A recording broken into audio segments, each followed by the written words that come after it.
story. We all have a tale.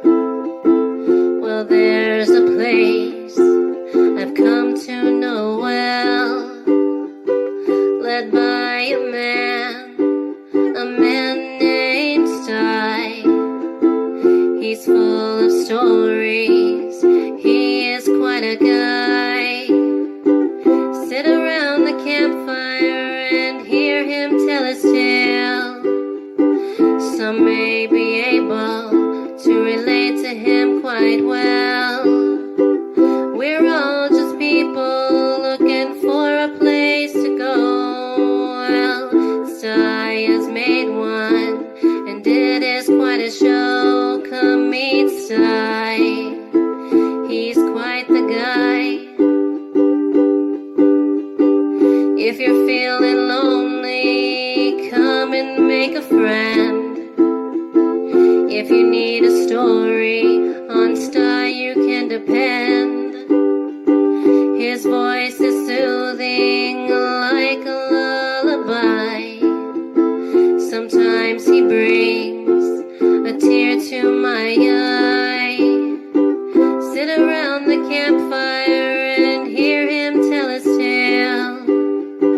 Some may be able to relate to him quite well. We're all just people looking for a place to go. Well, Sty has made one, and it is quite a show. Come meet Sty, he's quite the guy.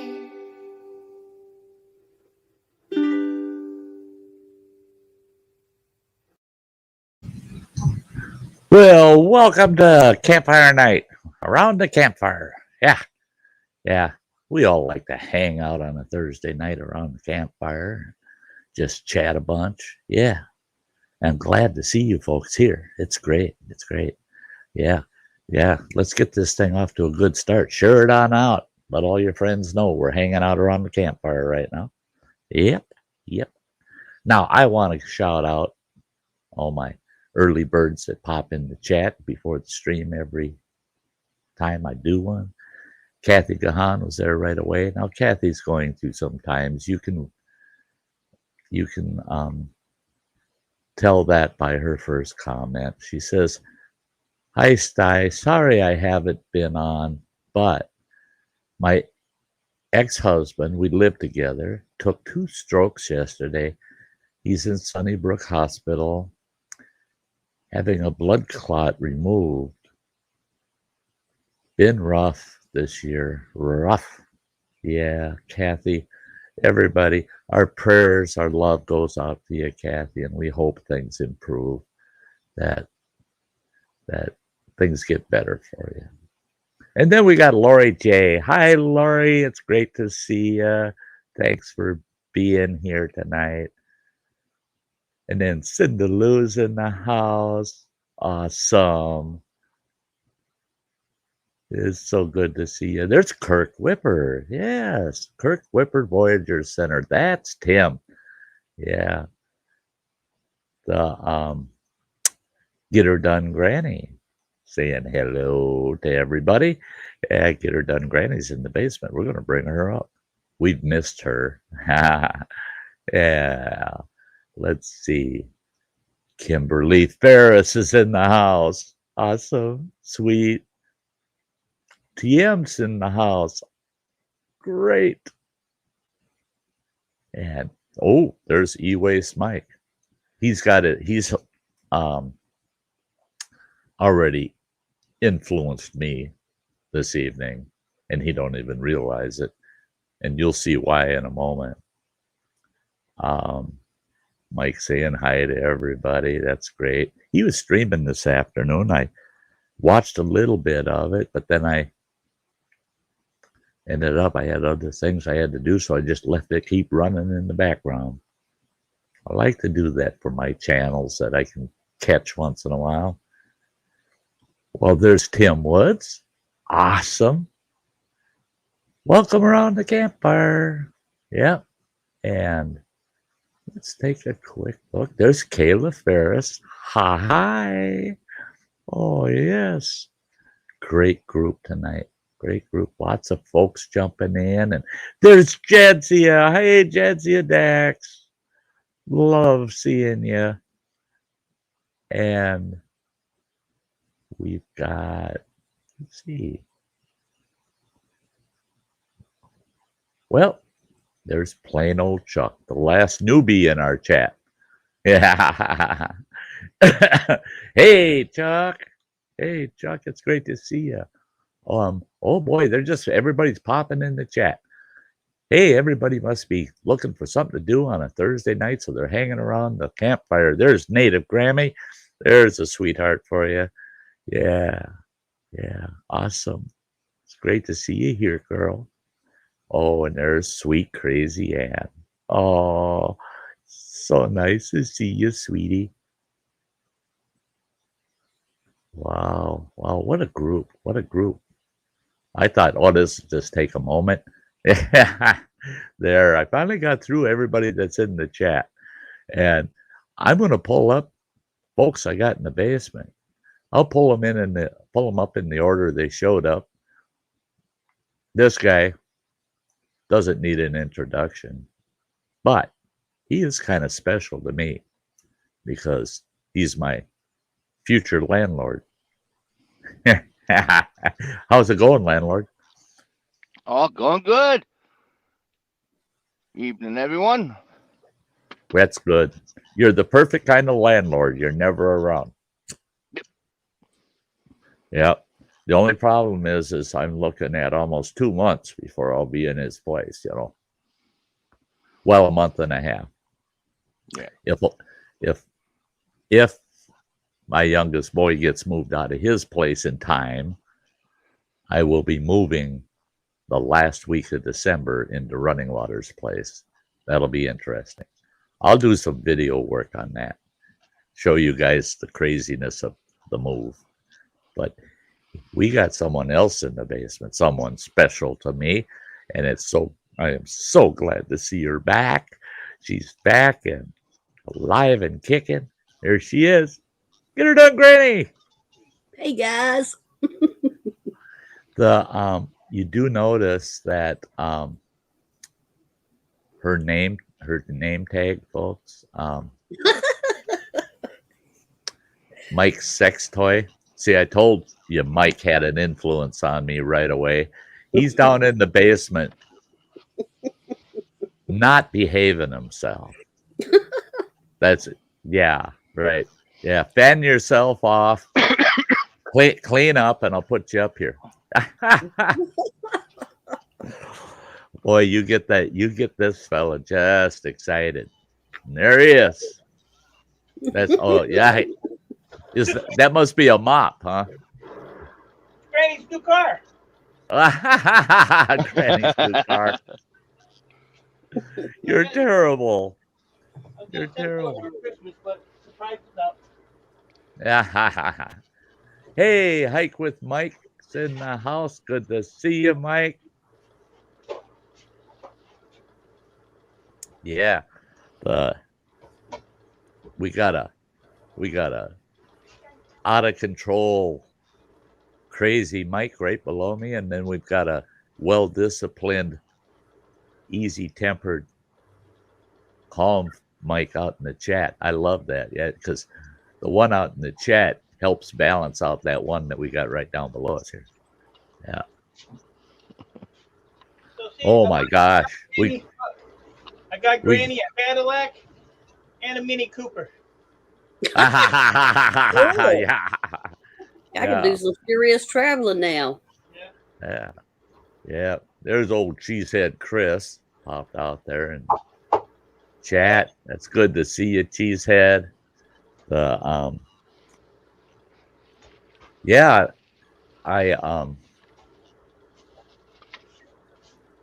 used to have a picture of Cheesehead, but I look and it's not in my clips right now. Oh, doggone it. Oh, well. Too bad. Yeah. Yeah, good picture of Cheesehead Chris wearing a cheesehead hat, So, I was telling Running Water before the stream that by the last 3 days, well, 2 days ago, I had to cancel a stream. There's no way in heck I could have done that stream. The audience would have just, it would have drove them crazy because I would have had to just have my avatar up here. I literally could not spend more than 30 seconds without a Kleenex to my face. My nose was running just like a leaky sink faucet. It was just a constant stream. And it did that for almost 36 hours of that. I was telling Running Water that Monday morning, when that started, I had 7 of these large boxes of Kleenex. I had 7 of these. That was 3 days ago. Right now, I've got 2 half boxes here, and one in the studio, one over here in the living room. They're each a half a box, and 1 full box in my linen closet. That's all I've got left out of 7 full boxes. Wow. That's how many Kleenex I had to use in 36 hours. It was insane. I've never in my whole life ever had a runny nose that severe. It was insane. It drove me crazy. I have an outhouse that you can move into. Yeah, I know. I saw that you were advertising that cheese head. I decided no, because I don't like living in a basement apartment. Yeah, because I noticed you're only offering the basement. So the upstairs, let's put it this way. The upstairs wouldn't be as shitty as living downstairs. Yeah. But I appreciate it, Cheesehead. At least you're thinking of me, you know. And plus in that basement apartment you're talking about, Cheesehead, there's no smoking. Yeah. You got to be real careful who might be upstairs when you're lighting a cigarette downstairs. Yeah. Though I'm pretty sure that basement apartment would be, Green New Deal compliant. Oh, yeah. Yeah. Yeah. Yeah, Chuck's saying if it's a 2-holer, then you can have company over. Yeah. Yeah. I got sorry, my apartment's only got seating for 2, you know. Yeah. I can't have the daughter and all of her kids over. Would that be a moon roof? Yeah, if you're living in the basement, you could say it comes with a moon roof, you know. That's bad. Well, yeah. And then my luck, I'd look up there and I'd go, oh my God, that moon is made of cheese. Head Chris. It's made of cheese head Chris. Hey, lawn dog. They come to the great, magnificent desert empire when they are cutting the grass on the golf courses. I had to fix my chat so I could see it better. When they're cutting grass on the golf courses, it will literally kill you when it comes to a runny nose and hay fever. Oh, yeah. And I had that problem this summer. I've got my nasal glands and my saliva glands are what they call hyperactive to start with. So I'm using Kleenex. That's why I had 7 boxes here, because I use a box every 4 days. Look how big that nose is. Watch it. Hey, I don't stick. Hi, buddy. Yeah, right.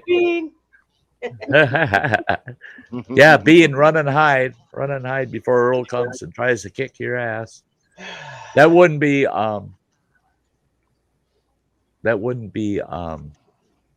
a surprise to Bean, though. That's one thing too, is me moving into Running Water's place the end of December. That for Bean, his future looks a lot brighter when he comes home. He tries so hard to actually be friendly to my youngest boy's two cats. Well, the one cat is a ghost. That sucker just disappears, man. You don't see that thing very often. The other one is, he named it Bellatrix, the witch off of Harry Potter. And he did that for good reason. I'm telling you, she's a bitch, that cat. Not just to Bean, but to people too. She'll come up to you. I don't care who the hell it is. Even Joe, the owner of her, you can pet her about 3 times. If you stop petting her, all's cool. 4th swipe, she's hissing, she's turning, she's attacking your ass. I mean, she's just nasty. She'd jump up in your lap and you're nervous right away. It's like, what the hell does that cat want? That thing's going to bite me. It's going to, thank God it doesn't have claws. But that cat chases Bean around just to harass him, just to torment him. And he thinks, oh, here comes the cat. It wants to be friendly this time. Bean hasn't learned that cat just hates everything. And he keeps trying to make amends and be friendly. But that damn cat's trying to beat the shit out of him all the time. And the cat gets so mad because, the cat's declawed on the front paws. So, Yep. It can't scratch him at all. Starts swatting and beating at Just Bean, and punching he him. turns his butt to her. Like, yeah. Yeah. Yeah. Yeah, go ahead. Spank me. Spank me. Yeah. Give me a pat on the ass. Yeah. Yeah, she can't figure out why he won't run away. Yeah. TM, I'm really not, I don't mind a cat around if somebody else is going to tend to it, I don't mind a cat around. I just don't like the extra work with a cat. But what I do like is I can put a lot of food down and leave for a week, But you can't do that with the dog, no. And expect to have a house you can live in when you get back. But when I became diabetic, this is weird. They said that my doctor and my dietitian, I think I had like 4 people looking into it to figure what the heck. They couldn't find any record of anybody else having that effect. But if I take metformin, which is a very common treatment for diabetics, if I take metformin, I can't be in a room with a cat without taking Benadryl first because I'm deathly allergic to the buggers. And so we tested it. They said, quit taking your metformin for about a week and see how it, because we had 2 cats in our house at the time. And one of them insisted on sleeping in our bed. So I quit taking the metformin, and sure enough, within 3 days, my allergies were gone. Start taking it again. Sure enough, within 3 days, they were right back. But only when that cat would get close to me. If that cat got within 6 feet of me, I'd start sneezing, runny eyes and nose. And it's just nasty, nasty. And when that started, now, mind you, I was in my late 30s. It's almost 30 years ago I was diagnosed. When that started, ever since then, it's like, do I want a cat in the house? Because I'll have to take the Benadryl all the time, having a cat living with me. Now, Earl, I'd make the exception for. Now, Earl, I'd take Benadryl for. He's cool. I like Earl. Fuck Earl. Yeah, TM says social distancing, I guess. Yeah. That's far enough, cat. Yeah. One big benefit of having Joe and the cats gone is I don't have to worry about Bean getting into the Tootsie Roll box. Mm-hmm. Exactly. And in fact, there's going to be 2 spots in that house that there'll be no sign of cat. Right now, my youngest boy, the upstairs of Running Water's house, it's got 2 bedrooms and it's got 2 big, kind of like walk-in closets in the hallway and a bathroom, full bathroom. Well, the one big walk-in closet, and I correct me if I'm wrong, Running Water, that's bigger than the other one. That's the biggest one that he's using. Yeah. And he's Yeah. got this cart kind of affair cupboard thing. He's got a bin of stuff on top of it. But that thing holds this huge ass cat box. He's got 2 cats, so he's got this big ass cat box for them. Yeah. And that's big right enough now. for a cougar. Yeah. And that's taking up that whole closet.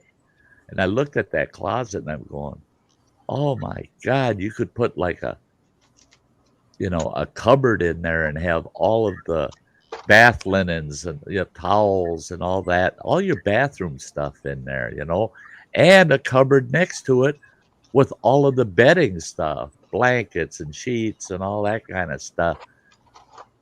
But oh no, you got to keep that shit in your bedrooms because no, the cats get that big ass room to crap in. And I saw that and I'm going, whoa, yeah, I know what we're going to make out of that cubby. There won't, yeah, it'll be full of shit, but not cat shit. That's and I think about it, that staircase, someone did mention to me, asked, you have a lot of stairs? I said, well, it's got 1 staircase. I said, and if you're being stupid on it, yeah, it could be precarious for an old fart, that I can see if I'm not staying on top of things, I could see falling on my ass down them stairs, But then I picture that big ass cat box he's got, and thank God I wouldn't carry that damn thing down them stairs. One wrong step, man. Guess what? You're going out with the litter. Yeah. Yuck. Hey, Phil's in the house. And what's going on here? Whose birthday is that? Lori J. Oh, wow. Well, happy birthday. Happy birthday. Throw the birthday cakes up there for Lori.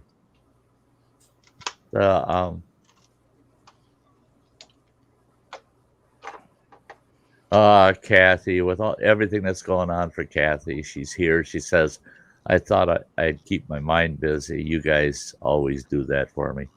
Oh yeah, if you want to get confused and really not even have space to consider anything else, this is the place to go. You come here and we're so all over the board. Yeah, you forget everything else in the world. We try to help people that way. Tomorrow is Lori's birthday, not exactly today, but we don't know if we'll see Lori tomorrow. And tomorrow, my show is the 1 hour Sty time, so we can't give as much attention to it. We'll give you the birthday attention today. Yeah. I can't make it. You can't what? I can't make that thing tomorrow. And your Sty time or whatever. Yeah. And your reason is, are you delivering scrap? Do you want the real reason? Or you want No. to that reason? Make up a good one, because the real reason is he ain't got no time for that. I just don't give a fuck. That's right. I said it nicely. Yes. Well, I got to no, really, I got to go to church tomorrow. Oh. Bible study, Oh. choir practice. I don't see a bunch of people on there saying, "Oh, we understand, we get it." Yeah. Oh, yeah. No. Hey, Scott Keller, good to see ya. Of all things, I miss my mind the most. I picked on my whole chat today. What's that? I picked on everybody in my chat today and the panel. I didn't give a shit. I noticed that. Everybody I got to watch it for a while, and I noticed that you were in a mood. You were in a mood today. Oh, here. Wrap up your day picking on this. Wrap up your day picking on this guy. Hey, how you doing, Phil, buddy? Yeah, it's good to see you, Phil. Buddy. Hope you had a good day. I'm feeling weird now that he's saying shit like this to me. Right. He's making stuff up. Hey, we're fellow Michiganders, man. You know, we got to. Yeah, no shit. Yeah. You know, it wasn't just a minute ago. He's trying to imply to us that he's a good boy and he's going to church. You know. Bullshit. Yeah. Right. I'm very heartbroken, Philip. Well, you should be. Yeah. But you know, we have a more at night. You know, but not last night. Yeah. Because I didn't hear anything about any churches in your part of the town burning down on Sunday when you walked in. Well, I'm going tomorrow, so not Sunday. That's it. I'd be. Stay tuned. If I was in church and Mike walked in and he goes, "Oh, hi, Sty," comes over, sits in the pew next to me, I'd get my ass up. That'd be the first time you see me sitting in the front pew. Yep. Because I'd be so far away from that bolt of lightning as I could get. Yeah. If I sat next to Sty, I would be sitting there going, pew. Pew. I'm in the pew. Hey. Kenneth Beers, good to see ya. What's up, TM? Sitting around the campfire right now at a work stay spot in South Carolina right now. That's cool. That's neat. Travis with Tales of Campground Host and I have got a major event that we're working on, and that event isn't going to even happen for the soonest would be 8 months from now, the way it looks. It's a huge event. It's going to be a 48-hour long live stream. It's phenomenal. It's going to be huge. It'll be like it'll be top notch. It will be huge. It is. I'm telling you, it's going to be epic. It is. It'll be nothing like anyone has ever seen before. It will be. It will be. This is the event that we're putting together. Literally, you cannot find a matching event on YouTube anywhere. This is a first time attempt at us doing this thing. And if it goes over, it'll be an annual event. And people are going to love it, man. They're going to love it. There's going to be, in 48 hours, there's going to be giveaways throughout the whole 48 hours. It's going to average a giveaway every hour on the hour. So, and there's going to be a lot of keynote speakers. It's going to be this is going to be to die for. I've been talking to some folks that are committing and getting involved that want to have segments during this event, and it's going to be a virtual wonderland. Boy, it's going to be an awesome event. It's going to be great. I'm really thrilled that Travis asked me if I was up to putting an event like that together, because it's something that he's just a new YouTuber. And I told him, you're biting a hell of a lot off for a new guy,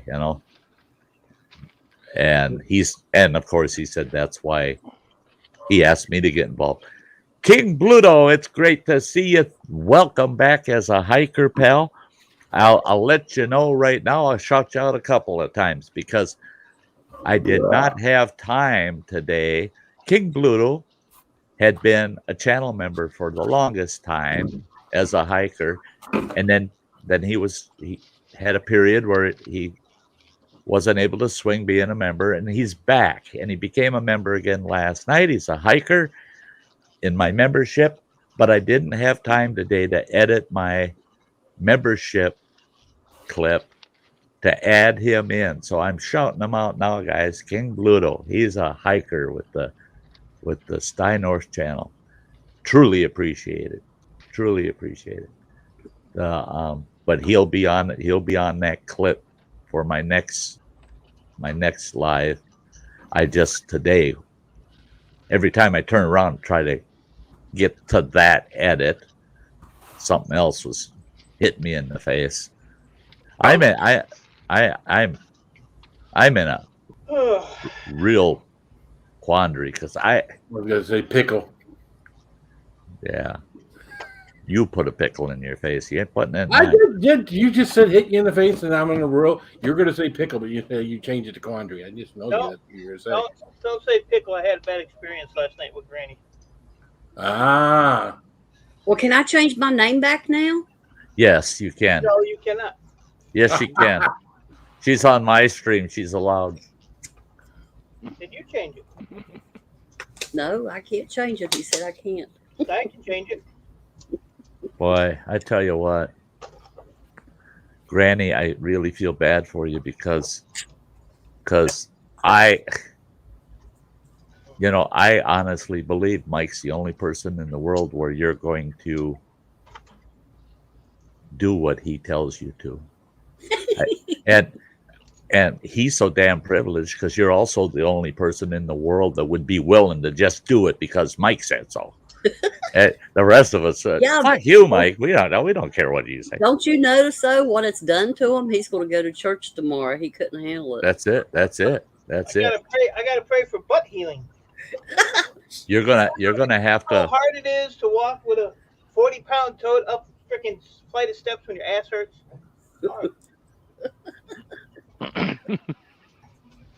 That don't sound good either. It really doesn't sound good. It sounds like any better. No, tell me, Phil, what Mike's describing, doesn't that kind of sound like a personal problem? It sounds like something that should not be shared on a outdoors type channel. Well, Granny, yeah, that's true too. That's true too. No, because when I go up the steps, I go outdoors. Sty, did you miss that story about what happened at my work, or did you hear about that? Was it something just recent? Yeah. I might have missed it, pal. Within the last month, the guy with the sex toy in the parking lot. Oh, what? I didn't hear it. You didn't hear that story? No, I bet. Yeah, I've been running in circles a lot. I was sick for 3 freaking days, and today I've been running in circles trying to do everything that had to be done in 3 days to get myself back to normal. So I haven't been able to keep up with everybody. So what happened there at work? All right. Well, it wasn't last month. It was actually the month before last, back when we were on a split shift. So I get to work around noon, and the guys at work just can't wait to tell me what happened. So apparently around 8 o'clock in the morning at our Toyota dealership, which is just right next door, police had to be called. The reason police had to be called is because there was this gentleman parked in the back part of the lot that happened to be dressed in fishnets, dressed up kind of provocatively. Uh-huh. And he was taking care of himself with a large phallus. So now continue. Now one of our managers happened to see the car back there, and so he went back there to start thinking that what's going on. He sees what's going on, and he calls the police. Of course, then people start gathering. Now they're probably, I said I wasn't there. They're gathering about 30 or more feet away from this guy. Can't see what's going on because he's got his back to everyone in his car. So police get there, they arrest him, they take the phallus and they stick it up on top of the roof of his car, and they take him off to the squad car. Drop the weapon. Yep. So almost immediately the people I work with, being that we're, type of people that we are trying to find on the Oakland County police report where someone had been arrested. Public knowledge, right? All right. So They finally catch up with who they think it is because of what happened, and the guy wound up being a professor of communications at Wayne State University right there in Detroit. Uh-huh. All right. Now I have to interject, folks. I have to interject. When I said I haven't heard this, yes, I did. In Okay. fact, now the light comes on. It was on your stream. You were talking about this incident, and I was shocked, and I go, I saw that on the damn news. I saw it on the news. The whole thing. This guy getting nailed for that in a car sales lot and blah blah blah. And I said, Phil, that wasn't at your lot. And Phil said, yeah, it was in our lot. So I'm watching national news and get the whole skinny on this thing, and here Phil's describing the exact same story, but it was at his lot. I thought, you talk about one small freaking world, man. Here I'm getting all of this filthy, nasty pervert in the parking lot story from the national news, and here it's a buddy of mine that's right there at the scene. My question is, why did he pick y'all's lot? I don't know, because he was apparently he was on his way to work. I mean, why does anybody do anything like that? Why don't you do that in the privacy of your home or do it? Well, yeah, it's hard enough to understand why they do it privately. There, he had to have been some kind of exhibitionist. I mean, why would you pull into it? I mean, I think he thought he was a little bit secluded back there, but I mean, again, you're in the back part of a dealership parking lot, 8:00 in the morning. Yeah, I mean, it's just, I don't know what the guy was thinking. I don't, obviously don't know what he was thinking, because I wouldn't, do something like that. But we still see him when you go to Wayne State University professor. He's still got a profile on there now. Whether or not he's been suspended with or without pay or whatever, we don't know. Yeah, maybe an appointment to get his oil changed. Yeah. You know what? He was driving a Hyundai. I mean, when they catch one of these characters and then the details about that character come out, think about it. So many times, I know over all my years, so many times when it comes out, you find out that they're a local preacher, they're an attorney, they're the mayor, or they're a teacher at your local school, they're at the local college. It's all these people that are looked at as upright citizens in the community, and you find out they're just some of the nastiest pervs in the world. Yep. And it's like something was upright as butt. Yeah, something that ain't right. Hey, Mr. Fulton, hello. Sorry your back's still hurting there, bud. Hope you work that out. But hey, he got a pickle in his behind too. That's why his back hurting. He got a pickle in his popcorn. Okay. Don't be putting your pickle in the popcorn. Don't be putting your pickle. That's actually not a bad idea. It's not too bad if it's just buttered popcorn, but when they put a lot of that theater salt on it, oh yeah. Anyway, is that called saltpeter? It'd be funny to put like a fake penis in a popcorn thing and go with your significant other and have all right. No, that's not funny. That's not funny. I wish I had kept it so I could pull it out and show it to you. But that son of a bitch went to the landfill. I threw that son of a bitch out. This friend of mine buys me this awesome big coffee mug, and it's got good manly shit on it. It's got a white-tailed deer, and it's got a guy with a shotgun shooting a duck. It's a real outdoorsy big mug. And I stop at his place. He goes, I got you a new mug. And he's standing across the kitchen holding it out and says, check that out. You're going to like this mug. And I said, oh, you betcha. Fill that sucker with coffee for me. So he's pouring coffee there in the kitchen. And he goes, oh, that's right. You like creamer? I said, yeah, cream. And he says, you want sugar in that, right? I said, put the fake sugar in there. So he put fake, and he's stirring it. he brings me that frickin' mug, and I'm drinking that big ass mug of coffee, and we're bullshitting for about an hour. And I'm getting down about halfway to the bottom of that cup, and that's when I realized, looking in it, there's something sticking out of my coffee. And I tipped the cup so they could see just what that. There's a penis in the cup. It's mounted from the bottom of the cup up, only about 2/3 of the height of the cup, so that you don't know there's a penis in there until you get down to it. So here I was. So here I'm sucking on a cup of penis for 45 minutes, and he's just got this shit-eating grin on his face no matter what we talked about. And I thought, why is he smiling like that constantly? And then when I saw that penis in there, and I had a hell of a time, I damn near puked right there at his table. And he says, that is so freaking funny. I say, it's going to be funny when I hit you up across the head with this big-ass penis cup. He said, well, you got one of those nipple cups. Well, I did. I had a breast cup with a nipple on it. You drank out of the nipple. I had one of those at home.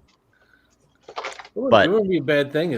I told him I don't go both ways, man. That's wrong. Is to get one of those things to kind of sanitize it, and then when coffee runs out at my work, just pop the thing open, stick the fake thing down in there, close it back up, and let's wait for someone to refill the coffee.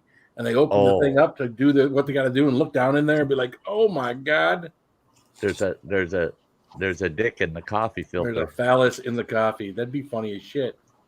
You know, and that would be the way to do it. Is if it's coffee maker where you got to fill the bale, you know, clean it all up, and heck, just lay like 2 or 3. Dildos in there.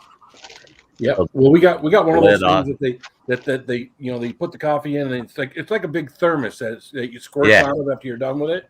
So I just wait till one of those so no one gets the coffee out of there. So and it's empty, and then I'd get in so much trouble. I don't think I could. You would. I mean, yeah. How much trouble do you dare get into? In my luck, they do it. They go do it in front of a customer or something. Well, that would be it. That's my luck. That'd be it. That would not be good. Oh, you know what I got to do? All right, so that's what I got to do. I got to do the penis in the microwave where you throw the pickle in the microwave. Oh, yeah.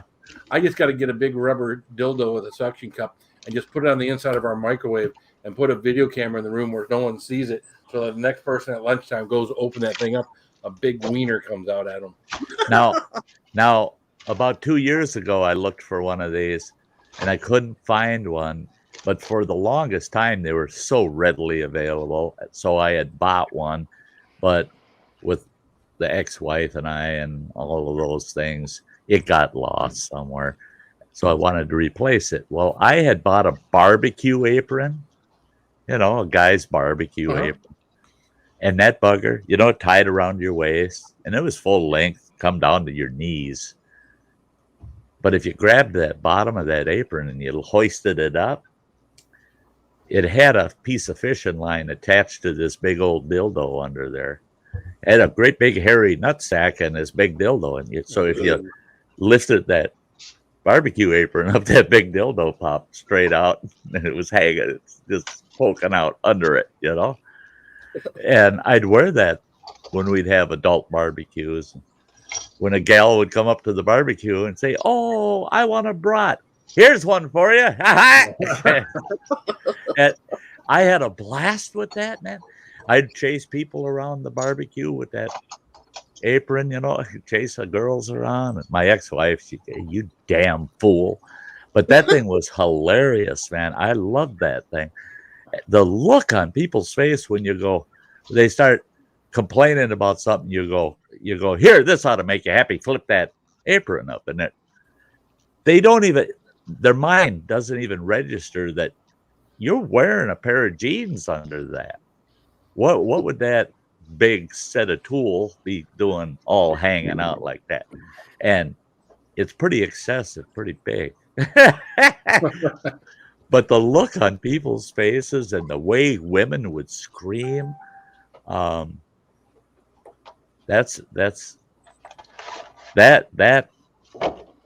I miss that. I miss that, boy. Yeah, especially when you had new people that never seen it, There you and go. and people that had seen it The hell would is never it? Oh, there you wouldn't go. pre-warn anybody. That's Bad Taste Bears. Bad There you taste bears. Yeah, and his name is Willie. I Willie. wonder why. That's Willie. That's it. That's Willie it. and the boys. Willie looks mad though. I don't know why. Because he's got Huh. micro penis. How many licks does it take to get to the chocolate center? I don't know. I'll send it to you. You can let me know. Oh no, I don't. Oh, I'm never the first to try anything. Well, let's put it this way: anymore. My days of being the patsy are done. Yeah, All right, that's fun. tell Sty to do it. He'll do it. Sorry, Lori, there's no story tonight. That's Sty Story Sundays. Yeah. Sorry if our conversation is a little risque for you, Lori. I know. Yeah, that. we'll soften things out a little bit here and there, and you know how around the campfire is. Yeah, Now this big major event that I'm putting together with Travis from Tales of Campground Host. That one is choreographed and structured. You won't get risque conversations and comments and things in that event. 48 hours with no. It's going to be rated PG-13 at the worst case. So we wanted people to be able to feel free to bring their children to participate in that event. So kind of like the Christmas one. Yeah, kind of like Christmas Day. Yeah, my very first Christmas Day stream, when I told everybody, hey, we're going to have people coming on that are actually going to have their families with them, and so we got to everybody behave. It's Christmas Day. Come on, But after 8:00, because I start at noon, after 8:00, I'm going to start drinking. And then we don't know where the stream will go. That's from 8 p.m. on, however long the stream continues to last after 8 hours. That's kind of fair game because that's grown-ups on Christmas Day night. But the whole day, 8 hours of the first part of Christmas Day, that's all family friendly,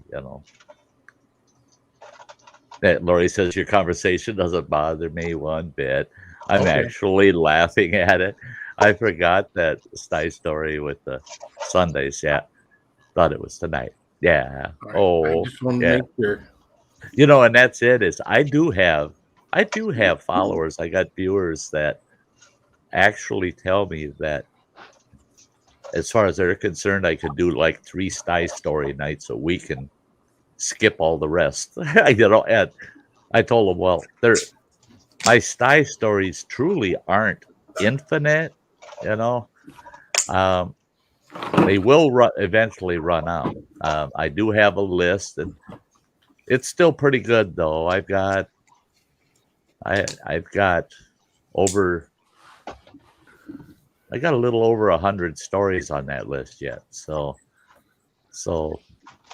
that'll take us for another 2 years, one a week. That's 2 years worth of stories yet. And then when I'm done, I'm done. I mean, and good Lord might say, you're done with your damn stories. You're the hell out of here. We're canceling Sty Story Sunday. Yeah, and then we're lucky during Thursdays and sometimes Sundays where Sty will tell the same story twice. Never on a Sunday.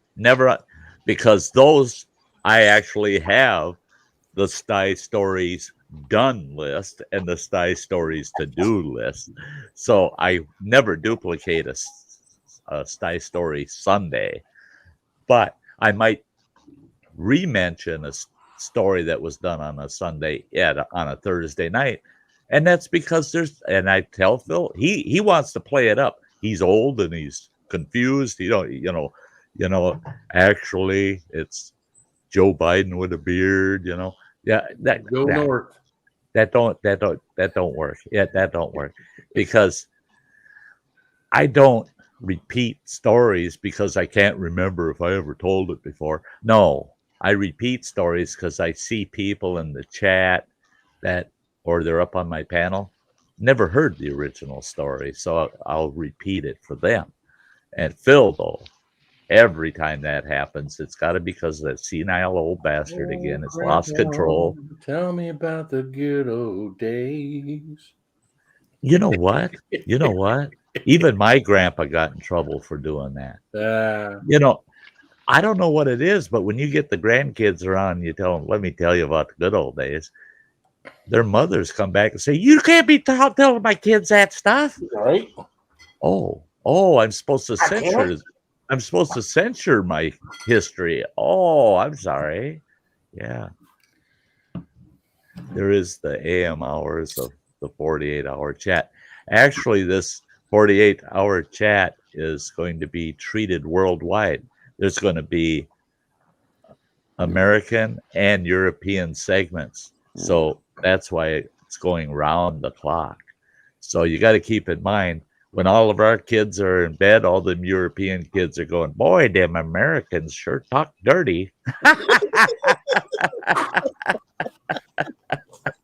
So that's why that 48 hours, we want it to stay consistent through the whole 48, because we're going to have kids from around the world watching it. I don't want to get tagged over in Denmark for. Even in Denmark, we wouldn't let you talk like that. You know, oh, sorry. All of our kids were sitting here at the breakfast table, and they couldn't believe what the hell you were talking about. Yeah. Oh, sorry. Forgot what part of the world I was in. Yeah. Well, they don't speak they all speak Danish. They do not. They do. They all speak Danish. They do not. I have and Running Water can vouch. But I don't speak Danish. Yeah, you do remember Peter Hogarth, don't you? No. Running Water. Yeah. Bill. Yeah, Wendy's brother-in-law, and he's quite a dear friend. He's one of those friends. If I don't see him for 3 years and we run into each other, oh shit, get out of the way, we're getting drunk. This guy's he's a character boy. He's just a character, but he's a Danish citizen. He lives in on the East Coast. He owns a big hazardous materials handling company here in the U.S., and he's got over in Denmark, he's one of the biggest Harley Davidson, Harley, Triumph, and Indian motorcycle retailers in Europe. And he buys used Harleys all the time.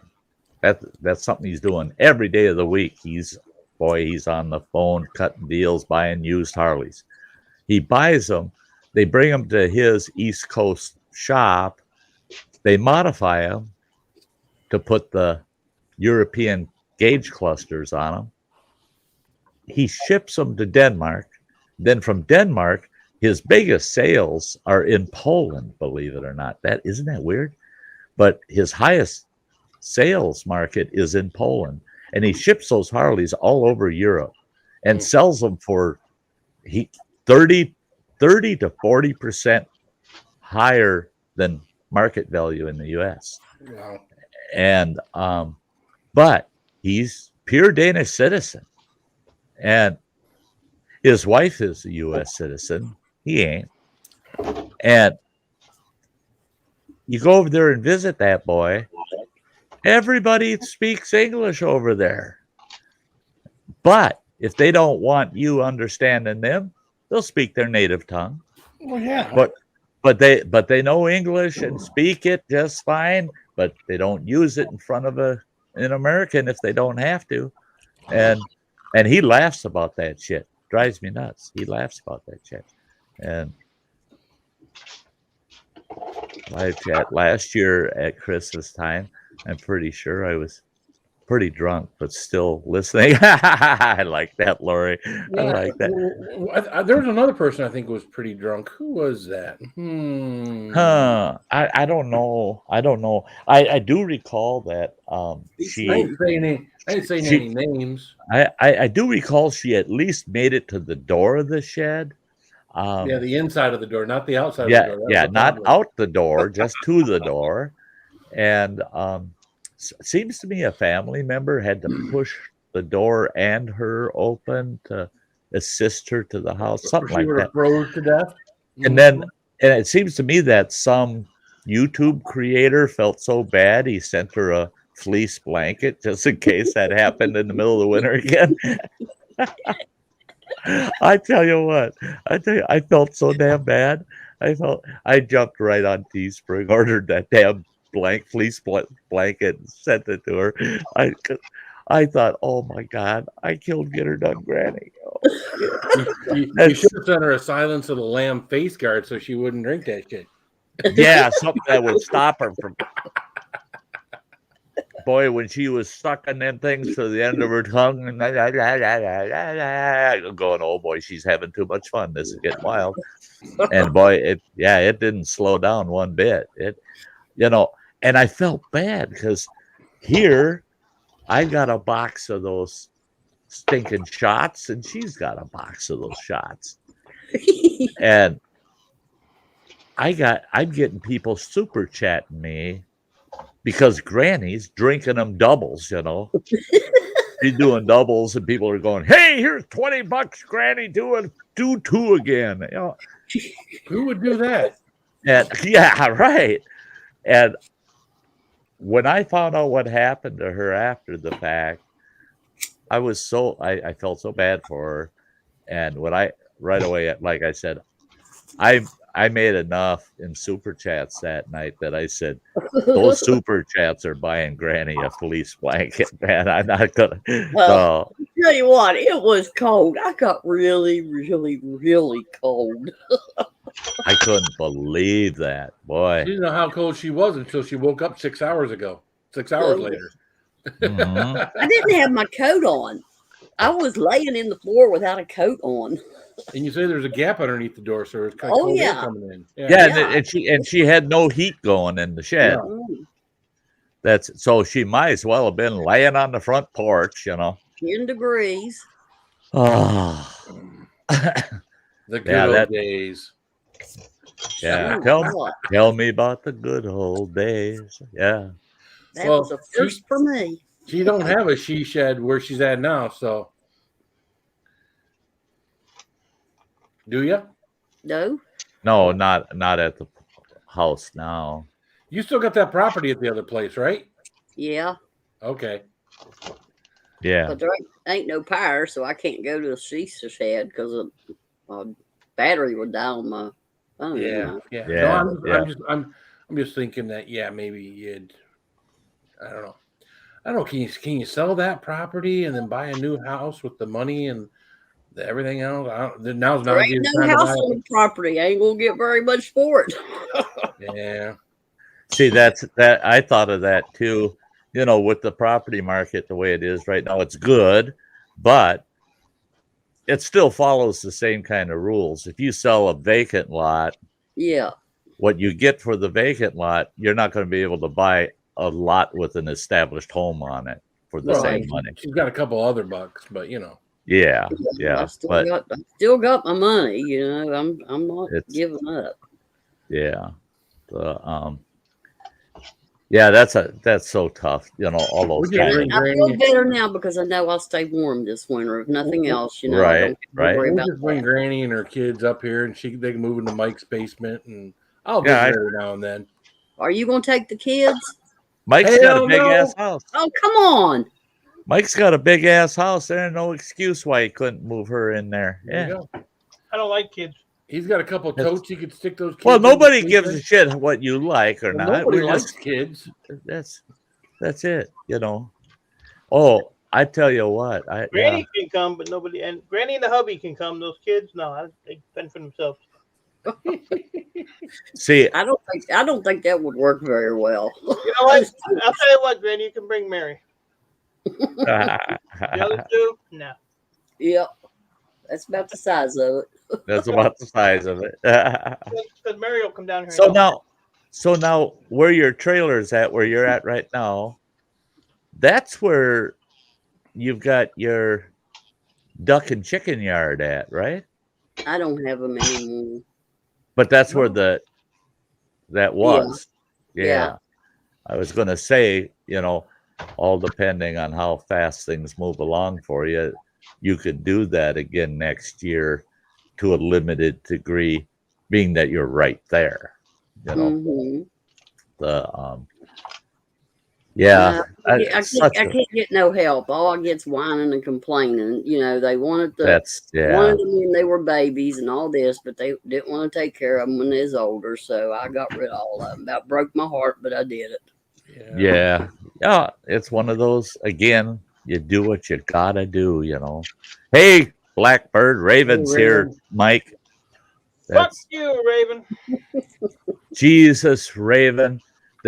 These two guys are trying to say hello to you this way. There you go. There you go. That guy's got something wrong with his hand. He can't even make a fist with the one. Yeah, did you see that? Yeah, he's like, He's stroked out. Yeah, flip me off. Yeah. That just tells me he's a working man. He's probably had that hand crushed a couple working of all times. right. That's He's parked back in Phil's parking lot back there. He's got carpal fucking tunnel from jacking off. Sorry. You guys are nasty. I'm going to have to ban you from my channel or something. I don't know. Yay! It's not as if you're bringing me a bunch of viewers or anything. Right? No shit, huh? All 14. You guys got all these subs and all these followers that I don't have, but you don't bring them over here to hang out with you. I shared your ass out. Yeah, and all of your people go, well, we don't want to listen to that nasty bastard on somebody else's channel. We'll go to his channel, listen to his nasty crap. We don't want to hear it here, over there. Thursday night's a busy night. What the heck? What the? There you go, Sty. I was just trying to make that big. I'm trying to. I was trying to too. That's where you're gonna live, Sty, right there. That's our bathroom. Eventually. That toilet's a little funky. Why is your stove and your toilet in the same room? That's unsanitary. No. It's a washer and dryer. Huh? So here Phil's Phil's been roasting his fucking turkey in their clothes dryer every What's that shit back up there running water? What's a washer and dryer, Phil? What's that shit back up there? I look like That's a fucking stove on the far wall. That's a stove. No, that's a dryer. That's a stove on the far wall. That's a front load dryer, you moron. It even got a clock on it. That's a stove. That's an old stove. You better stick to truck driving there, buddy, because you ain't no fucking sickos. Right. Jesus, thank God, running water that they don't live in our neighborhood. Yeah. Yeah. Well, it's a good thing we don't have them doing the remodeling. Yeah. No shit. Please, guys, we don't need your help. We got enough work doing it ourselves, let alone have your help and make it worse. What's up, Danny? Hey, Candy. Great to see ya. Yeah. That guy's been super sick too. Really? Oh yeah. Bronchitis, bad. Oh, not good. Not good. There's dickheads here. Yeah, then why did you put the camera on Earl? I said dickheads here. Uh-huh. Hey, he's right here, sure. I know. Don't eat my cookie, fucker. Don't eat my cookie, you fucker. That's good. Hey, I was at Walmart. I went to Walmart. Ooh, I was sicker than shit, but there was just a couple of things I had to have. I was out of Pringles, for one thing. I eat a hell of a lot of Pringle chips. I love them. I like Pringles too. I eat a whole tube every day. You should have seen this gal at Walmart. She's looking me up. She looked at me up and down. just goofy because of what I had in my cart. And I looked at her and I said, "Oh, the kids! I'm stocking up. All the kids, they come over to the house. They got, and that's what I grab them for snacks. Because all I had was 8 tubes of Pringles and 2 of the big oval containers of ice cream. That's all I had. And you wouldn't guess there's a diabetic buying his snacks for the week, Well, I buy that shit because I can eat. I can swallow that shit so easily. Oh my God. But so I'm at Walmart and I'm in the ice cream department and I'm looking at the Kemps and I'm looking at the Blue Bunny and even the Great Value brands are better signature brand flavors. And I'm looking at that and I walked around the end of the freezer department and one of their end freezers, there's a brand of ice cream I'd never heard of before. And I went for it. Only $2.43 a carton. Well, it's $1 cheaper than any of the other brands. And in some cases, $2 cheaper. So I grabbed 2 cartons. One was a carton of eggnog flavored. Oh, Jesus. Now, a lot of people don't like eggnog, and I understand. If you don't like eggnog, fuck you then. You don't like eggnog. Don't eat my ice cream. But I love eggnog, but I was nervous. I figured it's going to taste real bland, It's going to be just like vanilla ice cream with a hint of eggnog. But that eggnog, 1 spoon of that, and I'm going, whoa, it's just like you took a drink right out of the carton of eggnog. I mean, it's like the real thing. Excellent. The other one was this pumpkin something spice, right? And it's got these little chunks in it that are like brownie almost, but they're pumpkin, like a piece of pumpkin bar or something.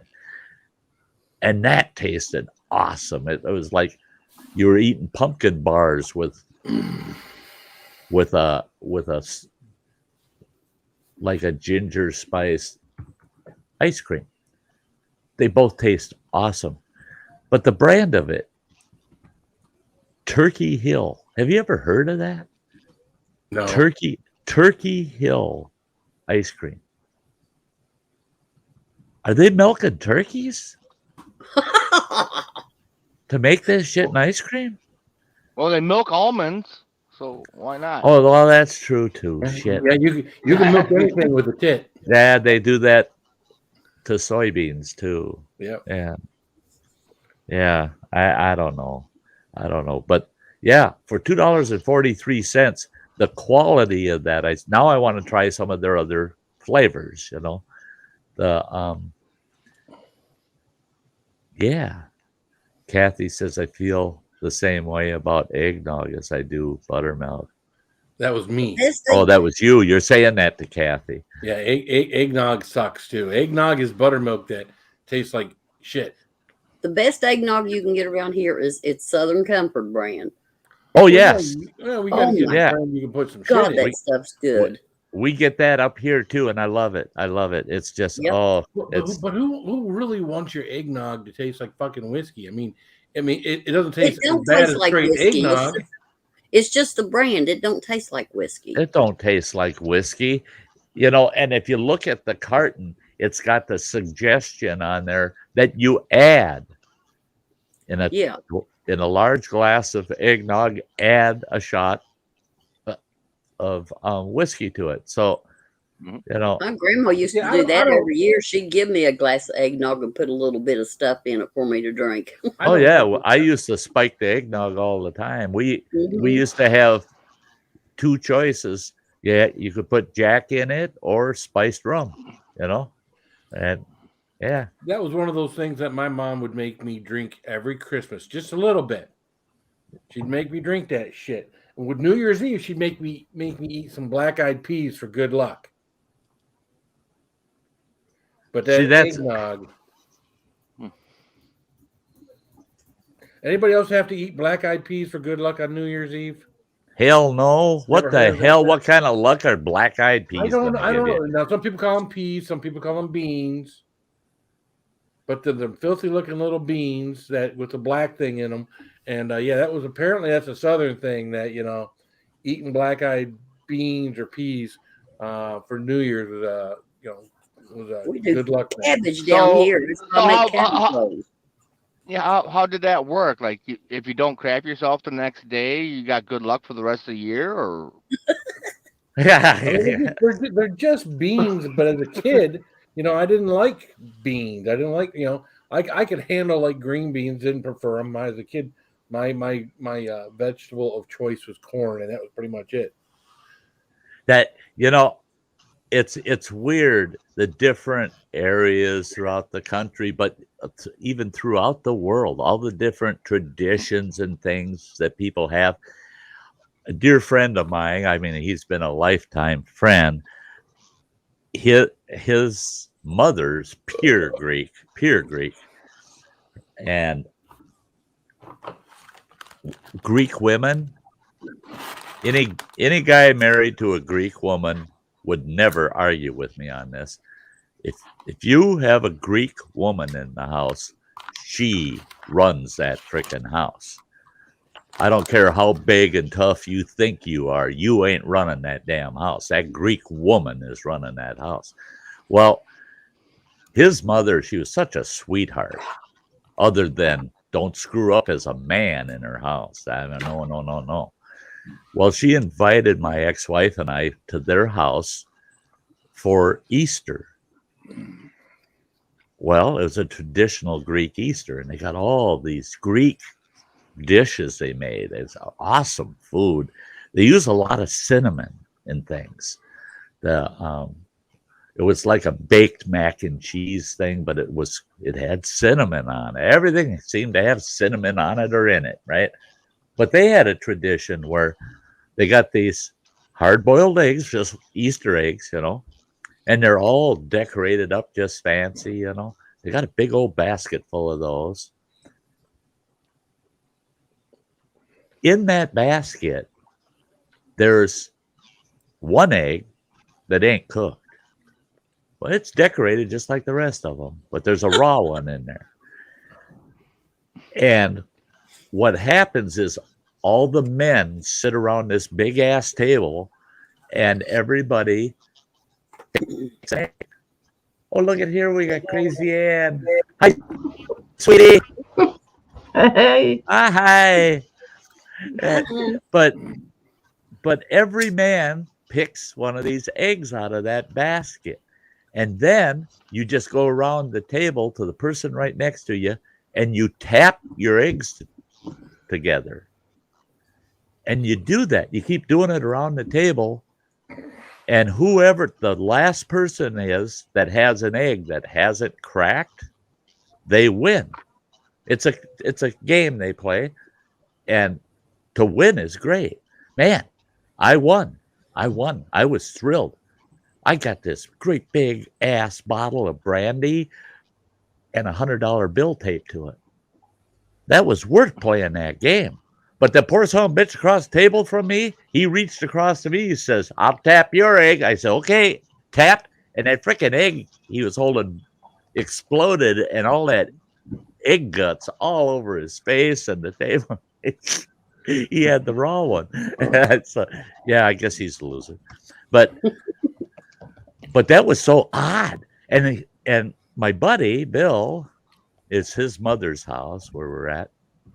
He told me, he said, Greek Easter his whole life, and we were both in our 40s at the time. He said, my whole life, there has not been a single Greek Easter without us men having to play that game.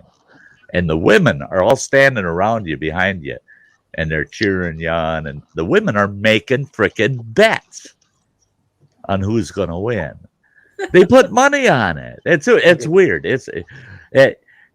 But I found out, knowing that family for my whole life and being there all the time, hanging out, that, yeah, Greek women, they run the house. Don't even think.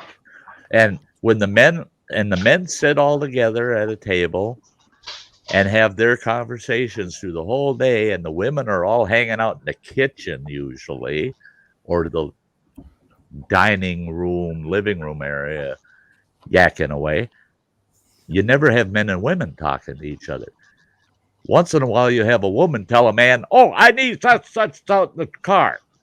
That boy will jump right up in the middle of the conversation, get his ass out there and get it and get back. He got nothing to say. Just do it. But you never heard one of the guys say, "Hey, honey, could you bring me a glass of pop?" Oh, shit, don't go there. Oh, no. As the man, you got your place at sitting at that damn table with the other man. You talk your man shit. But you had to be careful because you couldn't say to a guy, "Oh, yeah, the other day my wife did this really stupid thing." All of a sudden, the whole house goes dead quiet, and you turn and look, and you got 15, 20 Greek women looking at you, ready to crucify your ass and burn you on a cross in the backyard. It was man talk only. Never mention women, period. That was such a weird thing. And my buddy said, "You ought to come on over for our Orthodox Christmas." I said, "Fuck you, I ain't coming there for Christmas, for God's sakes." God knows what them women will do to you on Christmas. Well, I wouldn't want to go there for any other kind of holiday. Easter was scary enough, But yeah, quite interesting. Quite interesting. So, Crazy Ann, sweetie, I like how your screen's looking there. That's looking good. Oh, my screen. What? Well, your background, the color, the lamp, and the way you are standing out in this screen. Yeah, you're looking good. You're looking good. I'm repainting. I'm not done. Oh, repainting. Yeah. I'm painting the bedroom, the living room. Yeah. Yeah, Bradley Whitworth says he lets his wife think she's the boss in the house. That's he just threw the bacon on the floor, so he should shut up. yeah. I remember when he threw the bacon on the floor. Oh, God, you had fun with that for a long time. I still have fun with that. Uh-huh. Nobody should throw bacon on the floor. No. Well, that's like in my house. It really upset my ex-wife when she'd say, "Oh, we need to do this, this, and this." And I'd tell her, "I'll fit it in somewhere. I'll fit it in. I'll get it done." And I had friends say, "Well, she said that we need to do it, that obviously she'll help you." I said, "Oh, hell no, you don't get it. She spells we with an M. Me." Yeah. Yeah. So if I repeat what she said, it comes out as, that's something that has to be done by me, not we. Yeah, because she never would actually say, "You need to do this, you need to do that." She always said, "We need to do this, we need to do that." And I knew how to pronounce we. It was me, or I, or you. Never a we. And yeah, and I've told people too. I said, "She ain't the boss of this house. I am." You were the woman in the house. And I'd turn and I'd look at her and I'd say, "Right, right, right, right. No, don't hit me, right?" Yeah. Yeah, I'm the boss of the house as long as I've got a witness. I noticed that too. If I had a witness, it wasn't just me and the wife. Running Water probably remembers those days too. If I had an outside witness in the room, boy, I was the boss, man. I'm in control of this whole damn place, everything. As soon as the witnesses are gone, it's, "Yes, dear. Yeah. Yes, dear. Yeah. Because all of a sudden the boss steps forward and goes, "Did you have fun playing in charge for a while? Son of a bitch. I need company. I got to call somebody to come over here now so I can be in charge again." Yeah. Running Water. He knows his mother quite well. Mm-hmm. Yeah. I'm painting too many houses, Laurie. Oh, Jesus. Yeah. Lori said. Probably I'm gonna paint this house outside. Mm-hmm. Yeah. Yeah, Yeah, I think this winter we're going to wind up redoing our living room again. Yeah. It's just time. Probably hasn't been done in about 10 years, so ceiling really needs to be redone. It's funny because there's part of the ceiling where it must have gotten damp. I don't know what happened, and didn't get damp on the backside of the drywall. The insulation was all there. I've lifted. I don't know what made it turn colors, but it's got to be done. Is it like a patch or is it like a line of this color? It just colored like in between the trusses. It was like all right. It was like that. Well, it's right below our vent-free fireplace, not vent-free, but our direct vent fireplace. It's almost like it got condensation on it one day. That's it. And that little bit of heat that comes from that. But again, there was never any. I mean, I don't unless the house got so cold and we lost power one time that we got condensation in that one corner. See, and that's it. Is if you have a temperature change, that temperature change can go through what they call the substrate, which would be drywall or whatever that material is. Go through it, and the moisture actually appears on the outside of the source that created it. So it's one thing I learned when I was doing lead paint, base paint testing, is how you look for, like, you'll go into some houses and you'll see these lines in the ceiling where the paint, you can actually see where there's lines that are just a shade off, but they're consistent lines through the whole room. If you went up in the attic and punched a nail through the ceiling right next to the rafter, those lines are following those rafters. Their attic's full of insulation, but they've got 6 inches of insulation between the rafters, and they've got maybe 3 inches on top of the rafters and all of that 6 inches. Well, where the insulation is less than, that doesn't have the same R value. So that rafter has a different temperature range as the substrate, the ceiling. So condensation will occur along that rafter, and you'll get a molding or a discoloring following that rafter. And that I don't know why the hell they taught us that shit, inspecting for lead-based paint, but yeah, it was. If our paint doesn't have lead in it, we make sure we add the lead to it. So, hey, up here, I'll tell you what, where we live up here in the Schwamingen Bay of Lake Superior, this area, we have 2 Native American tribes up here. This area has been rather economically depressed, other than the big lumber moguls, the iron companies, the big companies. That's all. Those people had money. Everybody else in these communities were all poor folk, right? Well, this was a fishing port, commercial fishing port.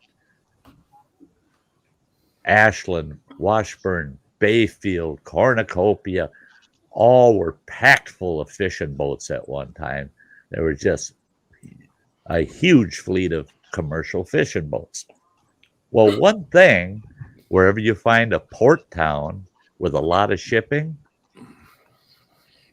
back in the day, what was the paint of choice? Well, you went down to the harbor and you'd buy the paint they used on the boats, and you could get it in some basic colors. You could get rust red color, you could get white, you could get blue, you could get red, you could get yellow, and it's packed ass full of lead because they're painting them, the hulls of the boats, with that paint, and they want that paint to last for 10 years sitting in the water 24/7. Well, all of the locals couldn't afford the nice house paint at your local hardware store, so they go down to the harbor and they'd buy boat paint to paint their houses. Well, they're painting every room inside their house with that shit. I did some lead-based paint testing where I take the spectrum analysis machine, and that thing's like an X-ray machine. It shoots radioactive waves through the wall, and then it kicks back, and it can read how much lead is in it. I've had that thing go right off the damn chart in bedrooms that had a crib with a baby sleeping in it. And I'd shoot the wall and I'd go, holy God, you shouldn't even breathe in this room. Yeah. And it was because it was painted with boat paint back in the 1960s. I thought you just were supposed to eat the paint chips. You know what? It's safer. You could sit your kid down with a cereal bowl full of paint chips, pour some milk on it, give him a spoon, let him eat that whole fucking bowl. And his blood lead levels will barely increase. You take a windowsill that was painted with lead-based paint, and just take anything, a block of wood or a book, rub it back and forth on that windowsill. Have the kid go over and just inhale once. Wait 24 hours, do a lead-based paint test on that kid's blood levels. Through the roof. Really? Because when it's in a chip state, you don't digest it. It goes through your system. It does not break down and digest, go into your system. When it's in the dust state, it goes into your lungs and instantly goes into your bloodstream. Yeah. And if anybody wants to argue with me with that, you can go fuck yourself. I didn't spend $6,000 fucking dollars to get the education to be able to say that shit. I'm a certified lead-based paint inspector, and I'm also a certified lead-based paint risk assessor. I can go in your fucking house and assess your whole house and tell you where you're going to get lead poison from. That's why I won't go near Flint, Michigan. You're certified, all right. Yeah, because once in Flint, you ain't never leaving there if you're certified inspecting water doing water testing. No, don't know. Yeah, you don't want to go. Don't nobody want to pay for that shit. Nobody wants to pay for that shit. Unless you can get a government grant to test all that shit. Ain't none of the people living there. And the answer to Flint, Michigan is called Culligan, man. I mean, that right away they say, oh, people can't live in Flint because of the water. Don't use the fucking water. Shut all that shit off and call the Culligan man and you can stay. We've got a community on the Bad River Indian Reservation. We called it Diaperville, right? And it was because they built all these really nice new homes for low-income families.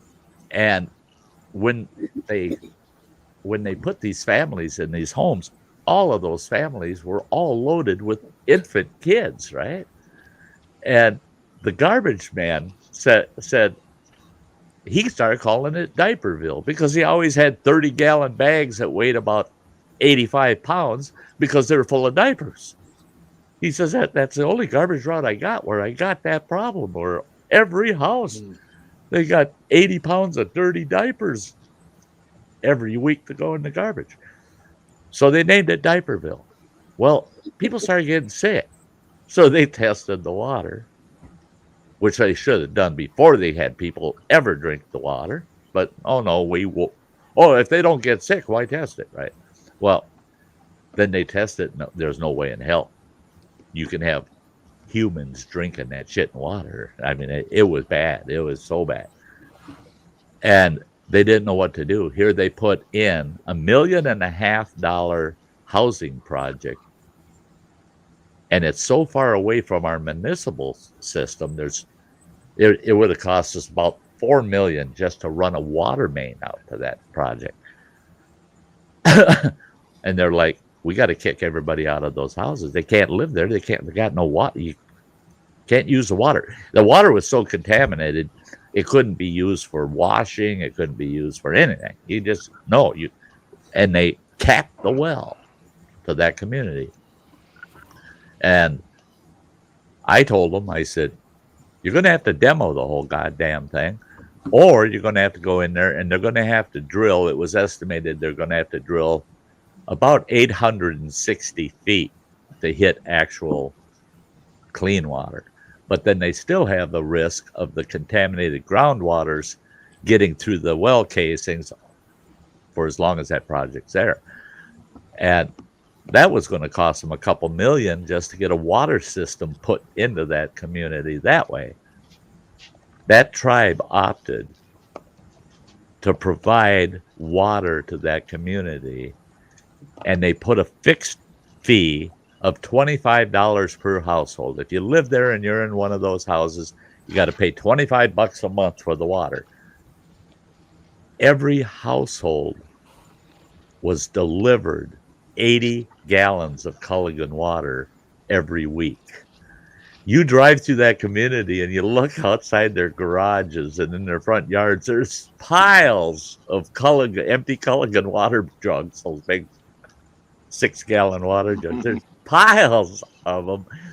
And when I was their chief financial officer out there, I got a hold of Culligan and I said, I'm hiring a couple of big trucks and we're going to come and we're going to haul all them frickin' jugs to the landfill. Well, no, you can't do that. And I said, then pick them up. And they said, that's a lot of jugs. That's going to take us a long time. I said, I'll tell you what. We had to pay a deposit on them damn things. Those jugs, we paid a $5 deposit on every single one of them. And I said, here's what we're going to do. I'm going to get a semi-trailer. We're going to park it in the project, and I'll get all of the residents to throw them jugs in that semi-trailer. We're bringing them back to you, and as we unload, we're going to do a full jug count, and you're going to reimburse this tribe those deposits. Oh, they were peeing themselves when they had to write a check for over $18,000 in empty water jug deposits. And I thought, that could have been quite the racket if one of the local guys would have been smart. Take your pickup truck, load it up with jugs, take them down to Culligan and say, I got to return all these. I got my deposits, He could have been doing that for a couple of months and rake in 18 grand, and the tribe would have never even known. Yeah. Yep. Bad water.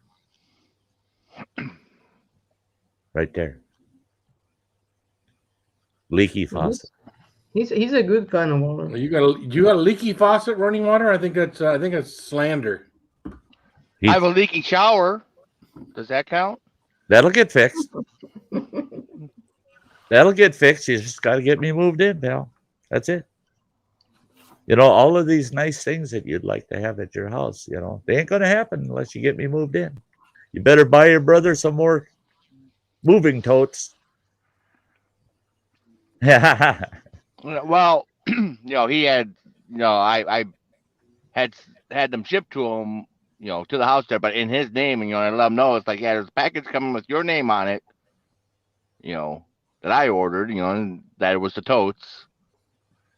And, when he got them, he's like, oh, no, those will work. He's like, I'll pay you when I see you. I'm like, no, that was a gift. Yeah. It's just like, no, use your money for whatever you need to get the fuck out. That's it. Just moving boxes, not moving totes. Now I'll tell you what an incentive if you were to tell them, guess what? I won't charge you for December at all if you're out by the end of December. You can't be there the last week of December. You don't have to pay rent for that month. That because as it is, if I get my shit moved over there the last week of December, I can't pay you rent till the first week of February. Yeah, I'm not worried about it. Because this outfit's going to charge me for January. So, yeah, I ain't springing double the rent in a single month on my income.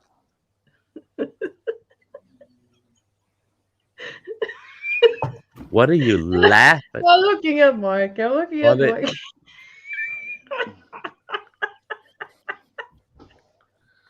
Oh, pretty entertaining. Oh, yeah, he's a good.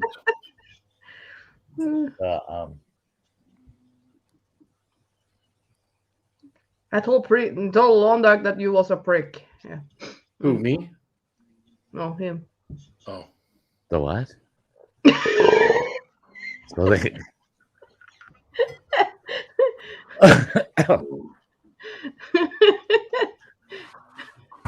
What? The what? Oh gosh. Hey, it's far enough into the stream. I gotta play this. He needs to go to the toilet and pee, that's why. No, my coffee's I only got about that much left in the cup, and I got a cup in the microwave. Just and during that I don't call it coffee. Shut up. I don't hydrate enough. With this runny nose thing, I don't pee much because that's running water. Oh, sorry. I got runny nose. I got running water. I got it's running down my leg. Yeah, all kinds of things. Yeah, I switch places with somebody. Running bear. It's too much shit running from that guy up there. What the hell? Like that? Yeah, it's okay to run on him. Yeah, that's okay. There you go. You get a free shower under running water. Yeah. So this only takes a minute to run. I won't be quite back, but you guys will pop up. You can chat. I'll be just a few seconds behind this reel because it only takes about a minute, and it takes about a minute and 10 seconds for me to get that cup of coffee. Easy. Put it in your pan. That's where it normally is. Don't do anything odd with that hose. Oh, really?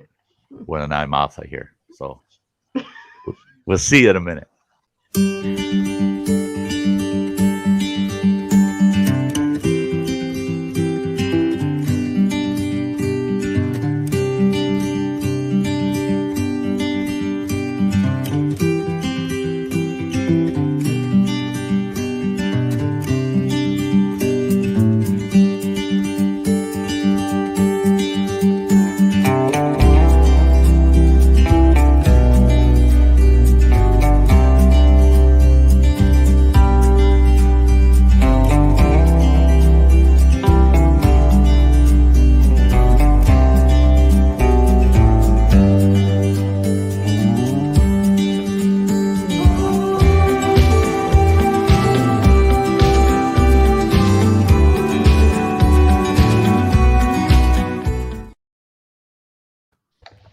And we're back. What the Look at Mike. What is wrong with you, Mike? He's bending over. I'm telling you what, man. He's bending over the wrong direction. Yeah, we see his ass no matter which direction he bends over, so there you go. And I'm glad we can hear you. That's a good thing. You probably can't hear us now. Yes, you can. Unless it's on or off. If it's off, well, yeah. There you go.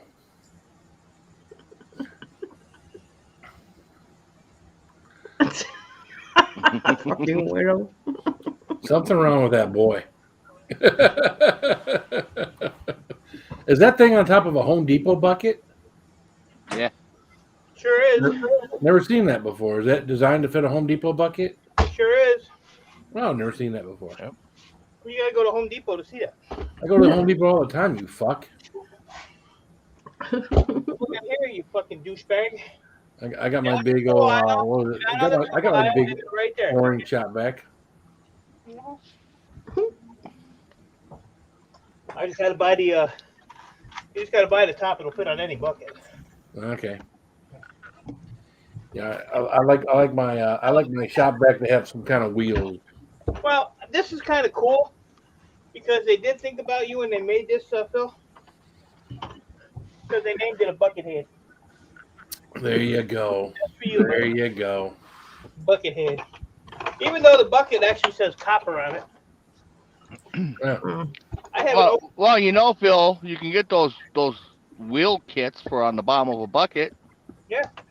Okay. For rolling the bucket around. Or you can just buy a shop vac like I already got that just rolls around and has a place to put all the attachments and everything else. Yeah, but you paid 10 times more for that shop vac than I did for that little bucket head. It's already paid for though, bro. What? It's already paid for. So, you know. Now I'd have to spend more money to get something like what you got. Mine's already paid for. Mine's cooler. But it is kind of cool. It is kind of neat. Yeah, I'll buy that. It looks kind of cool. Oh, hey, Granny. What? It's 9:40. You know what time it is?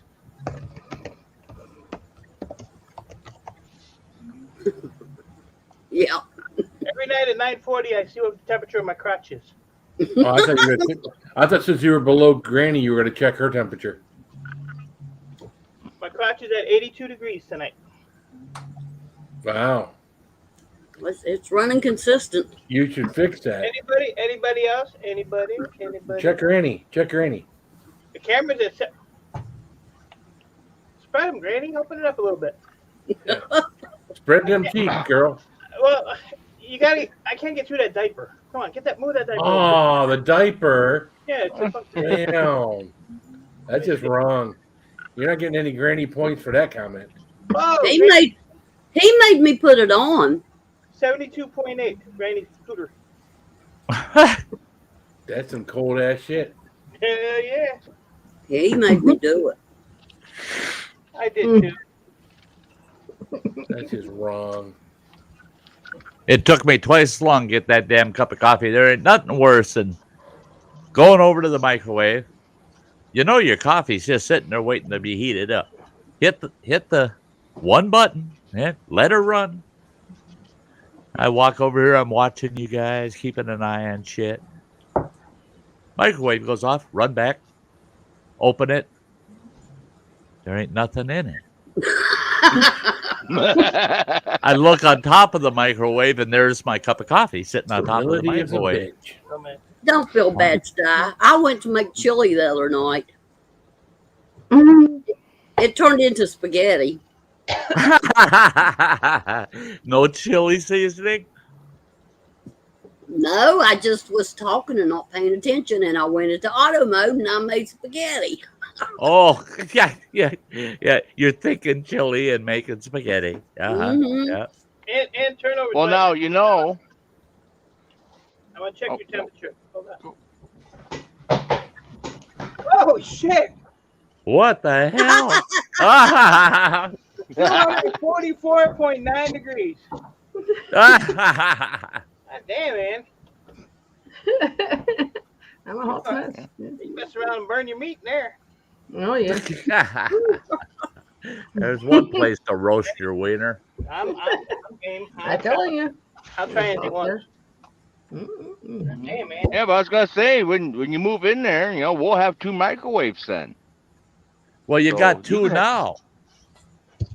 Well, no, we got the one, and then the oven thing. Is that what's next Toaster oven. Is that what's next to the refrigerator? The microwave's next to the refrigerator. On the counter is the toaster oven. That big thing on the counter that looks like a microwave's a toaster oven. Yeah. That's Joe's. Yeah, and he said he's gonna probably leave that behind. Well, shit. Mom's got one.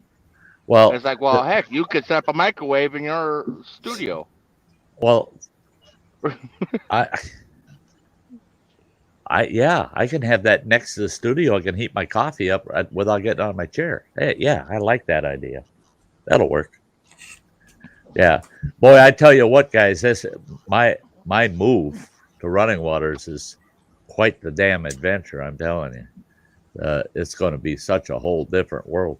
I can't wait to get my studio set up, because the room that I get from my studio would be what technically in that house would have been the living room, the great room, which is at the front of the house. Got big ass picture window, lots of natural light comes through. And what would have been in that house, the formal dining room, the big formal dining room, is now the living room or game room, because that's got two big screen TVs and all the PlayStation and gaming shit in there, and a big couch. It's going to be sweet. But that front room is going to be my studio. Well, actually, my studio and all of the tables I'm going to have for my studio is going to take up less than a fourth of that room. The room's so freaking big, and there ain't nothing else going to be in it. So Running Waters says, well, I got a rocking chair we can put in there, and you can use that. Oh, thanks. Yeah. We'll give the old fucker a rocking chair in that front room.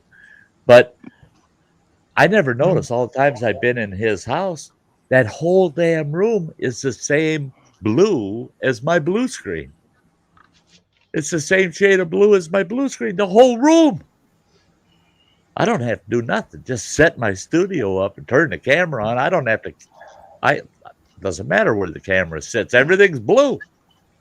Yeah, that's going to be real easy for live streaming. Worry about the camera later. Where right now on my studio, my camera is on a little tripod, and it's less than an arm's length away from me on the edge of my studio table. Where at Running Waters, that damn thing can sit anywhere it wants in the room. Yeah, it'll be fun. Yeah. Yeah, you'll be able to have it far enough back that it'll look like you're sitting down on the shore of that lake behind you. Yeah. Just a little Sty in the background. It could be. Yeah, I could have the camera far enough back where it's showing a whole big ass scenery. Are there cobwebs up there, Mike? Huh?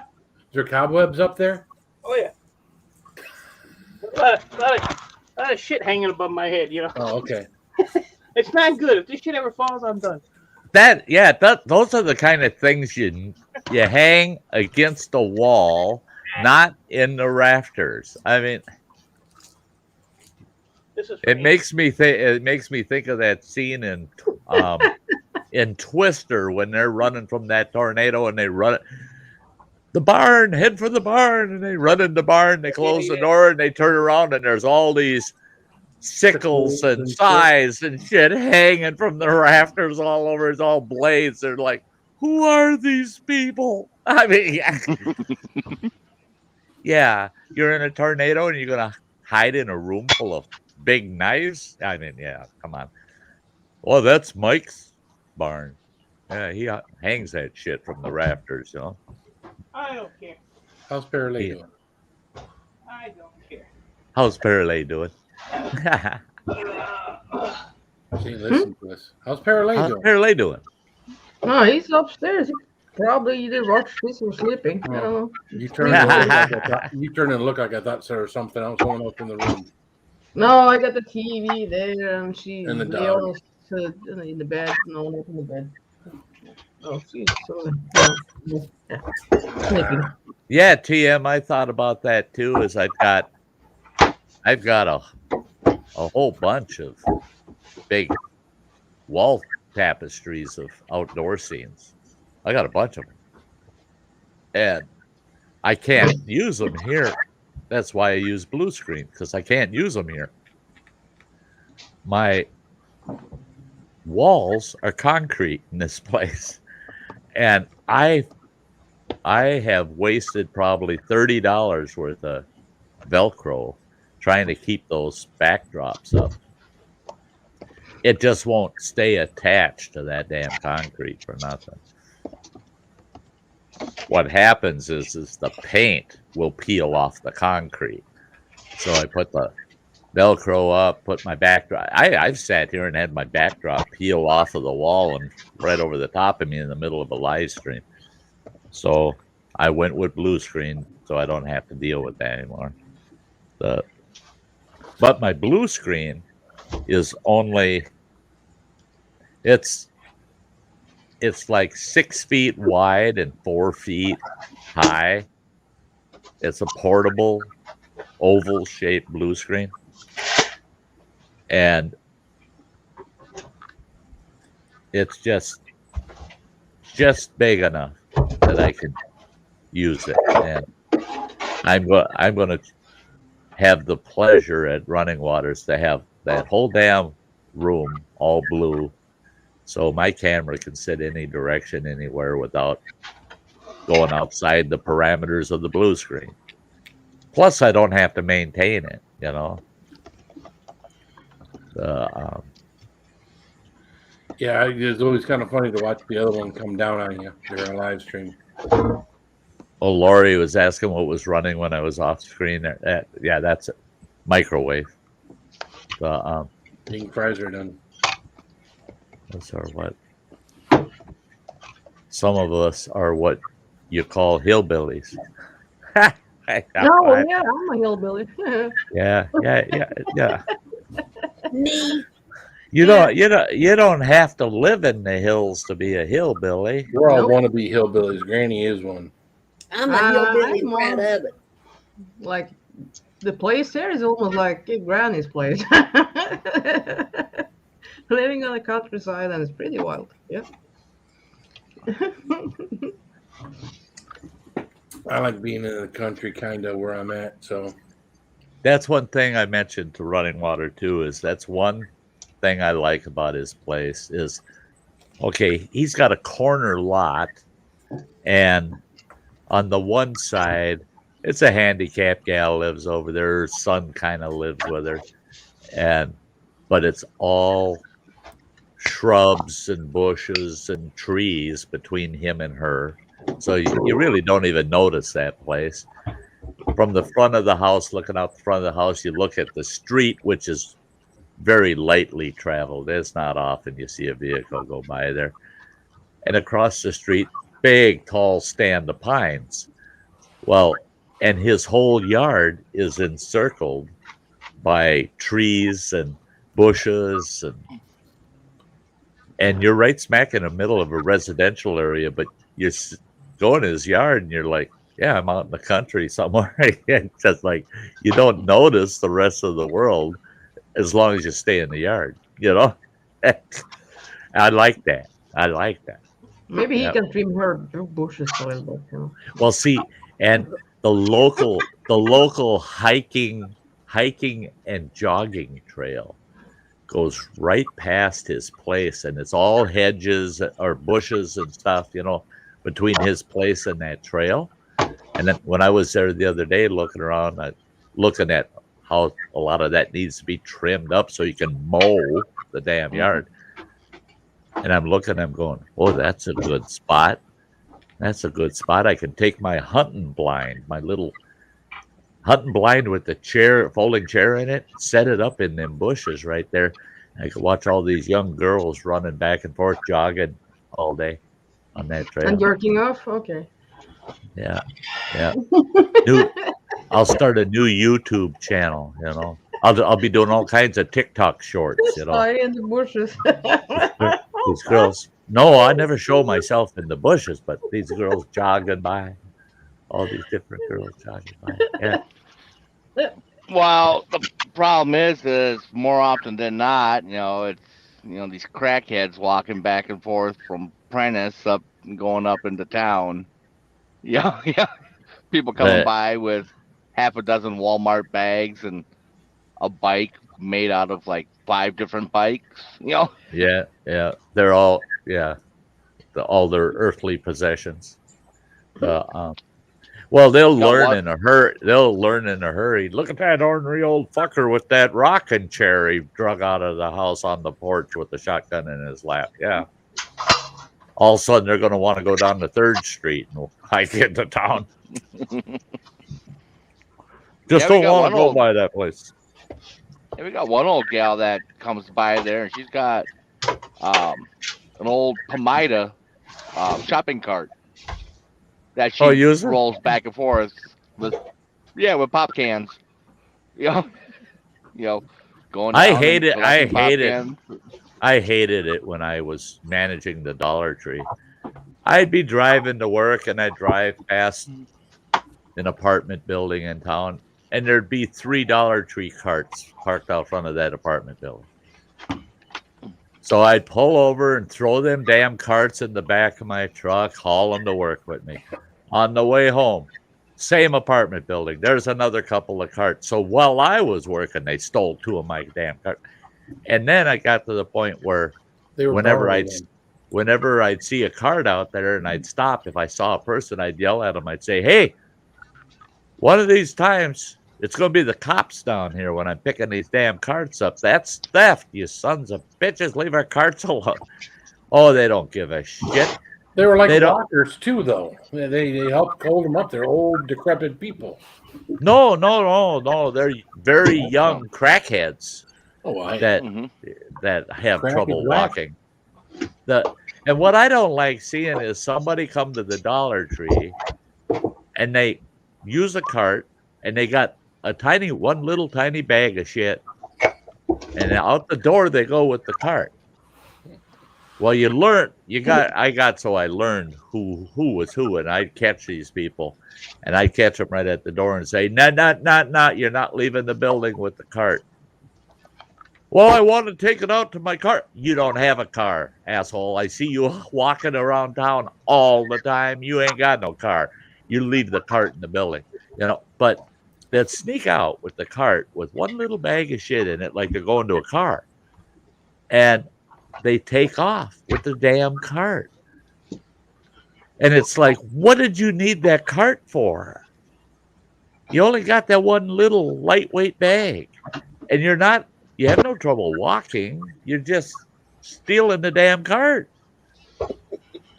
"No, I just, I didn't want to carry the bag all the way." Oh, baloney. You have running on the computer when you went to get the coffee. That's all of the channel members, Lori, that I had running while I was gone. It's just a list of all the people that are members of the channel. Hey, Chowser, I've been seeing you out there, by the way. Yeah, good to see you. I stole the shopping cart too, just for fun. Well, but if somebody steals I had a couple of young guys do that. They took off with one of the carts, and I had a gut feeling they were stealing the cart. By the time I got out there, they were already across the parking lot and heading up the sidewalk on the street, with the one kid standing in it like he's surfing while the other kid's pushing to beat hell. They were just having fun, And I yelled at them, "You little sons of bitches, you better bring that back before I close tonight." And went back to work. And actually they did. Yeah. Actually, they did bring it back, but they just got to the corner of the parking lot and shoved it and let it go across the parking lot, hit somebody's car, I put like a lady that was like 30 years older than me up there. She was maybe 50, 60 when I was 18. I don't know. I put her up there. There was a little bit of hill there. I put her like so. She was screaming across the light, and all that shit. It was 3, 4 in the morning, and she was screaming. Yeah. She was your Sty North. There you go. Hey, watch it.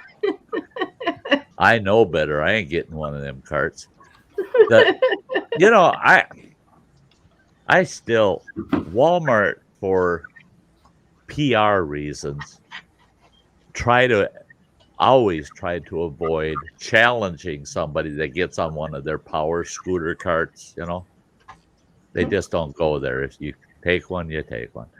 But Oh, man, that's one of my pet peeves. I walk into Walmart and I see some 15, 16-year-old kid jump on one and take off. I get right from them. Stop that. Get off of that, you son of a bitch. And I've had them say, but I'm handicapped. Oh, the hell you are. I seen you come riding across the parking lot with 4 of your buddies on your bicycles. You ain't handicapped. Get off of that damn thing. I chase them right off of it. Get the hell out. And then I've had people say, Walmart greeters say, sir, we've got carts available. Do I look like I can't walk? God, Jesus. Some days. Now, if I was here with a friend that's the same age as me, we might grab 2 of them and race through Walmart, but to do my shopping, I don't need that damn thing. You can't walk in the woods. That's been proven. Well, there you go. Hey, you want to go to the woods. That's bullshit. I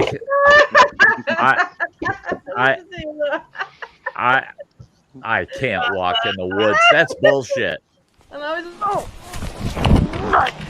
Fucking son of a bitch. There it is. Oh, Jesus H. Christ. Now that doesn't happen often, but when it does, it pisses you off. It pisses you right off. It pisses you right off. I can see that for the video. Yeah, I don't fall down in the woods. No, never. He almost fell to his death in that fucking gorge on the pine needles. Yeah. And I did. And then the dumbass went back for his Mountain Dew. I He has to save $1. Yeah, that fucking $1 Mountain Dew. Running water. What you can't leave. You can't leave trash out. It was about the litter. I'm sorry. It was about the litter. Jesus, that's exactly what it was about. Well, I was thirsty too after that climbing back up that damn hill, but Yeah, well, and after that house exploration, find out that it runs in the family. Yeah, that's it. Yeah, right. See, now the Sty Falls, the waterfall one, I got to get that little clip up for my clips, and I still got to clip out him falling through that goddamn stairs at that. I haven't seen that. Is that the house we do? Yeah. Is that up? Yeah. Is that video up? Yeah. It's been up for a month, I think, or something. I don't know. Damn it. Oh, the look on Allie's face. Oh, yeah. Running Water's daughter, the look on her face was like, oh, shit, the old man's crippled. I know it was you. Okay. And I loved it, man, because I got my GoPro going on the rim of my hat, and I'm right behind him, and he's hanging on to his GoPro. He goes through, so he's got that whole footage of, you can tell the drop, when he goes through it, and you can hear it crunching. And the look on his daughter's face was priceless because she's standing at the bottom of the stairs looking right up at him when he crashes through. And I got the footage being right behind him. There he goes. He's going through the fucking stairs. Better you than me. But I got to get that cut so I can pop that up once in a while. And then the one at the waterfall. But that was priceless. I'll go chasing waterfalls.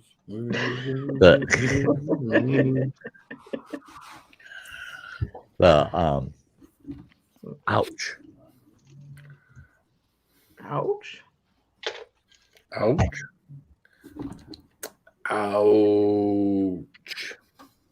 Yeah. I'm stumbling bad. I'm a worst clown in the woods. I'm always falling over. Well, you and I should have a good time. Yeah, just have the camera running, and you will get some footage of it. Yeah. We just have to go for one hike, and we'd have all kinds of content. Yeah. Yeah, and you have to go behind. That's scary. But yeah. Yeah, but we don't want to see any footage of that. Hey. You can take all the footage for the two of you that you want. We just don't want to see any of that footage. I'm like a really clown. I always fall. Every morning, or like when I get up from the bed, I'm going on the floor, and then I boom go back and like it's something with a blood sugar. I'm like, I'm just waiting for knock the wall or something. I've done that sometimes. It's just because you're top heavy. What the hell did you just say? What, Mike? It's just because you're top heavy. No, I'm bottom heavy. I'm heavy all the way. I got pictures to say no.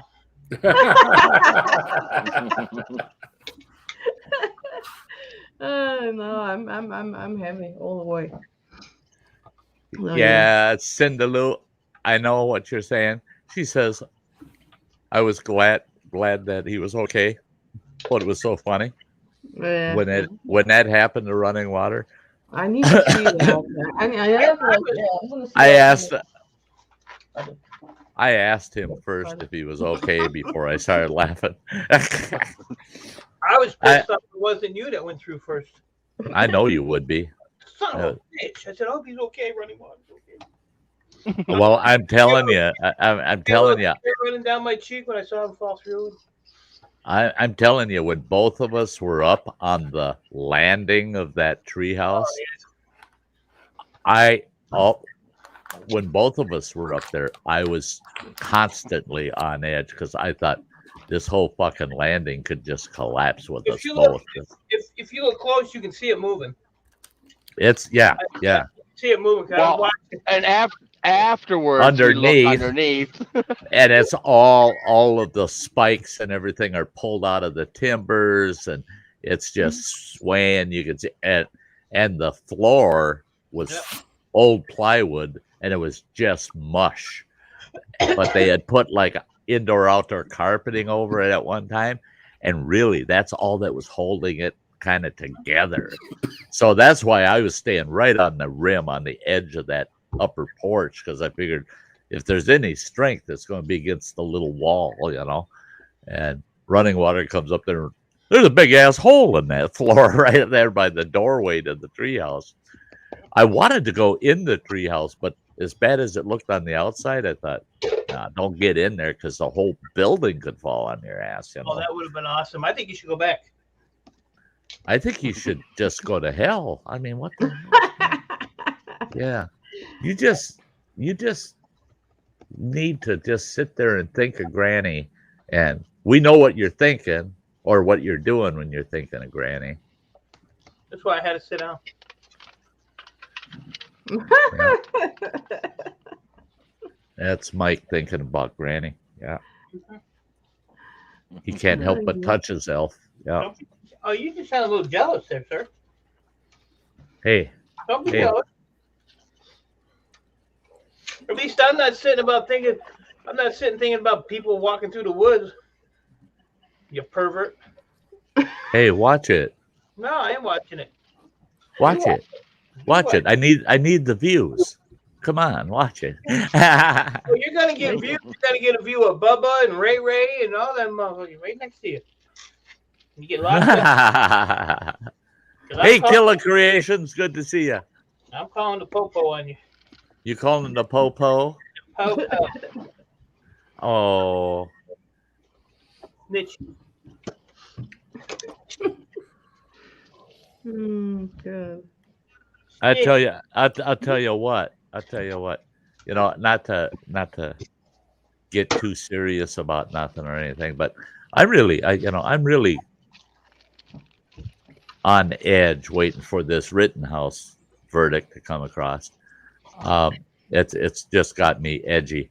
But if they find Rittenhouse guilty and they give him 60 years, okay, he'll be 79 when he gets out. They better watch it, because if I was Rittenhouse and they did that to me on my 80th birthday, I'd become an actual live shooter. Yeah. I would. There'd be a goddamn get even. That is such BS. This young fella having to eat. I can't imagine. I bet you that boy hasn't slept since that trial started. I bet you that boy is so emotionally tore up and physically exhausted. If you could take the media out of it and that fact that there are going to be riots if he is found innocent out of it, then the trial would be over. That's it. Is now if this trial would have been treated like any other trial, I see I'm in a bad situation because I'm considered a primary witness for an upcoming murder trial. And it was a local individual who was a tribal member that murdered a white gal that was under his employment. And it was a nasty murder. It's a terrible case. But this case that I'm involved in, that the DA says, yeah, we're because of the COVID and all that shit, his case has been waylaid. They don't know when it's going to actually go to trial yet. But that case, if you heard all the details of that case, that makes this whole Rittenhouse thing look like child's play. It really does. The case I've got to be a witness in was one of those extreme, terrible, nasty-ass murders, and it was racially based. Why isn't that all over national fucking news? Why aren't they making a big... And if they did make a big stink out of it, like they're doing with Rittenhouse, that guy would be in the courtroom right now. I mean, I guarantee you, they would force that to be heard. But no, in this case, if it didn't get all of the media coverage, if it didn't get any of that shit, and if the media didn't play into the topic, and if the groups that want to riot never knew about it, other than those that were there, none of this would be going on, and that trial would have happened. A verdict would have come down, and then we could talk about it after the fact. But anybody out there saying, well, I'm going to do this or do that if he's found innocent. Well, you ought to be locked up right now because you just made an open public threat about something that actually you have no business sticking your nose in. You weren't selected to be on the jury, so shut up. And them trying to influence the jury with all the noise and the disruption and everything. I think they should be cordoning off that damn courthouse and make sure that nobody can get within 2 blocks of that son of a bitch. Right. I mean, this whole thing is a fiasco.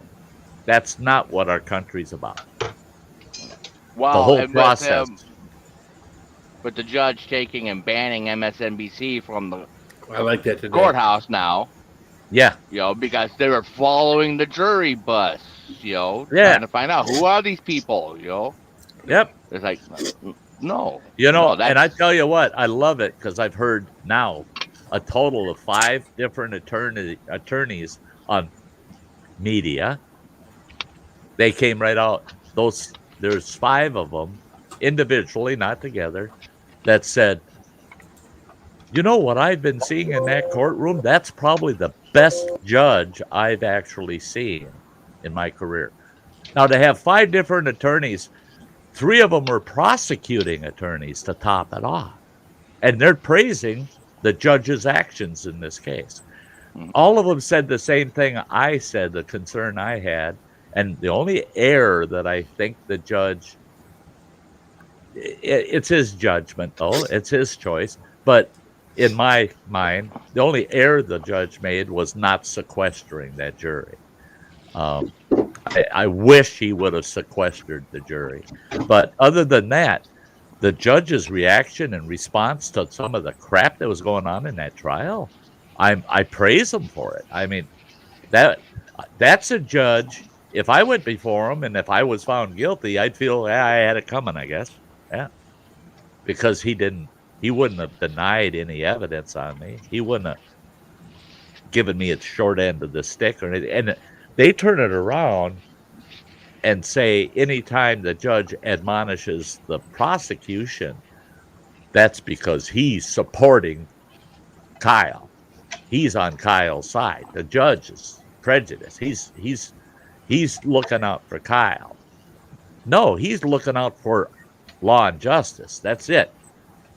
The judge is doing what he's required to do and make damn sure those attorneys follow the rules, every one of them.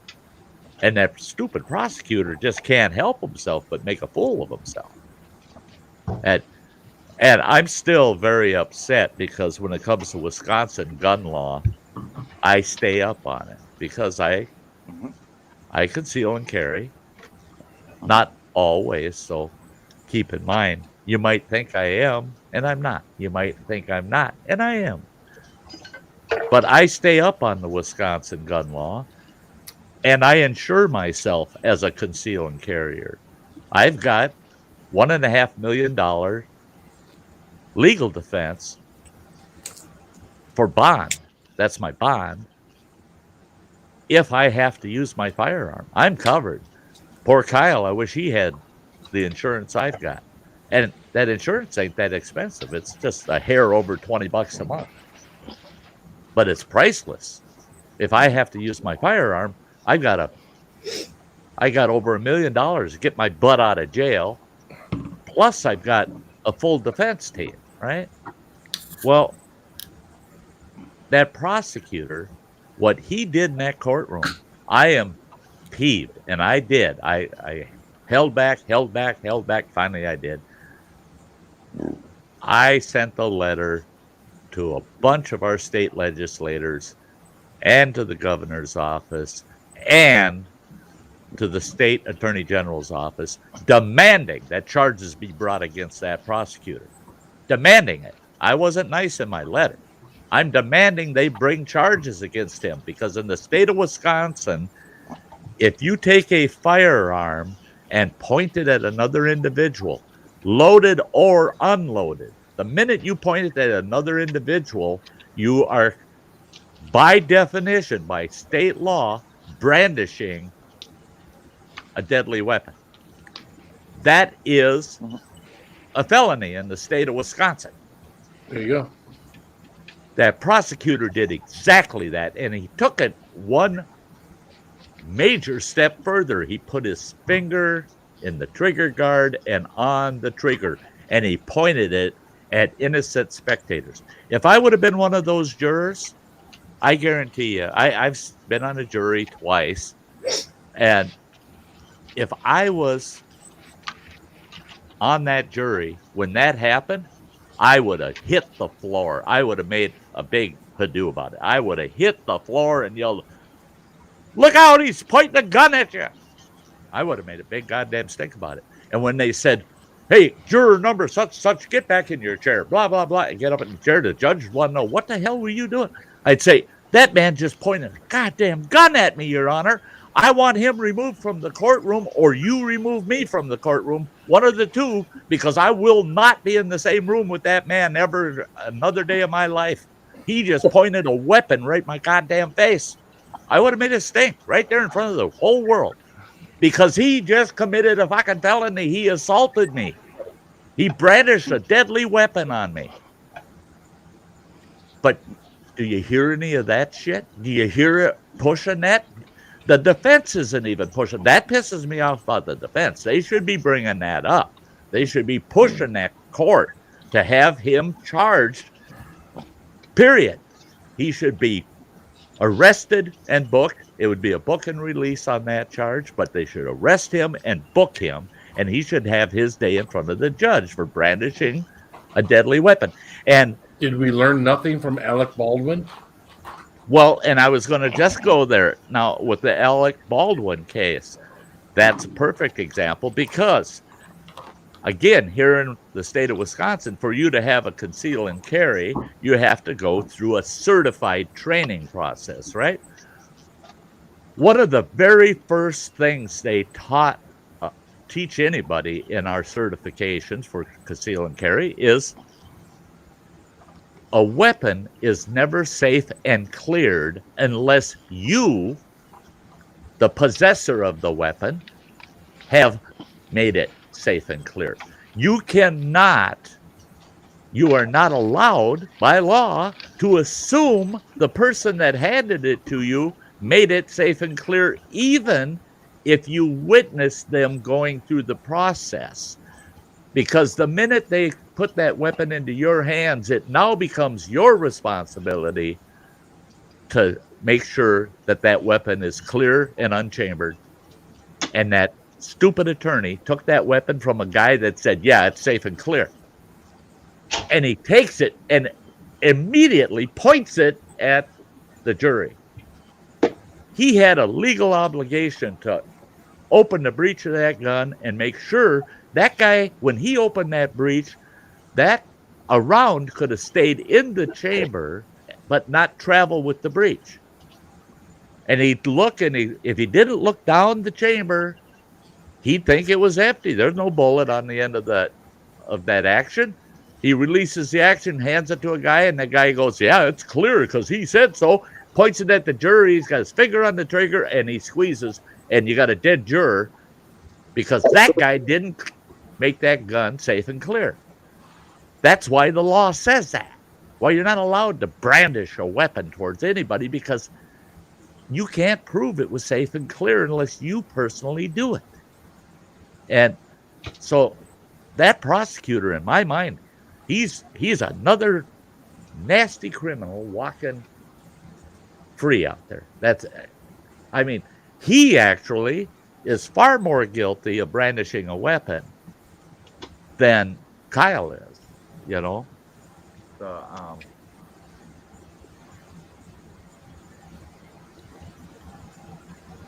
I'm getting a request on Facebook for somebody to come up, but I don't recognize the person. Uh-oh. Yeah. What channel are they? What are they? What do you see? Maybe take a look. I don't see. I don't see much. It's Mojo. It's Mojo. Is that Mojo? Yeah, he said that in the chat there. It's Mojo. Mojo in the chat said it's him. Yeah. Mojo, okay. It's the white Mexican. Hey, we won't have none of that, Ann. You say it's right. You say it in the chat, for fuck's sake. Yeah, I'm sending them the link, and now I get it because yeah. Do you have your old account too, still, buddy? There. I'll bring them up and ask. It's Mojo. That's what. See, now I know, Mojo. I'm tagging you over on my Facebook to make damn sure that I know it's you, man. That's a troll. Yeah. See, it's been a long time, but we've had our history. I haven't, Phil. Yeah. Good evening, hey, it's gentlemen. Great to see. Ma'am. It's great to see you, Mojo. Sir, good to see you as usual. Yeah. And where's Granny at? Jeez. Oh, well, hello She's up there in the corner. How are you? Hiding in the corner. I'm fine. Crazy Ann, good to see you. Mike? Hey. Running water? Granny, it's Mike's sex toy. Mike, yeah, she's still Mike's sex toy because you won't let her change her name. Look, I'm here too, Mojo. What's that? Oh yeah. Oh yeah. You forgot about that Mojo, guy. I'm here too. Oh, you're here there? Dude, of course. I know you are. How are you? Yeah. I thought Phil left. I was going to say something. I can't remember what I was going to say. I'm getting old. I like that comment out there that Mojo says. It's the white Mexican. Okay, so Sty, I don't want to take over and start babbling, but do you know why I say white Mexican? Well, no, Because you saw my name, right? Manuel Rincon. Yeah. Do I look like Manuel Rincon? Well, no. I was born between three Mexican sisters. My mom cheated and my dad cheated, and I came out white. And my three sisters are all pure Mexican, pretty much.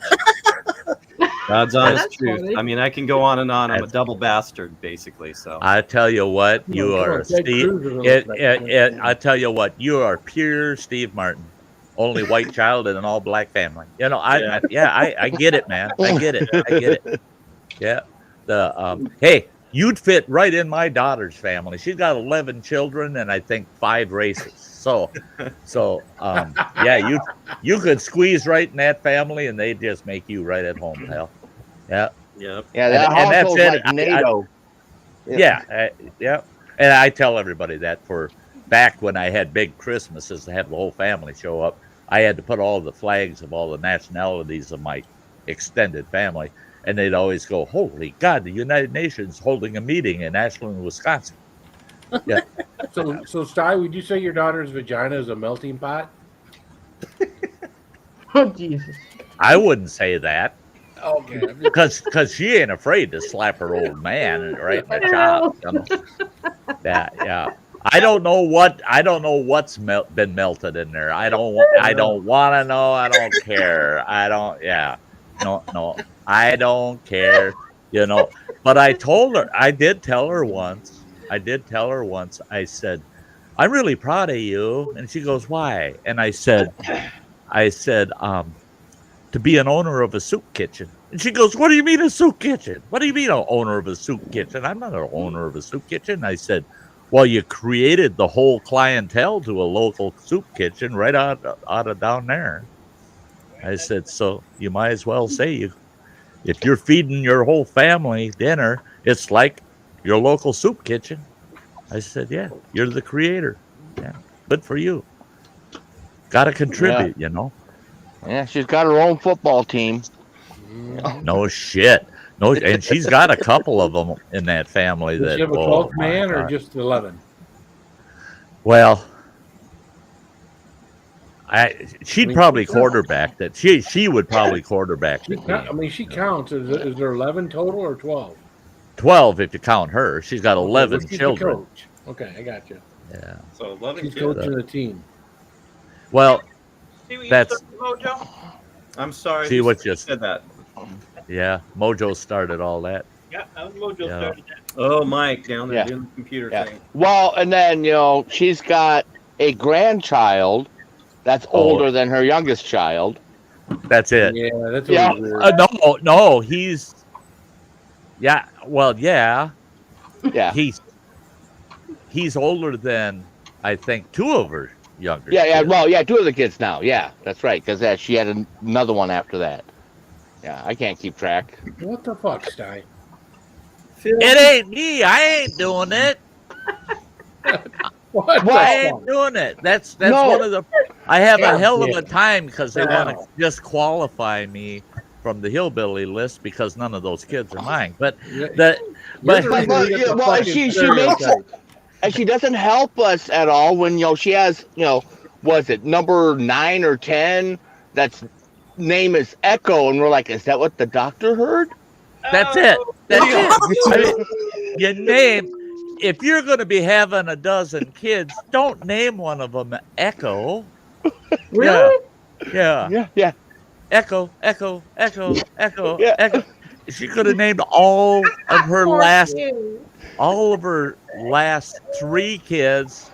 She could have named Echo, and we would have understood. It could have been Echo 1, Echo 2, Echo 3.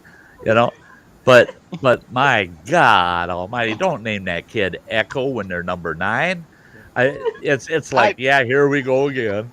At that point, it would, she might as well just, she had Echo. She could have had Replay, Deja Vu.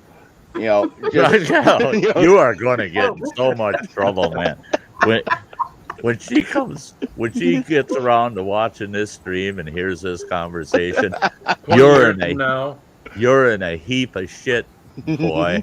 I won't get no grief for it because she knows her and I'll talk that way together. In fact, so I do have to say that girl and Crazy Ann would get along. They'd be the bestest of friends because my oldest daughter is so much like Crazy Ann, and she's so fun to chat with and talk with, and she don't care. She's willing to say what has to be said, and she comes off with stuff you're just laughing your ass off. And now she's got this multiracial household, right? And half a dozen of them all got mental issues of some kind, you know. They're disturbed some way or another. Yeah. And what does she do for a living? She's a director at a mental health unit.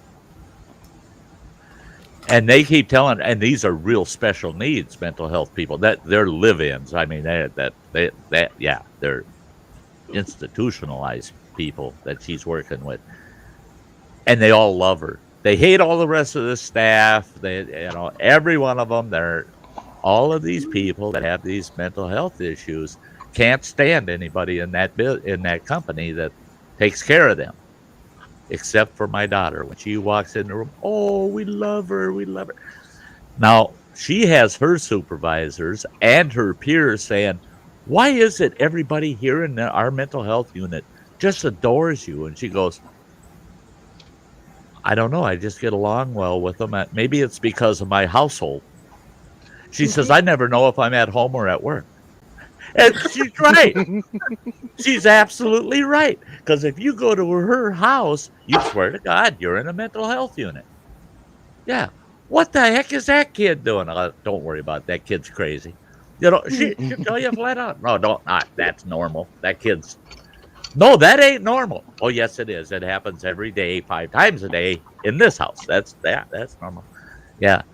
It's hilarious. And she's a perfect fit to be in the field of mental health psychology because she lives it every day, 24 hours that's a day. way up here with you, like, mental cases all over the place. Yeah. The and I have a hard time. I have a hard time with this whole you got to use the right language. You got to be careful what you say. Fuck that shit. And I tell you, I'm too old. I can't change that easy to learn to talk different. But because I'll be at my daughter's, all 11 of her monsters are running around and raising hell and crazy. And I'll come up and a kid will do something that is so off the wall. And I'll go, you retard. What the heck do you think you're doing? My daughter, that's her career, mental health. She doesn't turn around and say, oh, that's a bad word. You can't say retard. She'll go, oh, you stupid moron. Do that in front of your grandpa, you stinking retard. You got mental problems. Get out of here. That's the way she talks to him. Wow. But everybody in that household loves each other to hell and back. I mean, you don't do anything to any one of them that'll hurt one of them because that whole damn family will back that person up, So all of that different twisting of the words thing. It's like Ann and I, we got on the discussion of little people, right? Oh no! I had to go there.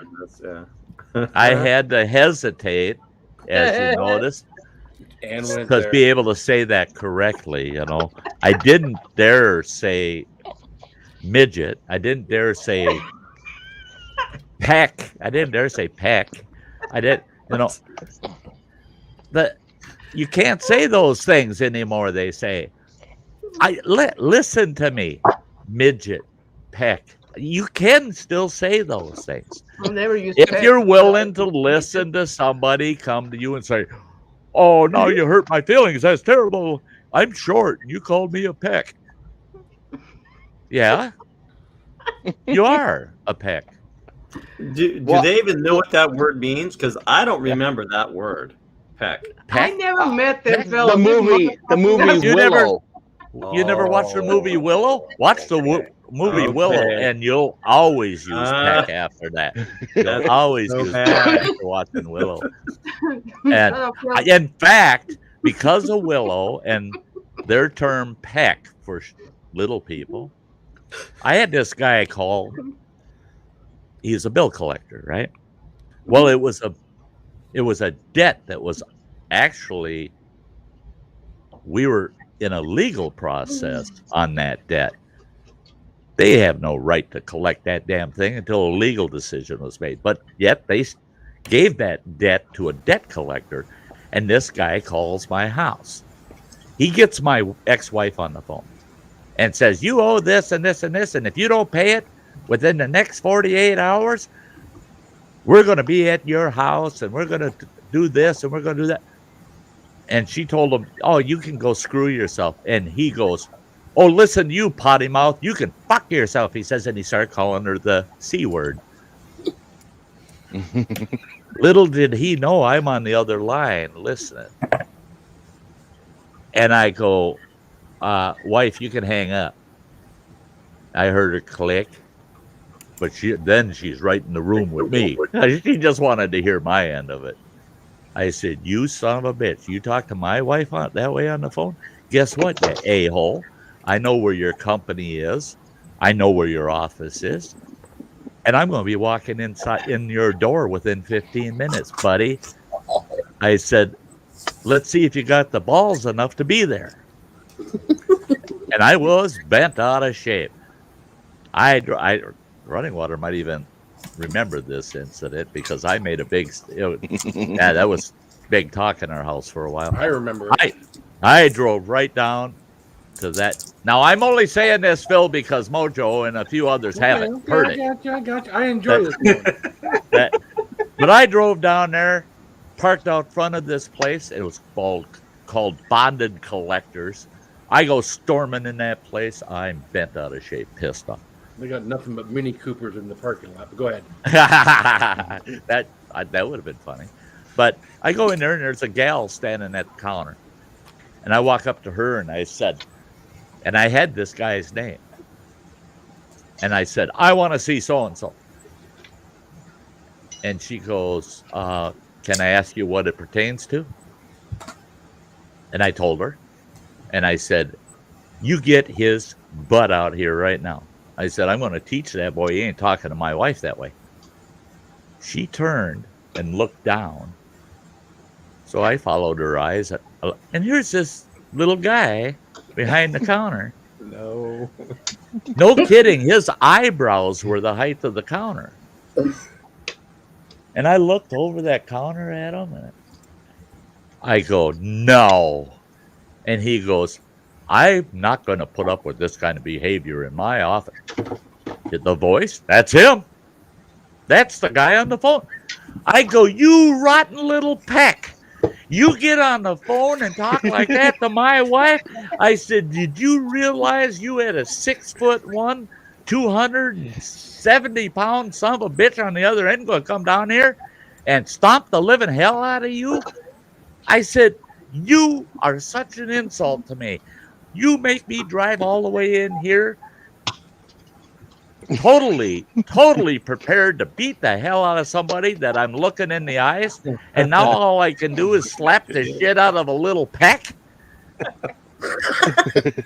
I said, that's embarrassing. I said, it's going to take me about 2 minutes to whoop your ass royally, and then I'm going to be in the headlines tomorrow. Pissed off man walks into Bonded Collectors and slaps the shit out of a little person. No, a peck. A little fucking peck with a big man's mouth. I couldn't believe it. And I got so frustrated, I found myself standing, and the gal standing next to him, the look, her jaw was on her chest. I mean, she couldn't move. She was froze because I'm standing there. And I leaned over that counter, and I'm right up by his little face, and I'm yelling at him, and it's just a mantra. Peck, peck, peck, peck, peck, peck, peck. Because every time I said peck, I was spitting in his face. So I said peck, peck, peck, peck, peck, peck. And then he'd go to say something, and I'd say, shut up, peck. I don't want to hear nothing from you, peck. I'm going to have your ass, peck. And I could put that in a little to-go cup. Your tiny little ass, yeah, little peck. Jesus Christ. How the hell can, and I asked him, I said, how the hell can you even get, I said, I bet you can't come around this counter, come out here to get your ass kicked. Because you got balls so big, there's no way a little guy like you could drag him around with him. I mean, son of a bitch and Peck talk to me and my ex-wife on the phone like that. You son of a bitch. And I had a lot of people say, that's terrible, Sty, that you would talk to a little person that way. No, take the little out of it. It's a person. It's another person. And the worst thing you can do is disrespect me or a family member or a close friend, because that's the only thing Sty gets ballistic about. Running Water knows. I can sit there and it can be the nastiest talk back and forth until all of a sudden it's just downright intentional disrespect, and then I'm in the picture and it's not pretty. And that little bastard was disrespectful. I was going to teach him. Well, I thought he was a big guy, you know. So, and I thought, you know, and I told people that told me, that's terrible, Sty. You should be ashamed of yourself, that little guy. You scared the bejesus out of that little guy. And I said, but I didn't go there knowing he was a little guy. I didn't go there to intimidate him as a little guy. I went there to kick a man's ass, and I got there and I got a puppet, a little puppet. Yeah, I'm going to take this little ventriloquist puppet and slap the shit out of it here in the front lobby, you know. But I was surprised. So many people in the community actually knew about this guy, and I didn't until that incident. All of a sudden, I got people come up to me, are you the guy that went into bonded and ripped a new ass on that guy over there? Yeah, that was me. Oh, God. Hey, let me buy you a cup of coffee. Let me get you a piece of pie. You know, I mean, yeah, people were. And why? It's because I, like a damn fool, went out there and said and did what everybody else was thinking. But they're a little more controlled in certain situations where sometimes I'm not. But that's it, is I came to the conclusion, and I found out that unless you're considered as a minimum, a stage comedian, you got to be a comedian, a legitimate, known comedian, to get away with this stuff, to talk about it. Yeah. And then you got, then you pretty well, I say, because there are circumstances, of course, where, you know, we can talk about comedians that can't say things now, but a comedian can get away with that stuff and talk about events and things like that, or put a scenario together, and it's funnier than hell. And he can say midget. He can say midget. Or have you seen Brad Williams? He's a midget comedian. One of his skits or whatever. You know, he's talking about. You know, he was a comedy writer for a network, and that they're going to be doing this skit, and he had written it up, you know, about midgets, and they're like, no, you can't do that, because there'll be people will get upset, you know, we'll have, you know, little people protesting out here, and he's like, you promise? Yeah. He's like, I want to see a midget protest. That'd be awesome. That'd be awesome.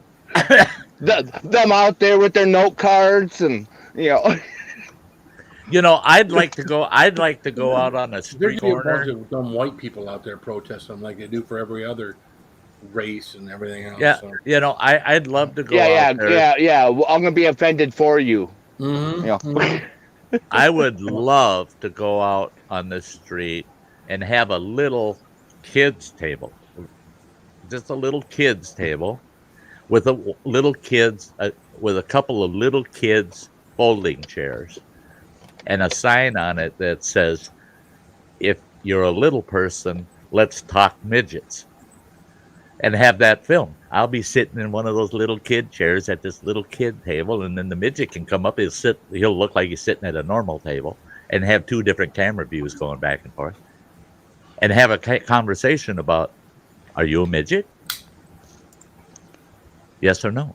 You know, I mean, now, if you use midget in a derogatory, insulting form towards someone, I don't agree with doing that.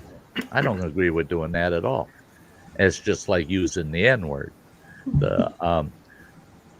I never have and never will the rest of my life agree with this ban on the N-word, because it's only a ban to anybody other than them, because they use it rampantly. I mean, constantly. It's all the time. And I don't like that to say, oh, but I can, you can't. I've never in my life agreed with that, and I never will, in any circumstance. So if I can't say midget, then I don't want to ever hear a midget say midget, you know. So is there a difference between little person, midget, and dwarf? Yeah. That's the thing. Dwarf is another one. That's little people, they say, are anybody under 4'9". Somebody said, well, technically you're a midget if you're under 4'9". Well, no, that's not true, because there's dwarfism. Midgets are a broader class of that condition. Dwarfism is specific. And then I can't remember what the actual name of it is you can have a person that's only 3 feet tall, but anatomically they're exactly proportionately exactly like somebody that's 6 foot tall. So there's different causes of shortness. But what society did was, if you're a short bugger, you're a midget. You know, it's a generalization is what it is. And it's all back to, you can't make everybody feel good about everything that's said in the world. If that person uses a term that you don't like all the time, don't even bitch about it. Just don't put yourself in their company. Stay away from them. I do that. In fact, this guy right below me, that guy, he's the same way. You know, if I don't like the crap he's saying, it's easy. Did he just? Oh, did you put him down? Oh yeah. Oh, nice. My neighbor that just passed. Yeah. Careful down there. Whoa. Hey, behave yourselves, you two. I didn't intend on that happening. At least Mojo is tactful, you know. Yeah. Yeah, you can't say that about Phil. So Phil, don't you have? I'm sorry. Yeah. Hey, don't you have seeds? Don't you do seeds or something like that? No, I don't keep seeds around. Okay. I really don't. Thought you did seeds. I want one of your stickers. Okay. I want to donate. I want to, support you too. So, Mojo, did you send me your address? Did I? I don't know.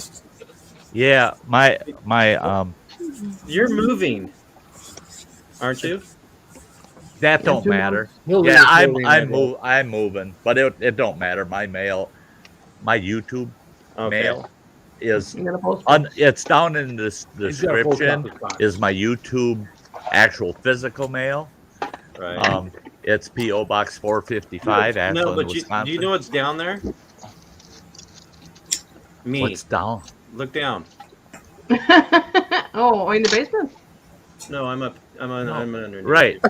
You're right there. But down in the description, Down in a hole. of the video is my address. Okay, But I'll definitely do that, sir. How's that move going? It ain't yet. Not yet. I don't know if I should one, bring it up or not, but I wish you the best on that. No, I'm glad you brought it up because that's the hot topic. Because Running Water needs to convince his brother to get the hell out of that house so I can get in. The sooner the better. But there's my email out in the chat, guys. If anybody wants to email Sty North, that's the channel email account. Not my personal email. It's my channel account. Does that say Yahoo? Yep. What's He Yahoo? is a Yahoo. Yahoo. Just kidding. What? Oh, there. Sty North, that Yahoo. Well, Yahoo is typically tied into liberals. Oh, I'm not going down that road. That is such bullshit. I'm meaning old school. Back in the day, it was Yahoo. Now everybody does Google, but yeah, I have a Yahoo. But. Well, I've got a Gmail account too. You know, I actually all of my business side of things is all on Gmail. The Yahoo account is because I don't use Yahoo for anything, period, other than that email account. So that's pure YouTube in that email account. So that way, none of it gets muddied up or anything. You must not watch Yahoo News then. No, I don't watch none of that shit. Because you should see me on. Hey, you know what though? On my Yahoo, on my Yahoo account now, my email account in Yahoo, it was always all these anti-Trump postings. Well, yeah, that's what Yahoo is. Yeah. Right. I know that. Shut up. Let me finish. That's no fun. But in the last 2 months, every day I've got between 10 and 20 posts to that Yahoo email account, and they're all from Trump supporters. It's all Trump, not against Trump, pro-Trump supporters, and links to videos and stuff on the Rittenhouse trial and videos off of conservative news and stuff. And I'm like, is Yahoo? You know, I look and I go, oh, I checked a few out to see what is this shit that I'm getting now.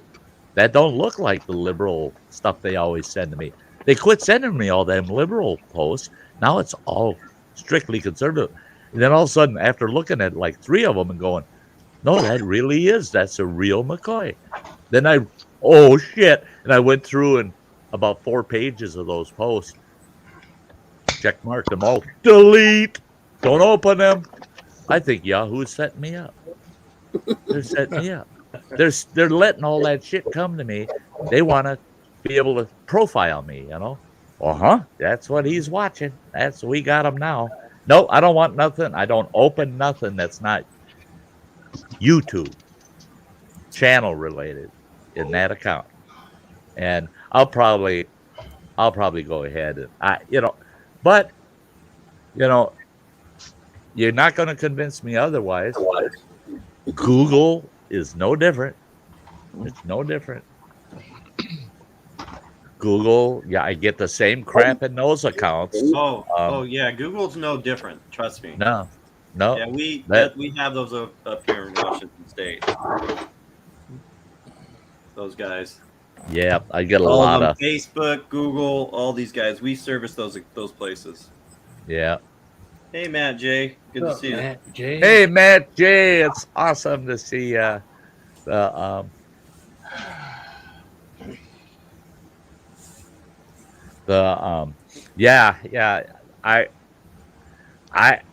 when it comes to my email accounts, I don't open and look at nothing that I didn't solicit for.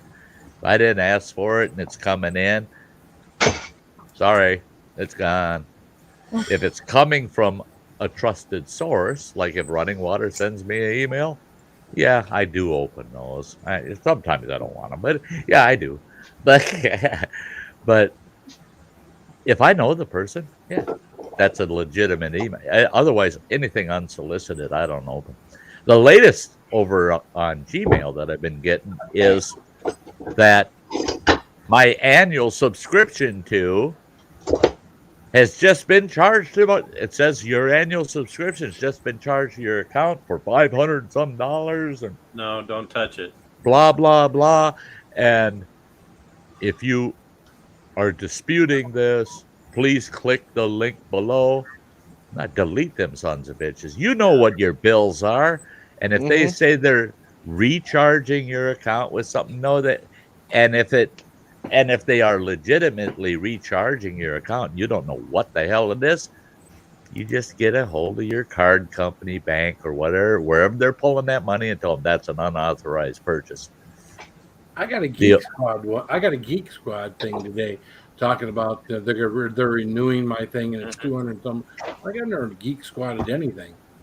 Yeah, don't open them. Don't even open them. They're looking for an open door so they can, and they just pound you with that shit, and they redirect you and shit. I had one that actually said they were the Social Security Administration, and that there's going to be a hold up on my next Social Security payment because of certain missing information. And I thought, no, wait a minute. A hold up on your stimulus check. And I thought, no, wait a minute. There's missing information. Jesus Christ. The only thing Social Security didn't ask me for to get my Social Security was a sperm sample. A stool sample, right? No, they asked for that. No, oh, did they? But, okay. But when I read that, I'm going, oh my God. But then I had to stop and think. A lot of seniors, they fall for anything, you know. They just they wouldn't be asking me to contact them if it wasn't true, you know. So it gave a phone number. I dialed that phone number on an old throwaway phone I got,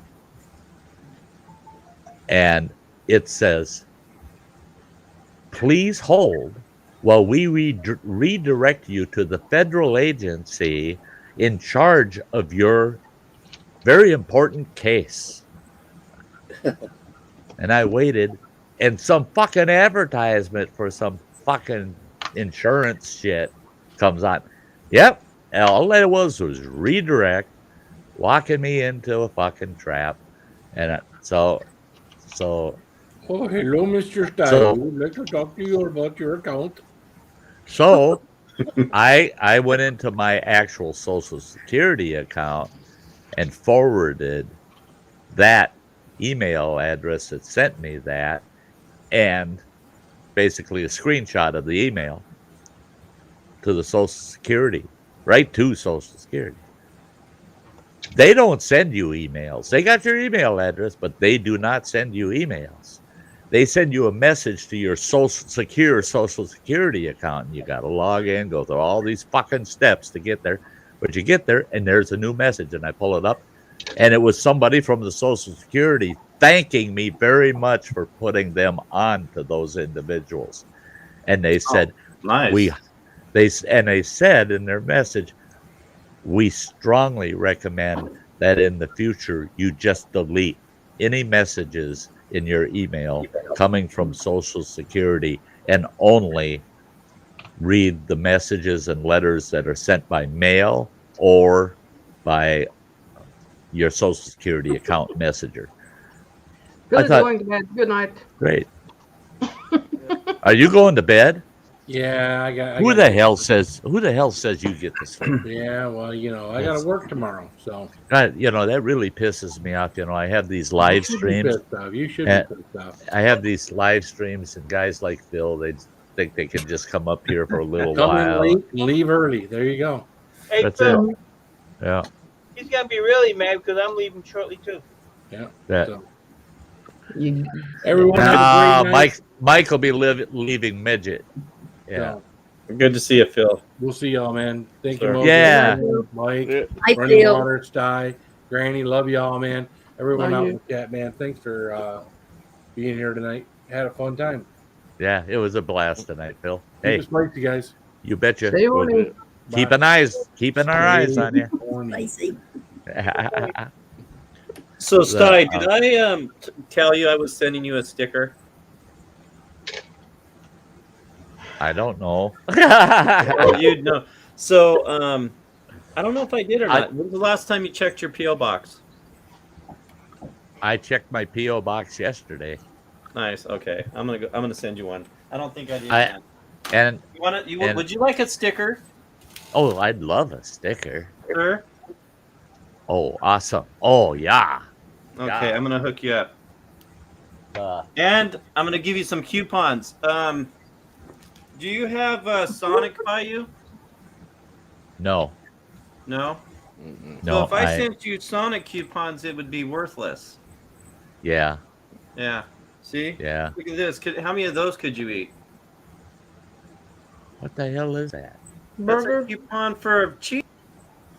Oh shit! sorry. The What are you doing? The cursor wasn't quite on the enlarge. It's a free cheeseburger. Who wants free cheeseburger? Yeah. Damn it. Anybody want free cheeseburgers? Oh wait, look at this, Sty, and free ice cream. Oh, That's at Sonic too. Yeah. See now, if I lived down towards the Twin Cities, I'd say, yeah, send me all of them you want, man. I'd be at Sonic every day. Nearest Sonic we have is up by Sam's Club up on Miller Hill.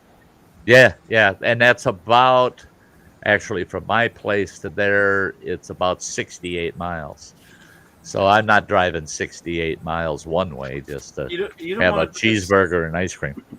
You don't want to drive an hour away for a nasty cheeseburger. Because they are pretty. They're good, but just not at not at not at $3.26 a gallon. Yeah, it costs you $30 in fuel just to go up there. Oh, it's worth $30. Oh, at least. Figure one way. just to round it off, say 140 miles of my truck gets 14 miles a gallon. That's 10 gallons of fuel. That's $32.60 worth of fuel. And Sonic's got good burgers, but they're not that good.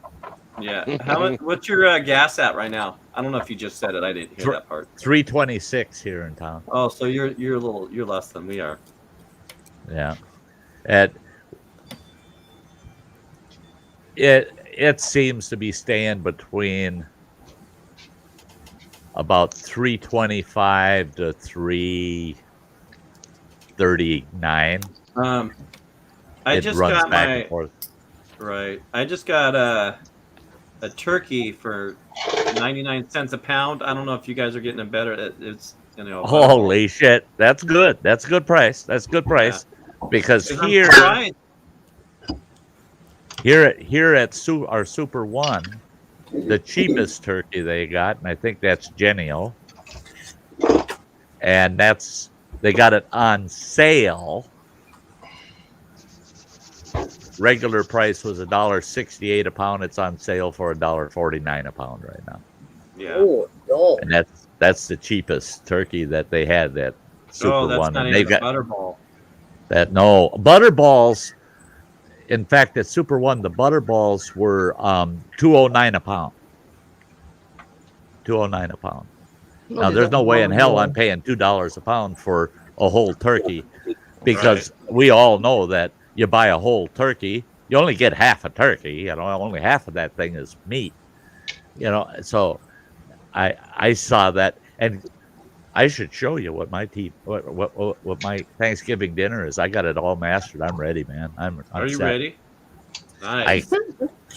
And my whole Thanksgiving dinner, I calculated it right down to the absolute penny. My whole dinner is going to cost me $5.26. Nice. Is it one of the cans, like Thanksgiving in a can? No, it's a hungry man TV dinner. that's got boom. That's what I'm talking about. It's got the turkey, the taters and gravy. It's got the dressing. It's got cranberries. It's even got a fucking brownie in it. Oh, and a vegetable. We can probably get that for $3 here. And I got one of them little pies. Actually, I bought 2 of those, but I'm only going to have one with the dinner. I've got sweet potato pie and pumpkin pie, so I can pick which one I want. So I get a whole pie. It's only that big, but I get a whole pie. So, nice. So I get the whole turkey dinner and that pie, and I'm making 2 side dishes. Now, in our family, they're simple.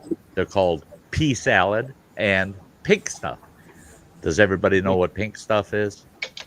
The cottage cheese and Cool Whip and Jello with the pineapple in it and the walnuts and shit.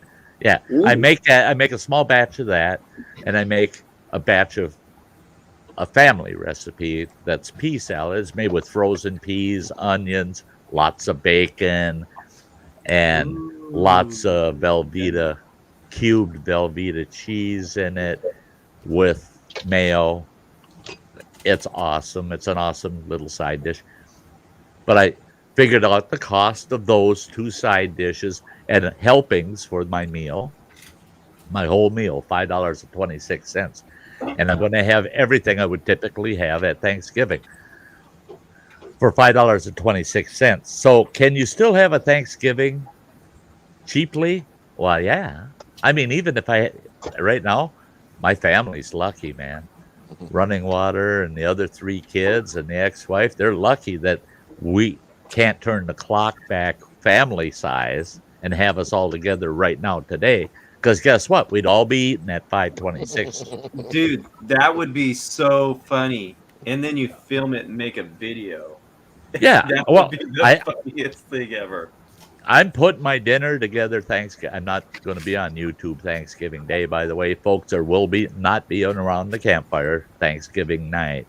But that day, once I get my meal put together, I'm going to have it here on my studio. I'm going to take some snapshots of that, and I'll come up with some kind of little post, a video to post that shows that Sty had his turkey dinner. And it's going to look nice. I think it's going to look great. It'll be everything that you expect, And I'm going to miss the whole homemade dinner. I mean, even last Thanksgiving, I spent it alone.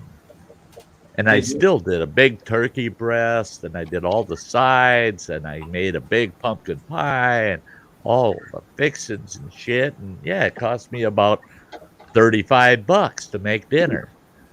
But it fed me for a week and a half, But I decided this year I ain't doing it. I'm having ham. Book a turkey. Yeah, Mojo, once I got your address, I'll be sending you a sticker. Yeah, what's that? I'll be sending you they're holograph stickers. Yeah. Yeah, I just saw that. I emailed you my address just now, so. Awesome, because there you go. I gave you coupons anyways. I don't care. Well, I'll tell you what. I get somebody that's anywhere close to Duluth, Superior. I get anybody from the Twin Cities comes this way to visit. I'll send them home with those coupons. Yeah. And they expire at the end of December, but they don't. You can still use them no matter what. So. Yeah. I thought it was funny that I'm sending them to you anyways. Yeah. All right. So there it is. Why not? Ready to go. Yeah. Awesome. That's cool. That's quicker than I can be. Yeah. But I got a few folks. I got to ship stickers out to. I got to have a little private chat with Native Grammy because that girl, I've been promising her for over a year that she'd get a hiking stick that I made. Oh, nice. And so you want to see a hiking stick? I got a hiking stick. I was going to say from Mojo, yes. From Mike, no. Mike can keep his hiking stick to himself. Let's take it. Hey, that's awesome there, bud. Yeah. Awesome. My buddy's dad did it. So it's pretty cool. I'm going to get into detailing my sticks down the road here once I'm relocated. Yeah, that's awesome. I like it. I like it.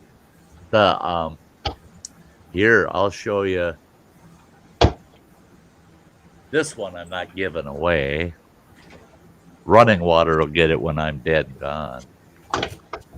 But oh, neat. That's neat. I can this one, this is the head of it. That's the knot, right? It's the base burl. This stick was in the ground like this. And this is more of like a cane height. It's not a hiking stick, it's a walking cane length. But the head of this thing, it's hard to make out on camera, but the head of it, it's like the head of a snake. Oh yeah, that's cool. And the and it fits my hand so perfect that when I'm actually using it and I put my hand on it, my thumb lies right next to the head of that snake. Oh, that's so cool. And I found that bugger one day. I was out actually harvesting wood for making sticks, and I seen this dead thing standing there, and it was in my way to get to this sapling I wanted to cut, so I grabbed it and was just knocking it down. And the top of it had rotted, and I stepped on it and it broke the top off. And then the rest of it, I picked it up and I saw that ball at the bottom, knocked all the dirt, cleaned the dirt off of it. And I thought, what the heck? And I felt it and I'm going, oh, what a cane, man. That'll make sweet cane. So it was kind of like a surprise. And almost all my hiking sticks are hard maple and diamond willow. That's awesome. So, but I haven't done any carving or whittling or burning on any of them. What I want to do once I'm at Running Waters, I've got 18 sticks that are, for the most part, finished, ready to go, except they haven't been customized at all. They're just plain old, they're just good old, nice hiking sticks. I want to put Sty stick on every one of them, burn it in, So I'll get those all signed in a sense, and I'm going to be giving a lot of those sticks away next year. But in the month of December, just so people know, I'm going to give probably 4 hiking sticks away during the month of December. That's cool. So you're going to have to catch the live stream that I'm giving one away, and I'll do drawings for hiking sticks and so Londong,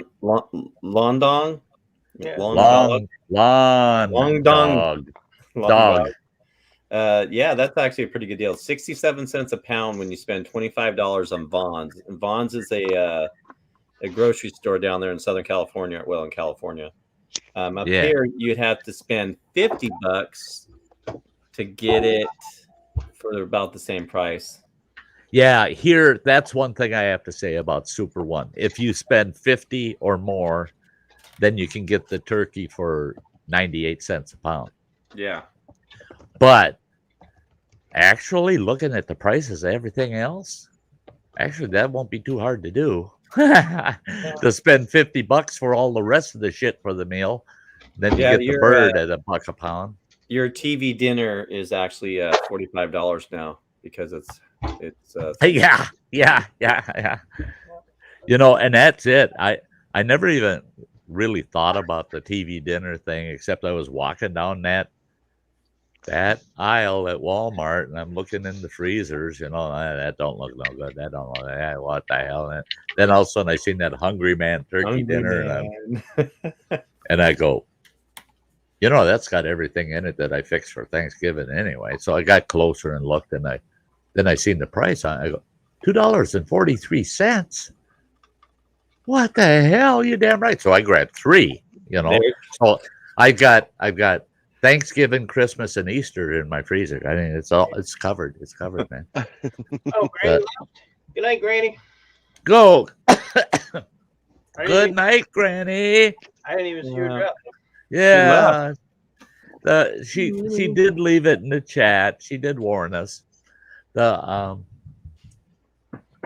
yeah, the only time I haven't, running water can vouch, through my whole adult life,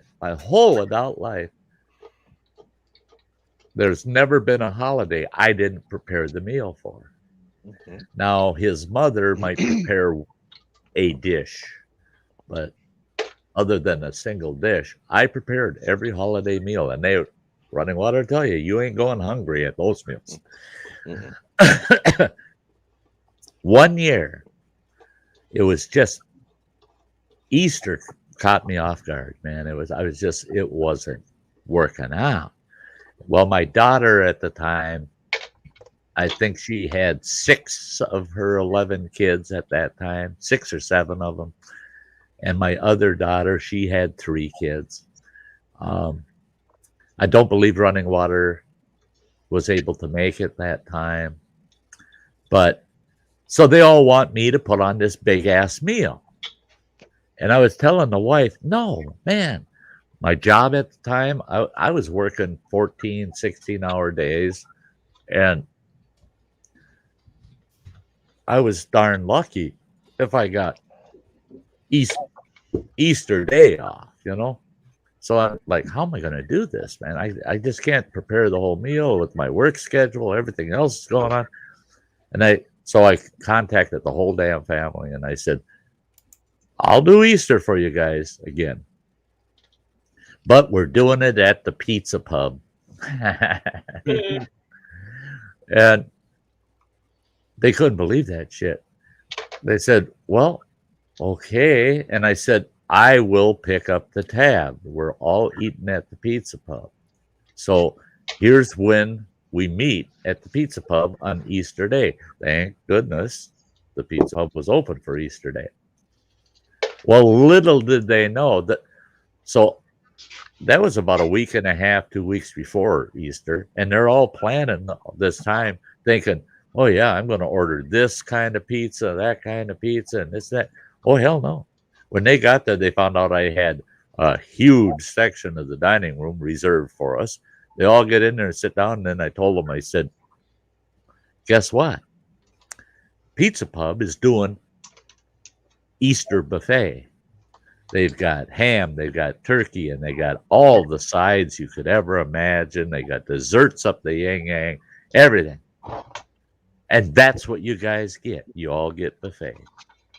So have at it. Don't. Because I overheard one of them say, well, let's get them to bring us some menus. No, you don't get no damn menu. You're getting a buffet. You're getting Easter dinner. And you know, that went so slick. And total cost was close to what I usually invested in a huge family gathering anyway. So I felt good about it. The only thing I didn't feel good about is I don't have that ham bone. I don't have the leftover ham. I don't have all the other sides left over to snack on for the next week. That's the only thing I missed. But the owner of the pizza pub and my youngest boy was the assistant manager at the time. They told me, they said, my kid says, yeah, Sean, the owner, he told me to give you these and you just load them up. Bunch of big to-go boxes. Oh, nice. So I was able to load it up with ham and turkey and all this other stuff that would keep good. And I loaded 6 of those up and loaded them up in my truck. That's going home with me, with me and the wife. The kids didn't get leftovers, but we had plenty. So it worked out good. But I noticed our local restaurants, the owners here, they've been coming on the radio and, little bit of local news kind of stuff, and they're all saying the same thing, that we've got 2 restaurants in town. They close at 7 p.m. because they can't afford to stay open because of the clientele. They don't have enough clientele after 7 p.m. to make it worth keeping the doors open because of the high cost of their overhead, and they're trying to keep their prices where they are. Mm-hmm. Well, now they're all saying things that people don't realize. The cost of goods has gone up so much that these restaurants are going to have to adjust their menu prices to make up the difference. But these restaurants, they're in a panic. Now, the pizza pub I mentioned, poor Sean at the pizza pub, he says, my menus, for me to do a menu change, a full menu change, all the prices, they have to totally remake those menus. And he said, I know damn well this ain't going to be temporary. This is going to be forever. These are going to be the new prices, people.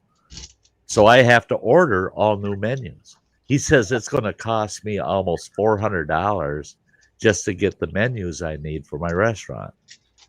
He said, so I got to build that in somehow too. My overhead costs are straight across the board. Everything's costing me more just to have a damn restaurant. And it's a shame. It's a shame. I mean, it's sad because you know what I do for a living, right, Sty? I deliver to places, to restaurants and all these other places, and I know it's already like that here. Yeah, inflation has just hit crazy here, and these poor restaurants have been just smashed because of the pandemic. And I've seen a lot of stuff that is really sad. It is, and I had a restaurant in my early years. I had a pizza parlor, and I'll tell you, in the 70s, when I had my pizza parlor, actually the town I lived in only had a population of about 1,500 people, but it was on the outskirts, way on the outskirts of the Minneapolis-St. Paul metro area. And that restaurant was a typical weeknight, was turning about $300 a night at that time. Mm-hmm. But you were paying waitresses 60 cents an hour. You know, everything was relative. And on weekends, if you had a $600 night, boy, you were doing backflips. I got in there, restructured the restaurant completely, fresh marketing, everything. We went from $300 a night on weekdays, what we considered our quiet days, which was Tuesday through Thursday, because our Friday, Saturdays, and Sundays we were packed. But on the slow days, we were turning about $3,500 to $4,000 a night. Went from $300 to $3,500, $4,000 a night, and on our Friday, Saturdays, and Sundays, I was turning $15,000 to $20,000 a night out of a pizza parlor. Well, in 1974 and 75, that was a cash cow. Yeah, everybody wanted a job there because I was paying them 3 times the rate anybody else was getting paid. But things were good. But then we had the 1970s energy non-crisis that killed us, and it hit the restaurant too. I mean, so what I'm seeing today, it's happened in the past, but it never happened as bad as it's happening right now. And it just hurts me to watch these small business owners just getting killed by this stuff. And same with our farmers. I said it the other day that I see this as probably the final nail, the last nail in the small farmer's coffin. I mean, small ag people have been getting beat up constantly over the last 50 years. It's been tearing up the family farm. They're disappearing. I'm afraid that this inflationary issue is going to kill off the last of the family farms. That all we'll have is corporate farms. That the family farms disappear. I don't know how they're going to make it.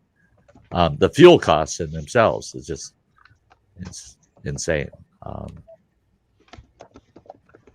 Yeah, it's a shame. My heart goes out to all these folks. They all got families, and they all got, they got their whole lives to look forward to. Me, hell, I got tomorrow to look forward to. I don't know how long I'm going to last, but these folks, they got their whole lives.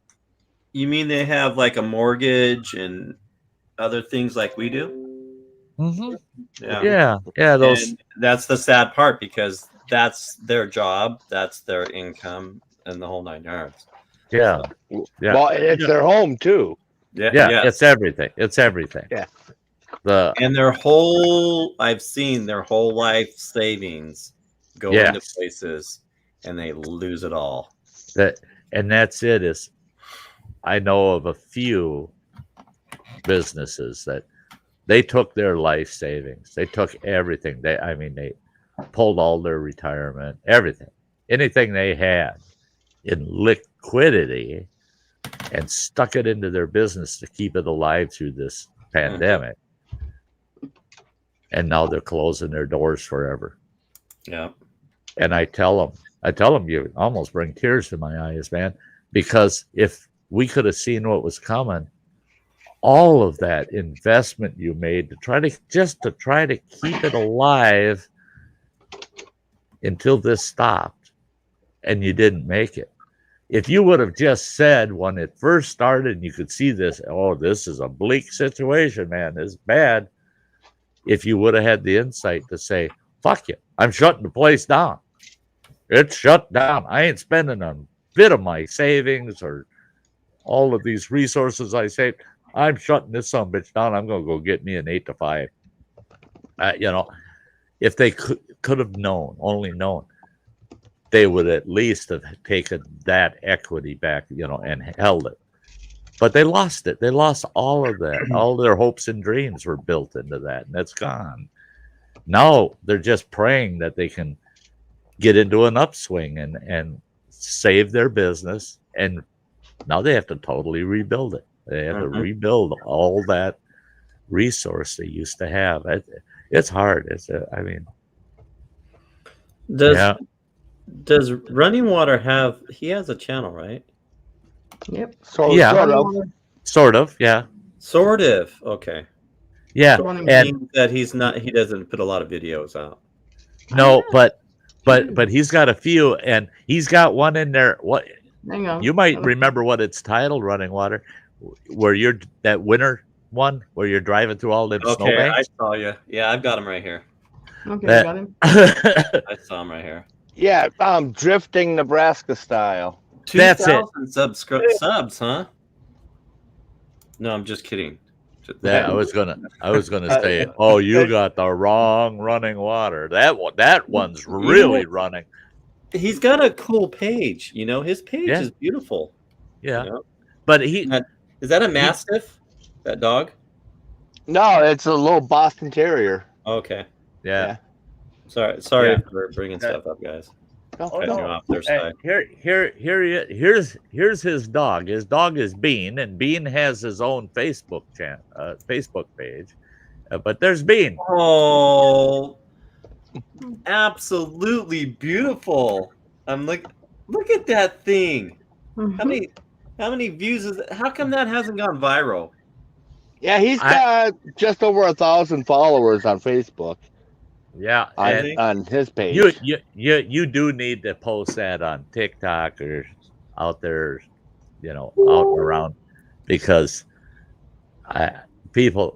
anybody that's seen it, they're going, "Oh, that's awesome!" And they said what's great about it is you got the actual bean on each side of the caricature.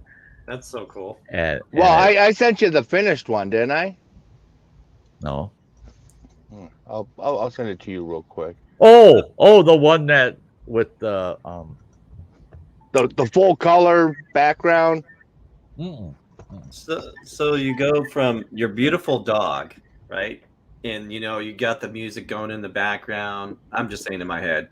Yeah. And the beautiful dog's just being this. And then all of a sudden you bust out dirty socks. I'm not listening. I didn't hear any sounds. So I don't know. I'm just kidding. They're not dirty, but. Hey, Mike. Yeah. When I made his slippers. Yeah. Oh, is that what those were? Yeah, because I didn't hear any sounds, so I don't know what you were doing. Yeah. Oh. Well, yeah. It was like 10 below out and snow and ice. Oh, snow socks for if I would do video. Yeah, he made snow socks for his dog. Beautiful dog, running water. Beautiful dog, man. But that drifting in Nebraska is just, oh man, you watch that shit. His 18-wheeler, and he's flying down that back road in Nebraska and hitting snowdrifts that are as high as the top of the hood of his damn truck.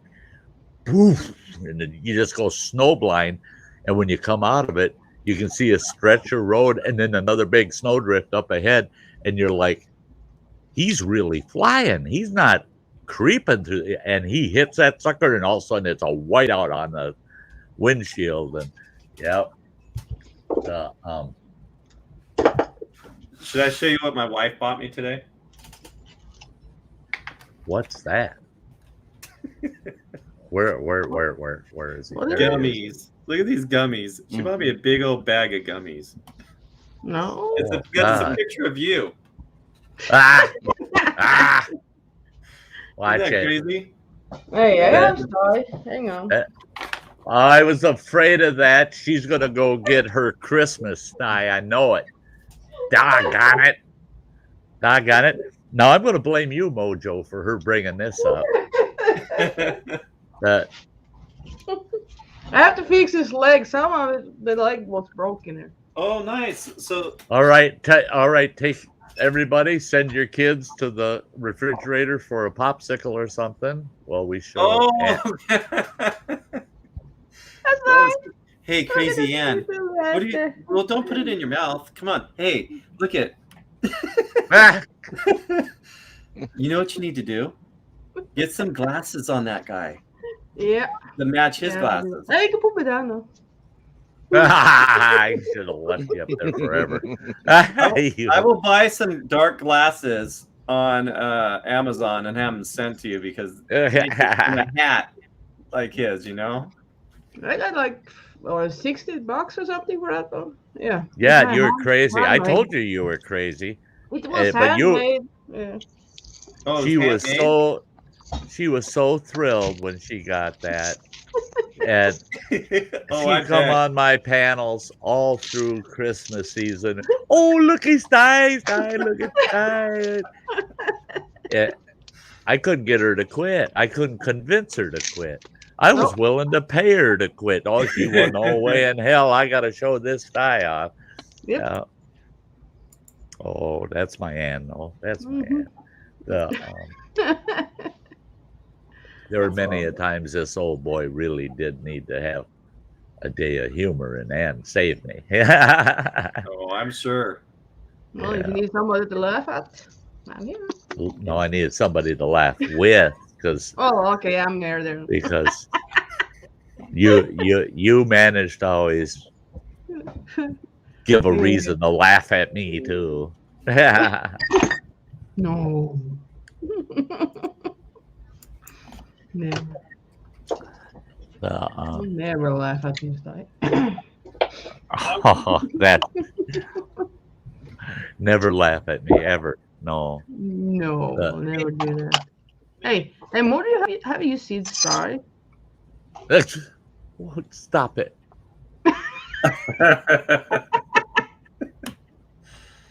Oh. Hang on. Yeah, people were saying, "What the heck is that Sty's sister?" Yeah, all right. I don't want to, but I'll enlarge it. This Sty's my kitty. Actually, I'm that thin now. Yeah, you are. That looks like that hurts. That would. Yeah, with his little bear. I love my bear. I love my bear. I love my bear. That's nice. Yeah. But this one is most funny. You know, yeah. You know who else that looks like him? No. Gaffer. Like Gaffer. Yeah. That looks like Gaffer. Ooh, this ready to fall off. Yeah, the first time she showed that one with the bow in the hair, I had one of the viewers say, "Jesus, Sty, is that your sister?" Oh, Jesus.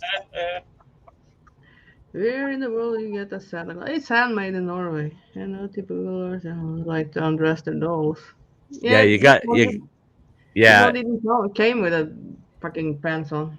Yeah, you got to keep in mind that if you're going to find a Santa with his little Christmas can, candy can showing, it's either going to be Norway or Denmark, one of those two places. That's where they're going to sell that stuff. Yeah. Well, I buy a lot of those molds that I use for my concrete. I buy that from Denmark. So I got molds like latex molds for almost $6,000 that I haven't used in 2 years now because of wow.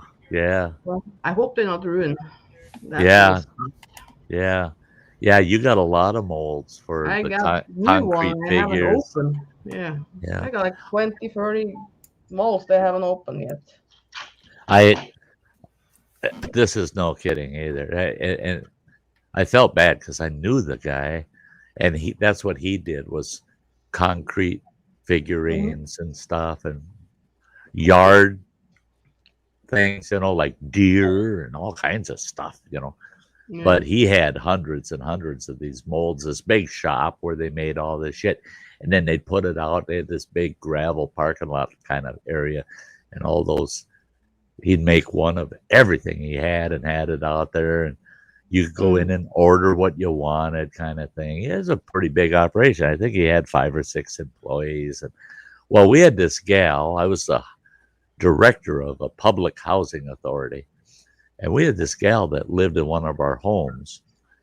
And she was a chronic kleptomaniac. She had to steal anything that wasn't nailed down. I mean, you'd never let her in your damn house because she's leaving with shit, I guarantee you. And I get a call from the local police department to keep an eye out because they figured in our housing authority we had some unscrupulous characters. And they said, well, keep an eye out for somebody that stole about a 3 foot, not quite 3 foot tall deer fawn that's concrete. I said, what? And they said, yeah, that guy over by Iron River that's got the big concrete outfit with all the figurines stuff had somebody walk off with one of his figurines. And if it shows up in somebody's yard in your housing authority, just let us know. We'll go check it out. I'm on the phone with the cop. I'm looking out my kitchen window, and here's that kleptomaniac gal walking past my house, carrying the son of a bitch. And they're not light; they're heavy. And she don't drive. Well, Iron River is 38 miles away from our house, so she had to have caught a ride from somebody for part of that. Otherwise, that's one tough gal carrying that freaking concrete figure for 38 miles. But she walking down the road just proud as hell. I still got the cop on the phone, and I run out the front door and I yell at her, "Hey, Rosie." And she turns and looks. She goes, "Sty, check it out. Look at my new deer." Mm-hmm. The cop heard that. And he goes, "Oh, thanks, Sty. We're on our way." Oh, no. I said, son of a bitch, one of my tenants went and stole that frickin' concrete deer. And when they got to her house, she was already setting it in her yard. And they went up to her and told her, "Hey, we're taking the deer and we're giving you a citation." And she goes, "Oh, take my deer." She says, "No, that's my deer." And they said, "Well, where did you buy it from?" "Well, I didn't buy it." Well, then where'd you get it from? It was laying in the ditch. So somebody just threw it out and didn't want it. So I took it. Well, it wasn't laying in the ditch. It was beyond the ditch up in that whole big display yard that company's got, you brat. You know? And she goes, well, if you're going to take the deer, then you better take everything. Well, her yard was full of stuff like that. She goes, you better take it all. You better take everything because I found all of this stuff in the ditch. And I got the cop to the side. I said, she's telling you the truth. She got it in the ditch the exact same way she got that deer.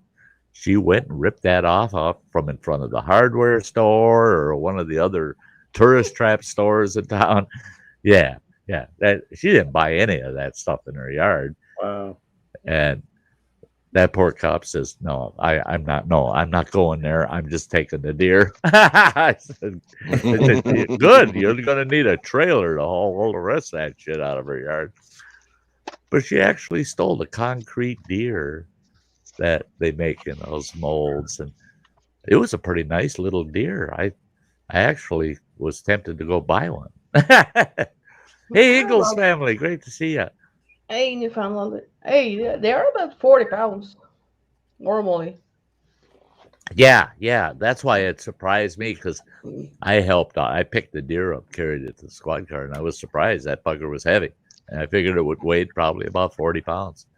Yeah, I think when I packed down with my ex, I got those because he wanted that out from the garage for like 2 months ago or something. I think I got like 60, 70. Wow. Figures like with that, and you can only fit like about 2 sometimes just 1 in the fucking box, you know. So yeah, and you put 2 in a box, and they're both like about 40 pounds. That's a fucking heavy box to carry. No kidding. No kidding. That's when you make I love you promises to guys like E-Waste Mike, and then just break your promise after the box My stepdad was running with that. So yeah. So they are like my long camper now, up with my mom. Oh, TM says I like the bird baths. I like the bird baths too. That's a Sty story. That's a Sty story, so I can't go into it. Boy, I got a story about those concrete bird baths. Boy, that's a good story too. Yeah. They make some pretty fancy bird baths. I like gardening gnomes. Every shape of gardening gnomes, especially those naughty ones. The ass down, and like you have to put some sign on them or something like that. Oh, that's fucking funny. I like that.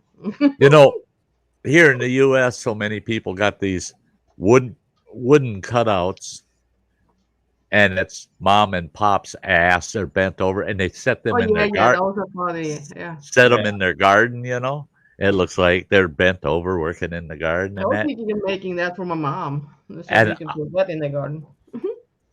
I laughed my ass off. We're driving through the country, you know, and just taking a ride.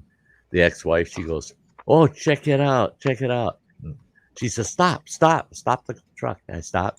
And I go, what? She goes, look it. I love that. Check it out. That is the most realistic ass in the garden I've ever seen.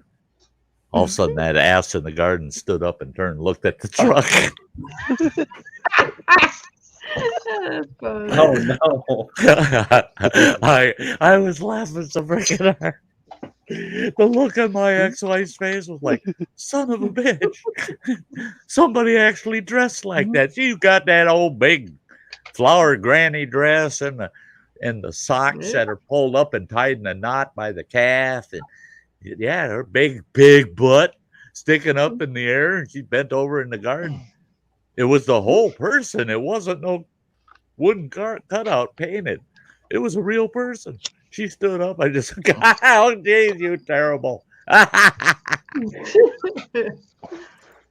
Well, we've right, got some. I'm going to take off, Sty. Sorry about that. Yes, sir. Totally understandable. I'll be shutting her down in about 15 minutes anyway. Yeah. I got to get up at 3 a.m, so I get up early. Oh, ouch. I'm glad I don't have to do that. Yeah. Running water, you take care. And of course, Crazy Ann, you're amazing. Yep. You know. And Mike, I just checked you out over there. Oh, thank you. channel. Hey, You have a lot of Miss- stuff to recycle there, sir. Here, Yeah. look at here. Just a little bit. I'm just starting, you know. Oh, I know. That's a Hey. lot of towers. Man, Brings back memories. my I used whole to. backyard is full. I get them all the time. Yeah. All right, sir. Hey, Mojo, on your way out, I want to thank you very much for coming on up. And I want you to know, buddy, you're welcome anytime. Thank you. I appreciate just- that, sir. You're just amazing. Just love let me listening know, to you. and I'll bring you right up. I love listening to you when you're teaching stuff, man. Oh, No, thank you. No, seriously, those are good words you always say. I Everybody, in the chat, I love every one of you. Kimberly, Kayla, all you guys in there. Long dang dong dog. You know what? Samantha Lee would just be busting a gut right now. Yeah, because she's a sweetheart too. Yeah, Beautiful family we have here, you guys, and I'm glad I let into everybody's lap because you guys are all amazing. So you're great. You are an awesome addition. You're an awesome addition to our community. It's great. Yeah. All right, guys. Good night. You bet you have a good one. Stay safe out there. Thank you. That was great. I was glad Mojo come up. I've only gotten to chat with Mojo a little bit, and this really was good having him up. My YouTube chat is not following up the StreamYard chat. It's not. No. I see TM, Mitsubishi, and Kale. I've been typing Newfoundlander. I don't see that on my YouTube. Huh? No, is it? Oh, yeah. Four times. Yeah. Okay. I've been having an issue with StreamYard. It's really peeing me off. I got to get that resolved over the next week. I'm trying to add my Facebook group, Sty Shack, as a destination when I'm live streaming, because I want it to live stream at the Sty Shack and on YouTube at the same time together. Mm-hmm. And all these people are saying, well, it's not that difficult. You just go to destinations, add a destination, and it'll say Facebook page, Facebook group, blah, blah, all these different destinations. You pick group, and then just follow the instructions. Well, there's two sets of instructions. If you click on this and it gives you this message, then use these instructions instead, StreamYard says. I've done both, and I cannot get it to accept my Facebook group as a destination. It's pissing me off. It's really pissing me. And what I did was I took another person and I was able to invite them to add them as a destination. So I got them at their channel as a destination. YouTube channel. No problem. Click. There they are. Facebook. Days I've spent on that. And I'm a little upset with StreamYard because they've got the ask us, if you have an issue. And I've sent them 2 messages now about what the problem I'm having. They only responded to one, and what did they respond with? Well, you go to your studio and you click on destinations, and then it'll say add a destination, and then just follow the instruction. My message to you is that's what I did, and it don't work. You're telling me to do what I'm telling you I did. So that's upsetting. Because by the time I do this event with Travis next summer, I will be going to the commercial, the StreamYard Professional, because I'm going to need all those destinations.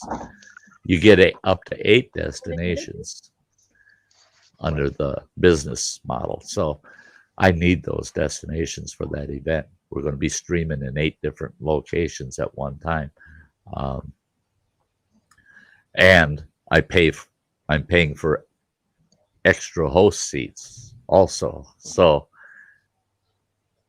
I don't want to be paying this and not be able to use the destinations that I need, Doggone it. I love StreamYard.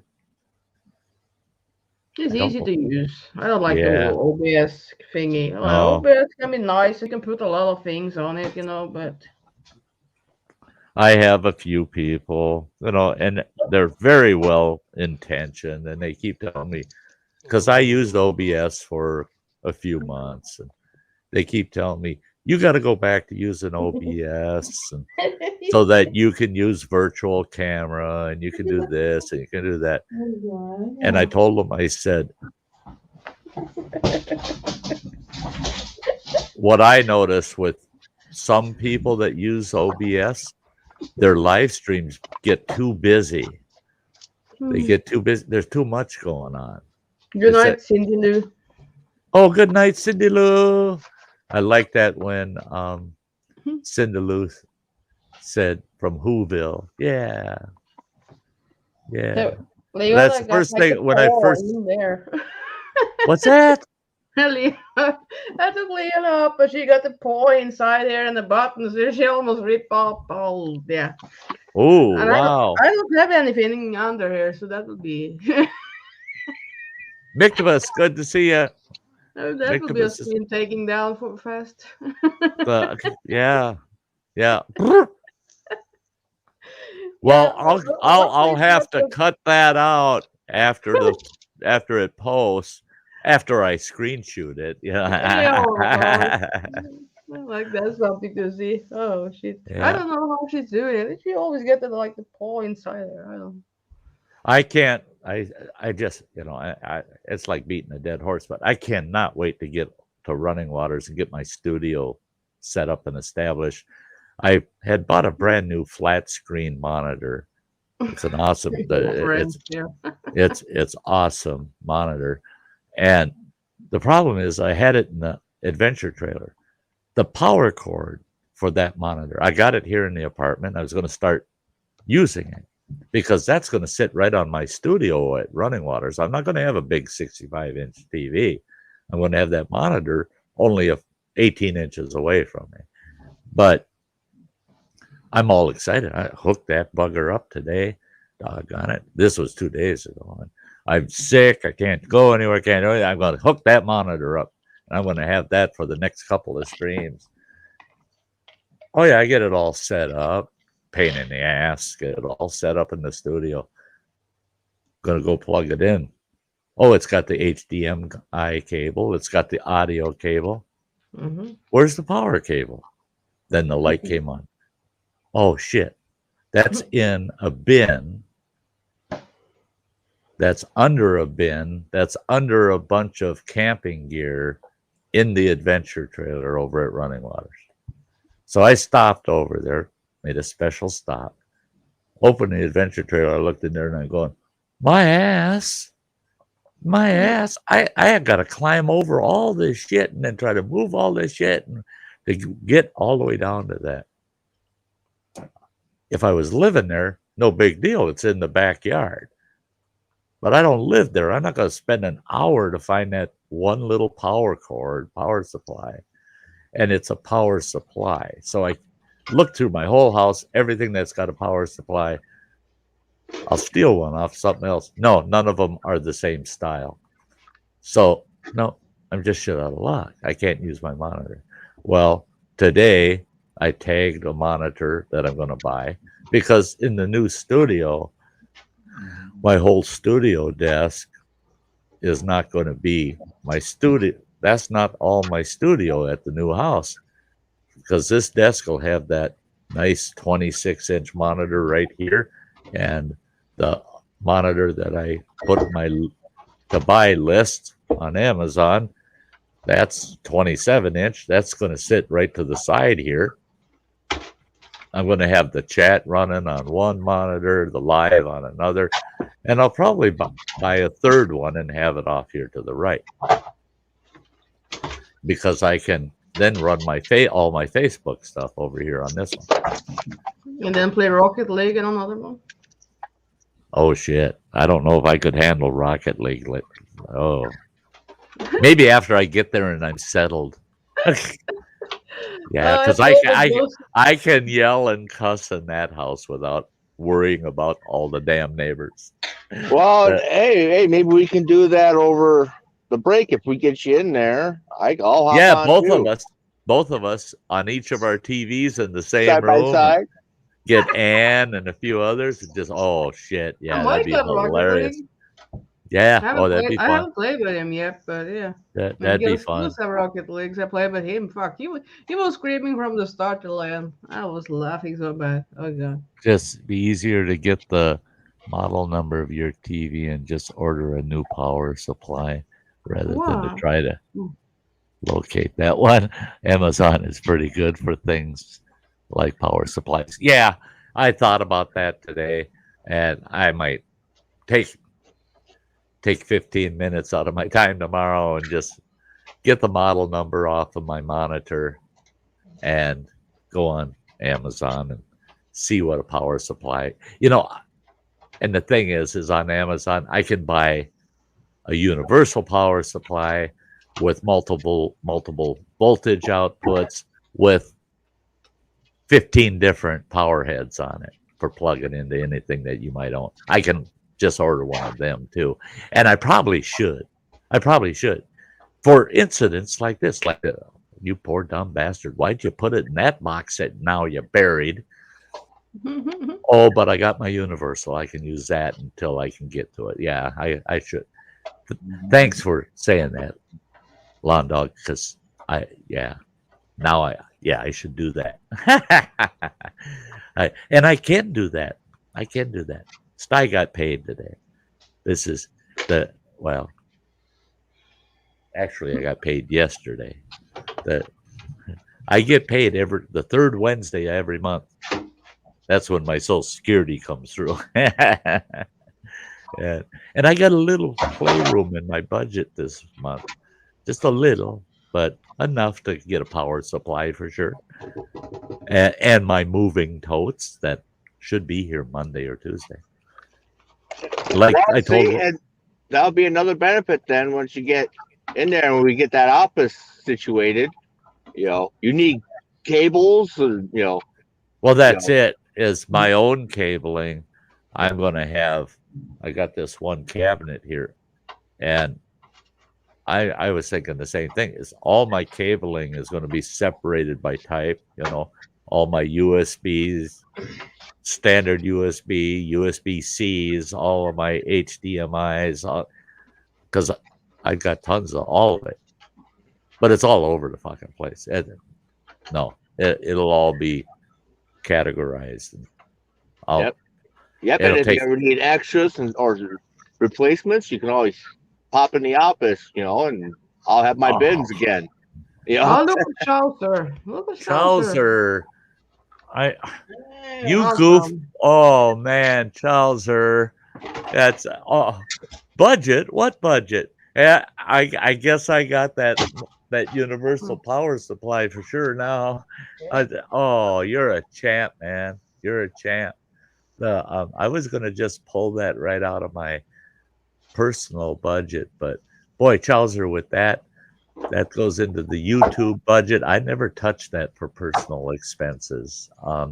But if it's for a piece of equipment for the channel, I'll sometimes spend money out of that, and that's what I'll do, bud. I'll order that tomorrow. Solve my problem. Yeah, you have thanks to to you. So you need that. Yeah, I had to play Rocket League. I'm gonna make that. Yeah, but again, Chaucer, that is awesome of you. That is awesome, Chaucer. Anybody that's not following Chaucer, hey, Chaucer's great. I tell you what, Fox at Outdoors, can't beat him. But yeah, I've got some exciting plans for once I get settled, because Running Water's being so kind and he's given me so much space to utilize, and I can't use all that space that he's offering. It's just like I'll use some of it, It's like he's offering me a whole fucking cake and I can only eat one piece, but it's going to be it's going to be a blast. Just life is going to be a little more interesting, yeah, he is awesome, man. Yeah. Yeah. Look up that model number of the TV to find out its voltage and wattage rating, and also the plug is going to be an issue. Well, yeah, no, I've done that before to buy the replacements for different peripherals I have. Yeah, I totally understand the process of getting the right power supply. If I go with a universal power supply, I can pull the spec sheet. I keep all the paperwork on all my electronics. I'll pull the spec sheet on that monitor, and it'll give me the voltage, the input voltage, and I can tell what power plug goes to it. That's easy. That's got the internal power, external ground plug on it, so that it's easy to get the right plug. But yeah, you got to make sure that you have the right input voltage. But I'll get that right off its spec sheet. But yeah, I want my studio to be kind of horseshoe shaped with 3 monitors and plenty of space to have things set up.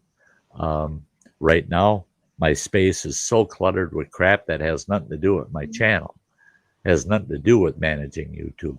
My studio at Running Waters will be pure YouTube. That's all it is. It's YouTube studio.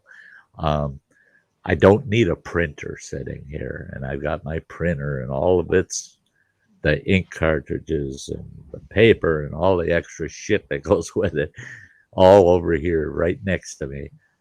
That won't be here anymore. That'll be up in my bedroom at the computer center I'm going to have up there. I'm going to have 2 dedicated computer towers in my bedroom, and that'll be for business management and other activities. And the nice thing about it is just over Wi-Fi, I can communicate with one of the one machine from upstairs to my machine downstairs, and I can render and manage video while I'm up in my bedroom kicking back, and save it all to this big ass hard drive that Running Water gave me for my base computer. And it's all getting saved at the YouTube studio, but I'm working on it. I'm laying back in my big old queen size 4-poster bed going, this is fun working on this shit up here. Yeah. Life will be different. Life will be different. Run those 3 monitors. What are you going to do? Use computer outputs for all 3. Actually, for those 3 monitors, one is going to be running off of a laptop at the studio. The other 2 I can run simultaneously off of my current tower. My tower's got enough power. It's got the HDMI outputs on the video card to handle two outputs.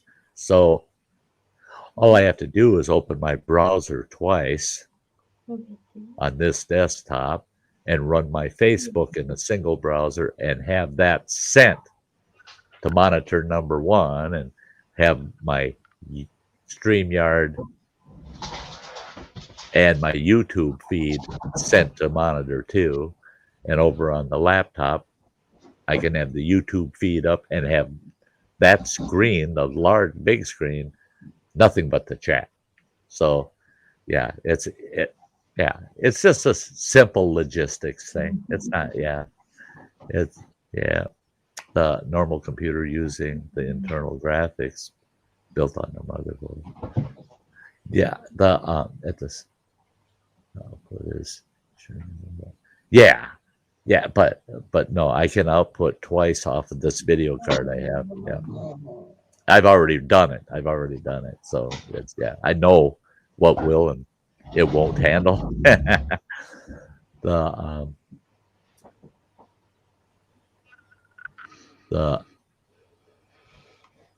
if you get it's surprising how much you can split up off of a single desktop. And that's like I was saying, is upstairs. I've got a unit that is it's a Bluetooth booster and I've tested that. I can hook it up to one desktop and ping the other desktop using Bluetooth up to 300 feet away, and there's no lag. It wasn't cheap for that unit. I can guarantee you. It's got 2 big antennas on it, and blah blah blah blah, and it shoots right through walls. I tested it here. Well, something we can do.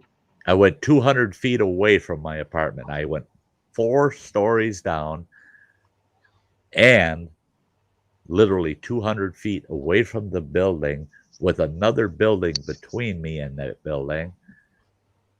And through that Bluetooth, I was doing a recording, and I'm talking that whole walk out there and back. I get back, stop the recording, do the replay. You can't tell. It's clear as a frickin' bell. My remote mic is transmitting via that Bluetooth booster into my desktop, and you would think I was sitting right at this microphone. It's great, and yeah, you can't beat that shit. Well, and for your computers upstairs, something we can do is right there, where you're talking about having your desk in the corner, right? Straight above you is that gravity vent that goes into your bedroom upstairs. We can run a Cat 5 or Cat 8 line just straight up and go right through that vent and have a direct wire to your computer upstairs. That vent is against the outside wall? No, it's against you got that ductwork thing that comes out of the one wall there. That's against where he's got his bed pushed up against. If you walk in the door immediately to the right. Yeah, immediately to the right. Right there, if you look on the floor, that's the gravity vent right there. That's what, I thought about that. Right and it's closed. It's closed. But just looking at it, I thought, why doesn't he have that open and let the heat come up here, I don't know if he's using it at night or not. But I don't think you need a heater for that damn bedroom. You just need to open that gravity vent. But, yeah, that would be right above the studio. Yeah. So, yeah, I could order a blue Cat 5 cable so that it matches the wall and run it right up and through that gravity vent and, have it hardwired. Yeah. Have the machine upstairs hardwired. Yeah, that's cool. There's just too damn much that I can't believe is going to be able to happen, and the live streams will be funner and shit with the big blue screen. The whole room's blue screen. Yeah. And I was thinking there's this little love seat size sofa that I want that's got these tip up arms on each end. And it's just big enough that 2 people can sit side by side comfortably on it. And it's really not big enough to be comfortable for laying down, but definitely comfortable for sitting. I'm going to have that. I'm going to go ahead and buy the damn thing. It's only $150. I'm going to have that right to the left side of my studio. Then I can actually have someone, even running water when he's home. He can come in and he can sit on that sofa, and my camera angle can get both of us I can have 2 cameras going, and I can shoot back and forth from us individually. I can have a 3rd camera going that gets both of us in the shot. So I can actually do in-studio interviews with people if I want. Those are things I can't even dream of here. That could never happen in here. So when Ann comes over and visits, and she finds herself trapped, held hostage at Sty and Running Water's place for for a long time. I've got her right on that little sofa there, and we're doing live stream. Yeah, but you said you can't lay on it. Hey. Yeah. Hey, I got a twin bed sitting in the attic. We can set that up for her. I looked right there in the attic. I looked in that attic door. Yeah. I looked in there. I didn't see no bed. There's just a bunch of boxes and bins. There should be a twin size bed. I didn't see a bed standing in there. He better not have gotten rid of my bed. I got a gut feeling he did because I don't see no bed in there. He stole his bed. Because remember, I told you if you want to get rid of your queen size and put that full size in your room, well, then we'll take the full size out and shove the queen size in the attic. And you said it might not fit through that door. You know, yeah, it's a shorter door. Oh yeah, it's a shorter door. So I looked in there though to figure out, well, how much space does that full size actually take up in there? And I'm looking around. There's no bed in here. Yeah, well, I think that's a twin size bed, but twin size. Yeah, I didn't see any box springs, mattresses, nothing. Standing up to the right, looking in the room, like right there. No. Oh. No, I didn't see no bed. I'll be back over there probably on Saturday. I don't know for sure, but the next time I'm over running water, I'm going to look again just to confirm it. So don't totally panic yet, but I hate to put it to you. I saw no bed. I did. Rebecca Felter is in the chat, so say hello. Hey, Rebecca. Hello. Sorry I'm late. Would have come in earlier, but I was modding on another stream. Just got done. How is everyone doing? We're all doing good. Tonight's been fun. That's why we're still running. I mean, we've been having a good time. I was so sick for 3 days, and I can tell today was a recovery day. I didn't get to bed until about 2:30, 3 o'clock this morning. I was still feeling really sick. Doggone it, I woke up, and I got to watch it because my CPAP machine, I cannot sleep past 11 o'clock in the morning because if I hit the off button at 11:01, it says that I slept for that 1 minute today, as if that was a sleeping event. Well, it screws the whole score of my sleep all up doing it. I woke up this morning. I looked at that clock and I go, holy shit, 10:58. I'm slapping at me. Shut off. You're going to screw yourself up. Shut off. You can't go past 11 at 10:58. I flew out of bed and then I looked at the total hours, 8.25 hours, man. Ooh. I don't know where those 8.25 hours of sleep came from. I go to bed 5 o'clock or 6 o'clock. I lay in bed 1 hour, 2 hour, 3 hour, maybe after 3 hours I get to sleep. See, that's pretty I'm much like fucking frustrated because I've been laying in the bed for fucking 3 hours and I can't get to sleep. Like, yeah, that's basically what I go through every night too. Is I lay there and it's just, if it's not my mind going a mile a minute, my body says no, don't go to sleep yet. No, at 2 hours, 2.5, 3 hours, and I'm looking at that clock going, Jesus Christ, that morning's getting, when I'm going to get up is getting awful close here. Come on. And then finally I fall asleep, and too many times I'll wake up. To me, if it's 8 o'clock in the morning, boy, I slept in. I always up to sleep then. I always try to get my butt actually in bed by midnight, and then hopefully get 6 hours with that CPAP machine on at least. But my CPAP scores are all fucked up because I'm wearing the damn thing and I'm wide awake for 2 hours or 3 hours. So I'm just breathing through it wide awake, and I only wear the nose cushions. I don't wear a full mask. So I'll be sitting there and I'm drinking stuff and snacking and breathing through my mouth. Well, that's telling that CPAP machine, he's dying, he ain't breathing, he's dying. Yeah, because I'm not breathing through my nose all the time. But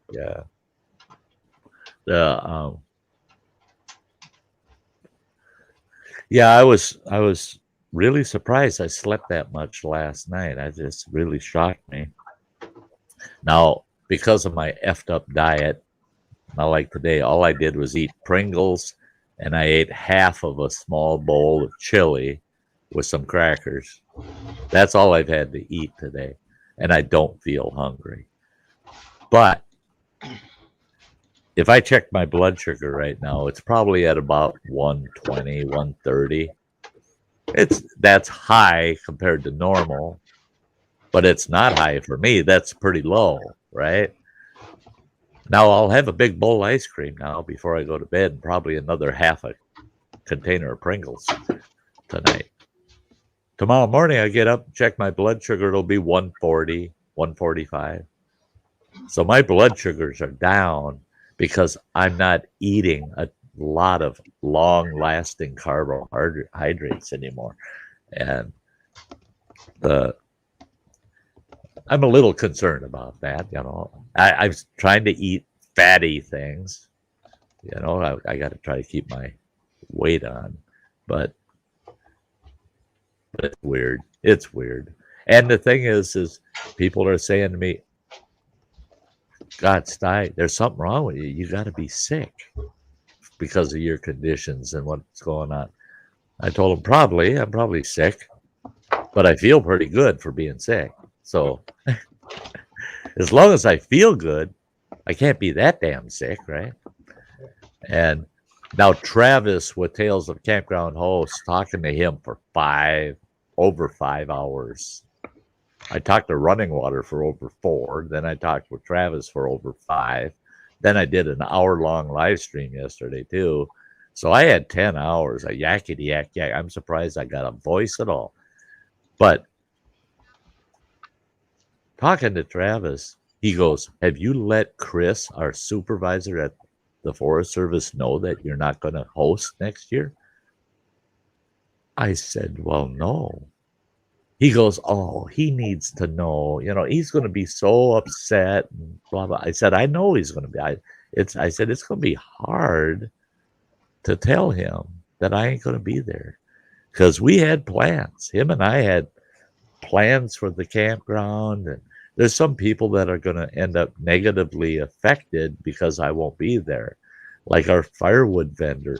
He refuses to have a firewood rack in that campground unless there's a host there. And I said, well, that means our supervisor is going to have to go out there and recruit a host. But some things happen in life. You just have to make a choice, and that's going to probably end up being right now. That is the choice, is I won't be hosting at the campground. I'll stay there once in a while throughout the summer, but I ain't hosting it. Well, Travis wants me to tell him that so bad. And I told Travis, I said, well, first of all, there's 2 reasons I wouldn't host.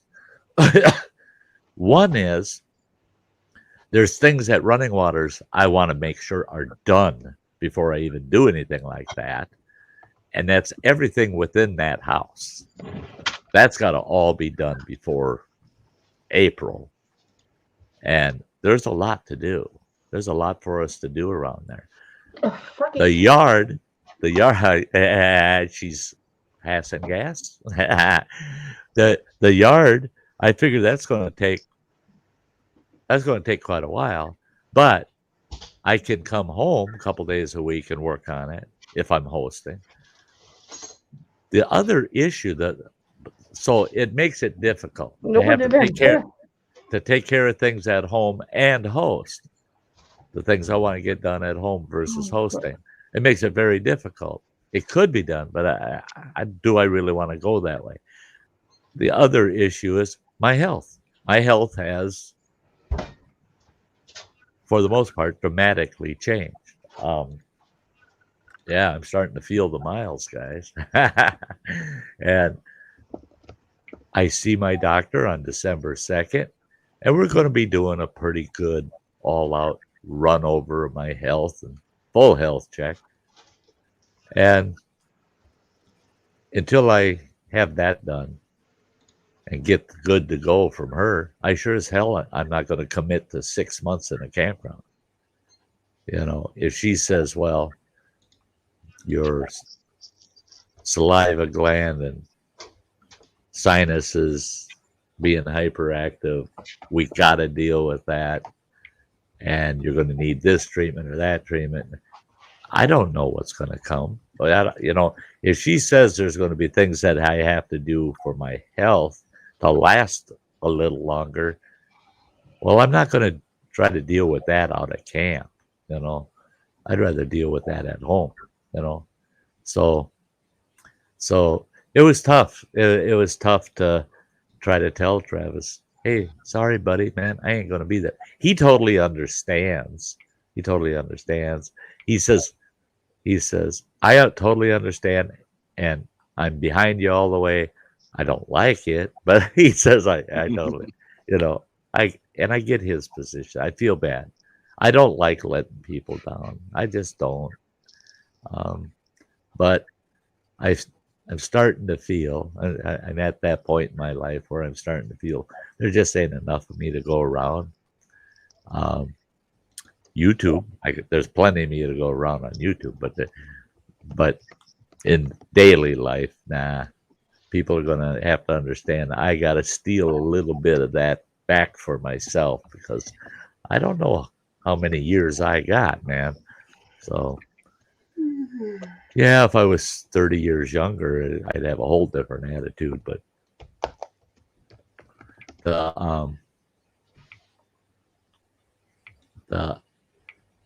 she wants to go to bed. She's got to go out and pee. She's not used to be up after 6, you know, and she know the clock, and now it's 6:20. She started a little before 6 and started like, mommy. Yeah, it's like, hey, it's pee time, ain't it? Hey, it's pee time. Yeah. And then, boy, a nap right now would feel good. Yeah. She just wake up, so like, yeah, like tell me, yeah, can I go out? Oh, pee, get my little candy, and then go to bed. Yeah, she's begging. She's like, yeah, TM. The CPAP machine out at camp was not an inconvenience. And when I moved to Running Waters, my youngest son is leaving his bed behind. And it's a queen size 4-poster wooden bed. It's an awesome bed. It really is. It's a nice bed. Might want to go to bed. And I'm going to try that bed. And if that bed's not going to work, I'll get it hauled the hell out of there. And I'm setting a hammock up in that room. Because when I was at camp and I started using a hammock and my CPAP machine hose, that just moves with the hammock. God, I slept like a baby, you know. Yeah. Okay. Mike is getting reckless, and I think he's got back pain and he's tired and he wants to go to bed. Yeah. I think we all need. I did my 15-hour work today, so I'm good. Yeah. No shit. 21. I did the last 3 days. I did 21, 15, and 15. Yeah, I've been yelling at them like, get some sleep. My back. Yeah. You need it. Your body needs to recover once in a while, bud. I'm just trying to get this big load done because I'm going to Ohio Tuesday, so I'm just trying to get as much done as I can to take with me. So I want to get at least $5,000, and I'm already at like 4,200, and I still have Friday, Saturday, Sunday, and part of Monday. So you're not tomorrow. You have to go out. I just have to go to the city and do some banking, but also you're going to your daughter and stuff. I don't know. For dinner? Yeah. Oh, okay. That's why I ended my live stream. Okay. There you go. Yeah. Hey guys, with that we should wrap her up for the night. I want to thank you guys for Running Water, man, you've been here from minute one, and so Mike he come flying in here because his sex toy was here. You know, Granny was here, so he had to get up here right away. You know, Right. and I love you, girl. You know that, and yeah, we all love having Ann up here with us. And When's Ann gonna get a beard?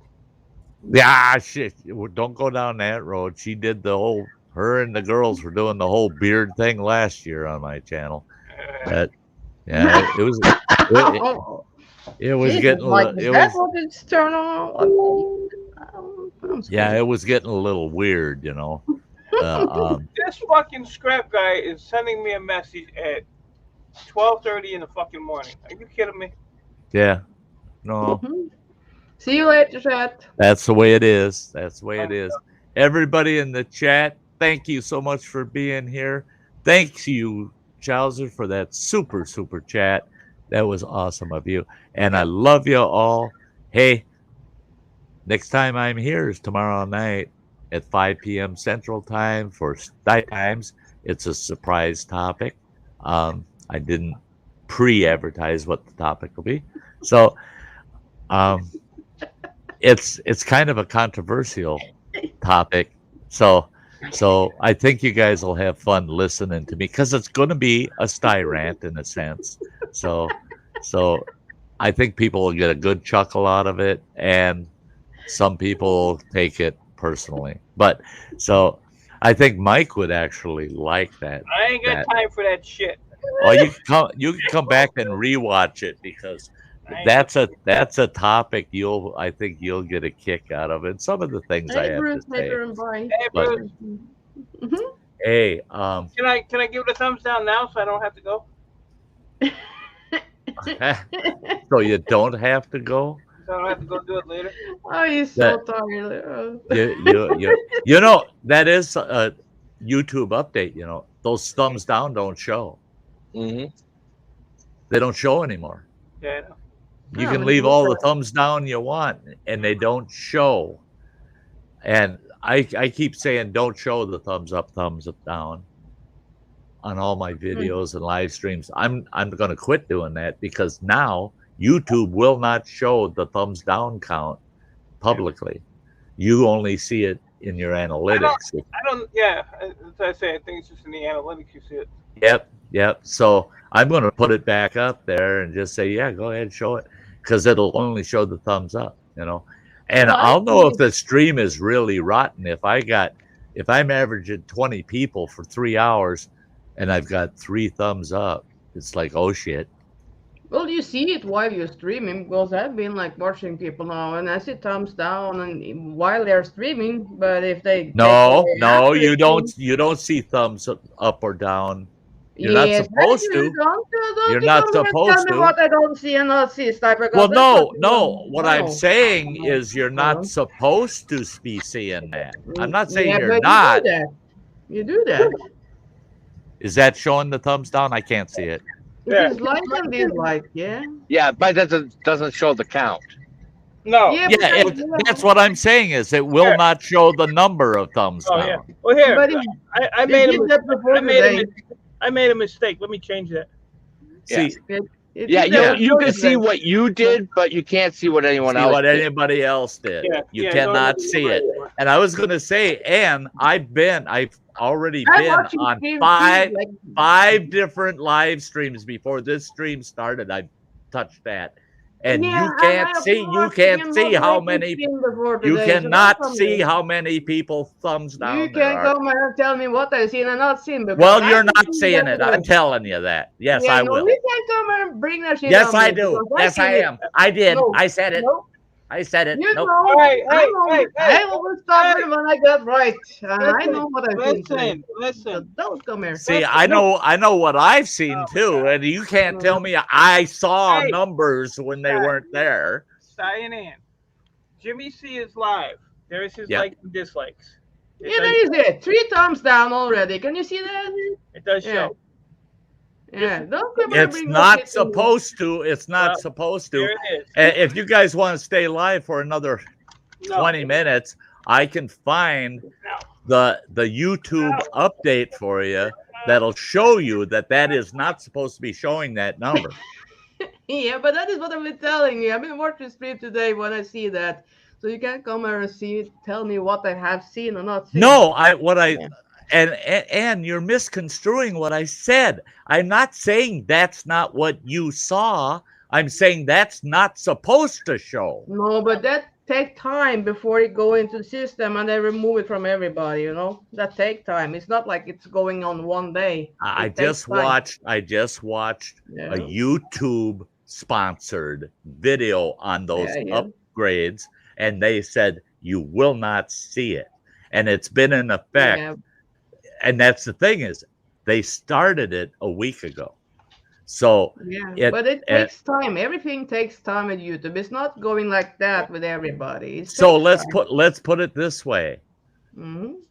Not too far down the distant future, you won't see those numbers anymore. Then you agree, yeah, that can happen. But yeah, yeah, and no, and you're just misunderstanding Sty when he's saying this, because I'm saying they're not supposed to be showing that. Yeah, but I'm not kidding. I visited 5 live streams before this stream, and I couldn't see any thumbs down count. I've been watching like 3 live streams now. I got like TV and a phone, and I see like it got thumbs down there, and then no thumbs down with you. That's okay, but yeah. So it's but count on it that you won't see thumbs down in the near future anymore. I hate the thumbs down button because so many get like frustrated with it. I don't care. You can give me thumbs down. I don't. Well, and that's why I don't show the thumbs up or the thumbs down. Yeah. Because to me, a thumbs up that could have been somebody that popped in my stream, hit the thumbs up, and then jumped right back out. They never watched a single bit of it. Same with the thumbs down. I've got 2 people that I know for a fact, because they admitted it to me and told me, "Oh yeah, whenever you post or stream, I give it a thumbs down immediately. I don't even get to watch any of it. That's the first thing I do when I pull it up is hit the thumbs down." And it's because they're screwing with me because we're friends, and they think it's funny. And the one guy, he just said, "I do that with everyone because nobody in the world is 100%." So I get it. But that's the thing is, you don't know what a thumbs up really means or what a thumbs down really means. But what I do know is that was a view. You had to come on. You had to come on my channel to click that button. Thank you very much for the view. Yeah. So as far as I'm concerned, they can just get rid of both of them. Who gives a shit? And the fact that YouTube, they did that over a year ago. They took the effect of the thumbs up and thumbs down, both sides, totally out of their algorithm. It's not even considered in their algorithm. So it's only there for us. YouTube couldn't give a shit either. Yeah, it's the only beneficial thing that we got from the liberals. Yeah. Well, when you had, every time Biden would show up, it didn't matter what network it was, Biden speaking, and you end up with 90% dislikes versus 10% likes. Right. Yeah. They're like, we can't have people seeing this. Well, and that's it. Is you start thinking, is that really? Does that all those thumbs down because Biden was up? Well, what do you expect? Right. Because look at where that stream is coming from. It's coming from a purely conservative channel. You better not see a whole hell of a lot of thumbs up, because that ain't your audience, So why even have it? Yeah, it's stupid. I think that's stupid. But hey, guys, I love you. What a way to wrap it up. I'll give you all a thumbs. Offset. Oh yeah. There. That. Yeah. I give everybody a thumbs up, and just for Mike, Yeah. There you go. Yeah. There. Now we're all happy, and I shall see you guys either tomorrow night at Sty Times or Sunday night at Sty Story Sunday. Hey, I love y'all. Y'all take care. Don't work too hard there, Mike. Stay horny. Yeah. Yeah. And for some of us, that means, stay horny and lonely. Push that fucking red button. Jesus Christ. I'm not using the red button. Fuck you. No. Okay. That's it, guys. We'll see you soon. Take care, everyone.